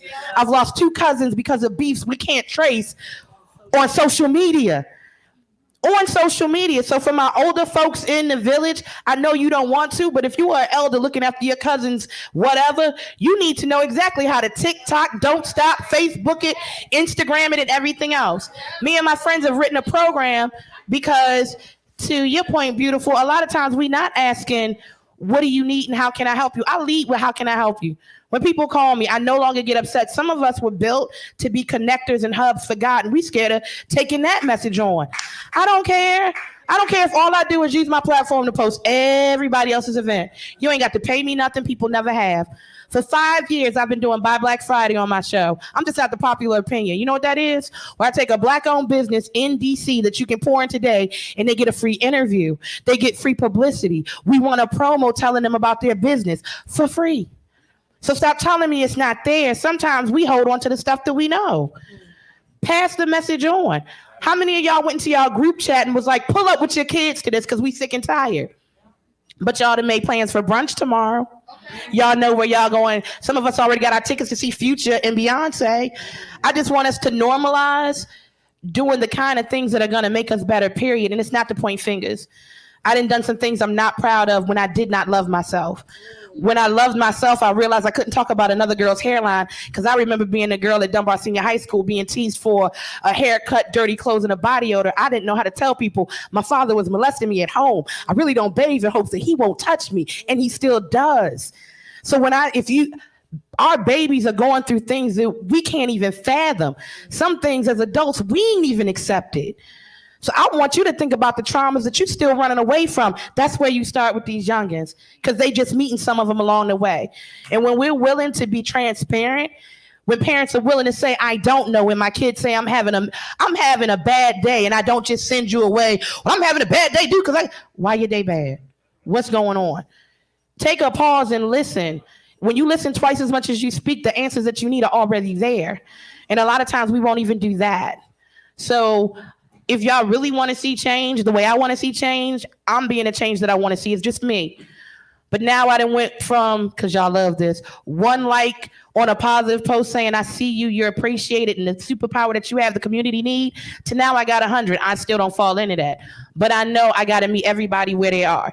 And them R's are not going to look good. They're not going to be clean. They're not going to smell right. You might have to catch 2 buses and walk 2 blocks. But I guarantee when you do, the kids going to respond. These kids that go through these programs ain't winning because the programs are winning, because you got coaches that are having Sunday dinners with them. You got young ladies saying, nah, lady don't smell like that. Let me show you, sis, what it is. In my group home, people came and showed us, and I know you don't want to believe it, there were 12 and 13-year-old, 16-year-old girls that didn't know how to properly bathe because of whatever their start was. So to that point that Abdul made, whatever your puzzle piece is, to my brother in the hat, it really is that simple. Will you step up to the plate or no? And a lot of times we say no. We go back to what's comfortable until something else happens. I'm so sick and tired of something else. I'm sick and tired of being sick and tired. So I always tell everybody, my email is poet@wpgc.com. I know y'all think all media don't love you, but I do. I fight in meetings to make sure that this is C stand for community, to let it really rock with community then. How can we pour into you? How can we be a media partner for whatever it is that you're doing? How can we sit down and build? What can I do and how can I help you should be the answer that you ask 3 people before you leave, and leave with the information of 3 people that probably live on your block that's trying to do the same thing. And it can be as simple as tutoring some of these babies and saying, hey, y'all, every Saturday we braiding hair right here in this community center. All of this belong to us. And as long as I'm paying taxes, my money better work for me. And when you withhold your money, you see how quickly things change? It's the same game no matter what. You don't want little baby and them to just spin the block? Stop buying the album. Stop streaming it. Stop pouring into it. Somebody said radio don't play positive music. Yes, we do. Y'all won't listen to it. I got a program to tell me when you turn it off. When I start telling you that Michigan University is literally doing adulting 101 classes for free virtually, y'all turn me off. But when I tell you somebody got a sex tape, you turn me on. I'm going to keep talking what I know needs to be planted, which is positivity. We don't have enough of that. So find you a like-minded person on your block. Just handle your block. Go clean your block this weekend. What you do? MLK Day of Service is Monday. Outside, clean your house first. Yeah. That too, but we also understand I grew up in a very broken household. My household wasn't teaching me nothing. And I am a survivor because of the village that raised me. I'm the baby that the village raised. And being able to sit in front of y'all and tell y'all that I don't have no degree, but I'm on radio and television in one of the top markets in the country. So also let's start sharing that there are other ways to get whatever success looks like. And then we gotta have another panel, Ron, because I know our time is up. A lot of times we talk sports, entertainment, and music. I'm a reader. I'm a writer. I may not do entertainment. My skill may be that I can build something or I can take it apart and put it back together without reading the instructions. We got to find a way to tap into not just parts of what interests these babies, but we got to find out what all their interests are. Is football the only thing that you love? What else you want to do? Want to cook something, build something? What else? Business. Go ahead, Ron. Clothing. I'm clothing brand. Okay. Do you know how to start a clothing brand? No, not yet. I'm working on it. But I would like for us to collectively come together and see how we can do that. When these youngins say, I want to sit down and pick your brain, let them. And you'll find the pieces that we missing. Yes, Orange Shirt, Ron, you said you'd be last. Yes, sir. Oh, you ain't wrap up that other panel. You ain't gonna wrap us.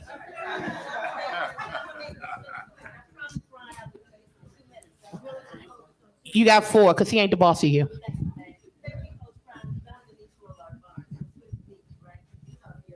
Anyway, first of all, I was going to say, I came to this panel because I wanted to hear the coaches. The coaches have the biggest influence in my life. I played football, I played third base, I was a quarterback for the football team. Third base, my baseball. That's 100 years ago. But it was the coach that really made the difference in my life. And I love sports. And I was getting ready to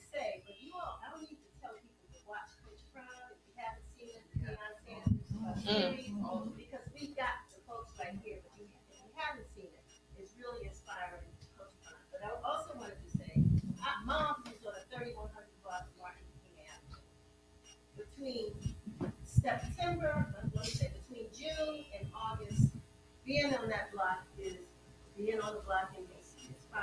All the business up there is cool. Between September and June, I can count on at least one fight a week. One fight a week. And I come out there, and as a matter of fact, some people got mad at me the other day because I stood in between two girls. Stood in between two girls. I mean, I don't know what I'm gonna do. I really don't. But I know at one fight, I stood in front of one lady said, one of the girls said, "Lady, you better move because we get ready to get down." I said, "Not here, not here." So they moved. They moved. I didn't move. But this week, two brothers from the Nation of Islam showed up. And when they saw what was going on, they said, "Don't worry about it. We're gonna be out here." Because every day they escort kids from the school to the bus stop to make sure that they get from the school to the bus stop safely. And now they've decided they're going to occupy 3100 block of Martin Avenue. I appreciate that. But I don't want that. I'm not looking for to guard kids against each other.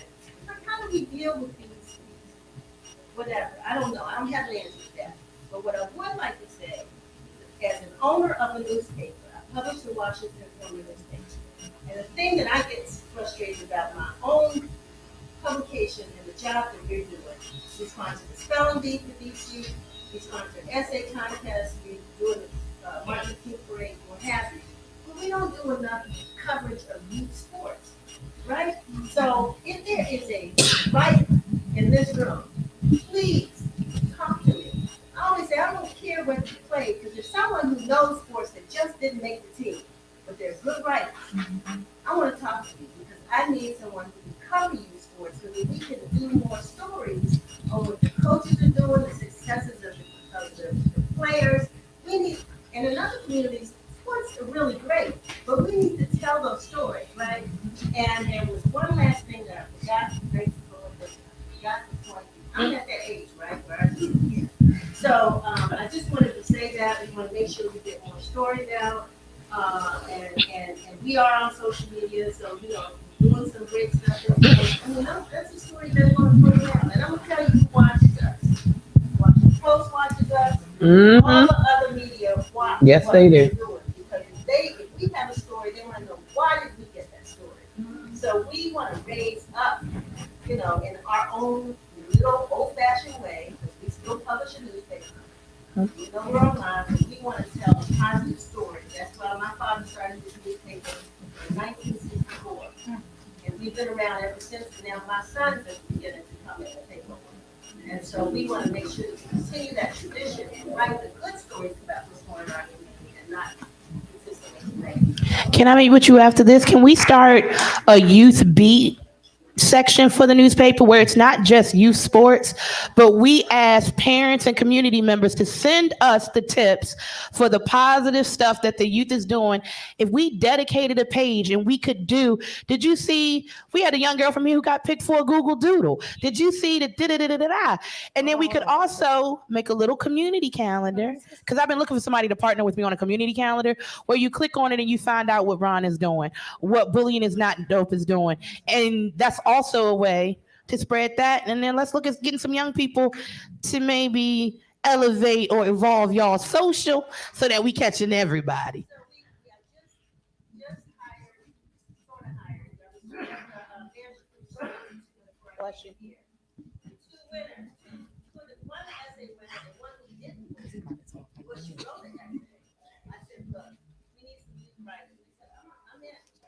I would love to work with you with that. Ron, before you go, let me say something right quick. I just want to say something right nobody quick. paying the bill in here but me. Okay, Lord. Okay. All I'm saying is all I ask that if you're going to highlight youth sports, please highlight sports that youth are not doing. I play lacrosse. Nobody wasn't checking for me, and I was killing it out there. So, there are little boys and girls that play lacrosse. There's little boys and girls that play soccer. It's little boys and girls that are on track. It's little boys and girls that do field hockey. Like, please don't just highlight basketball and football, because we do so much more. Basketball, football, cheerleading, yes, but we do so much more. So please, that's my lane. That's my lane.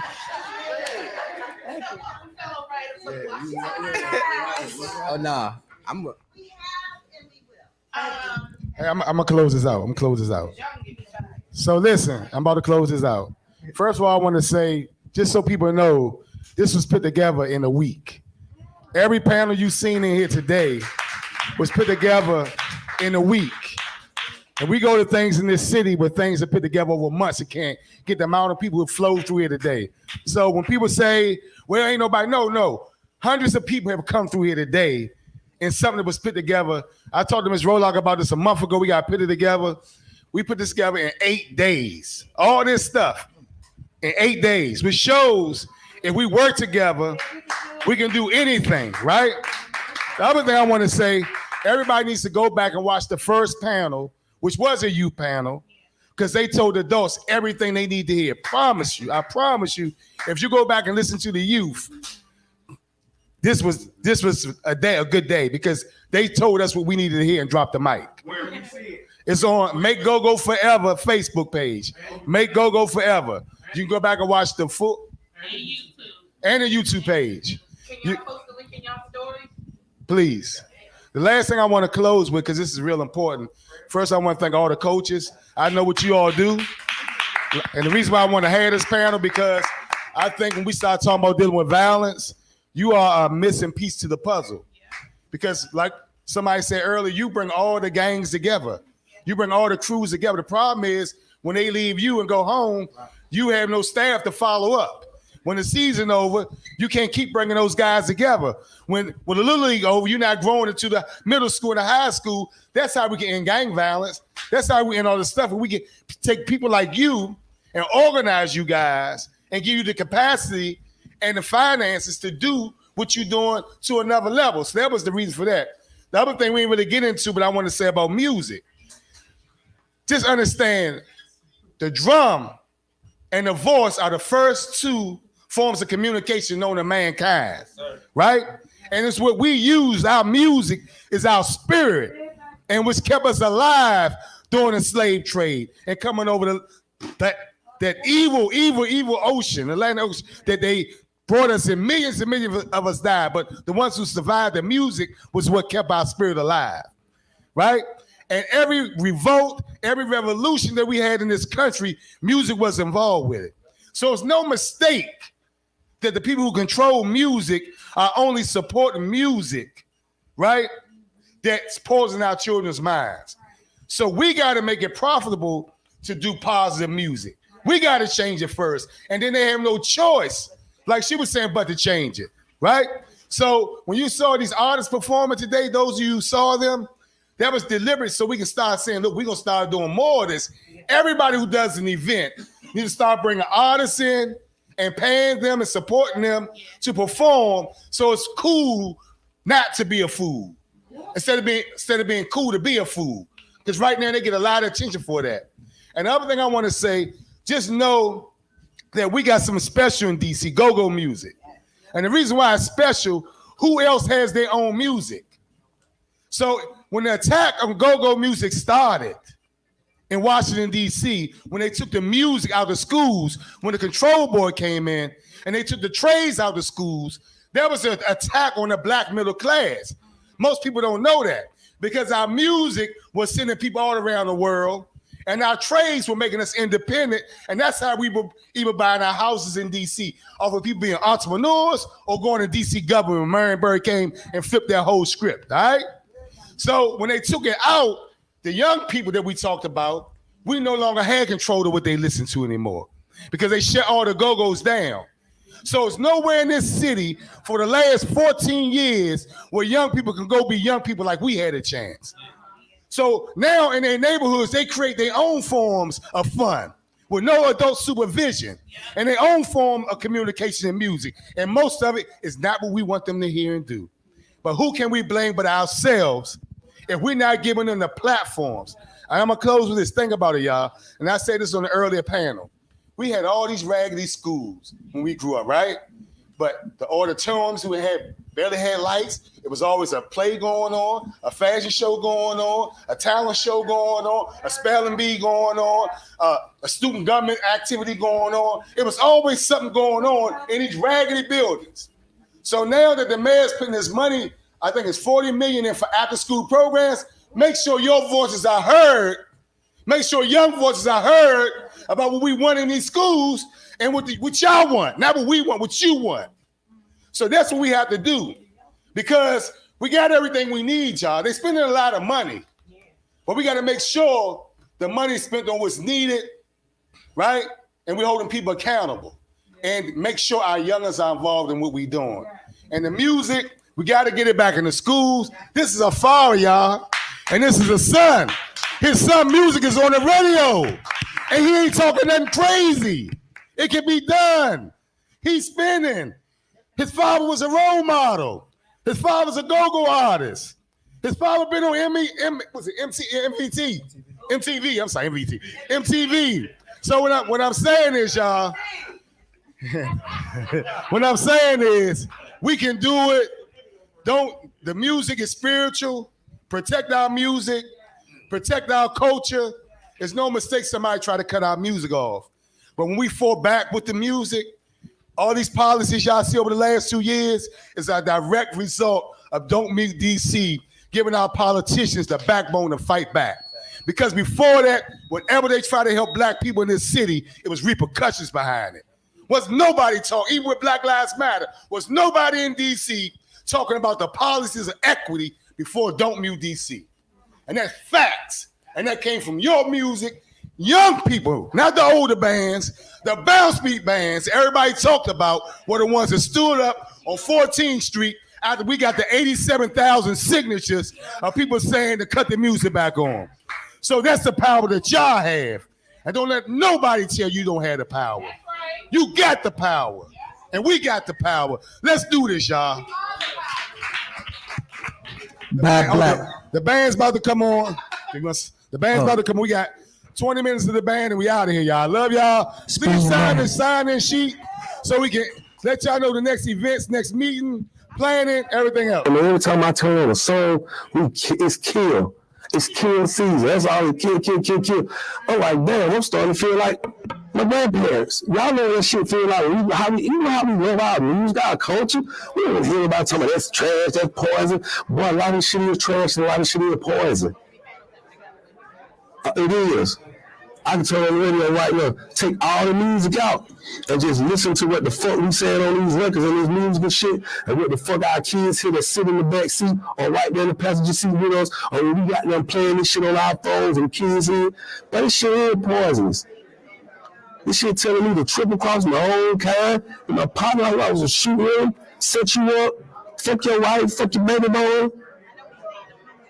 Come on, y'all. Let's listen to it. Listen to Cardi B confess that her new song Shake It is activating demons in her own life. This came up why I didn't want to do this song Shake It or like any drill song, because it's like these songs are activating like these demons that I killed. You know what I'm saying? Like, I don't want to be that boy anymore. I just really want another. You know what I'm saying? Like, I don't want to be that old party anymore. I left that lifestyle a long time ago, though. This is why the Bible warned us in the book of 1 Corinthians chapter 15 and verse 33, be not deceived.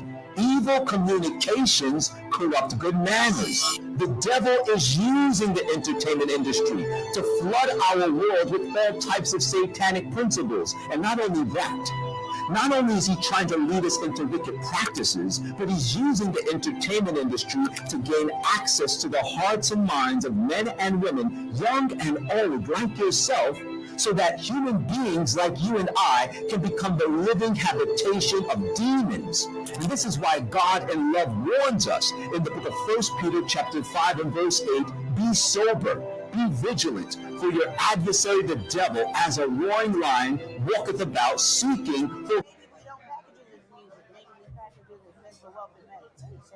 And then we come in that way. Because see, they got money to bring people in a certain aspect of the school depending on what it is. And then you don't want to get caught in a situation where you're like, oh, well,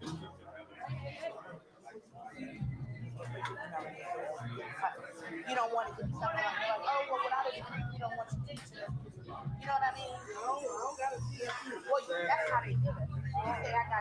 So maybe you don't know that. Thank you. But you did.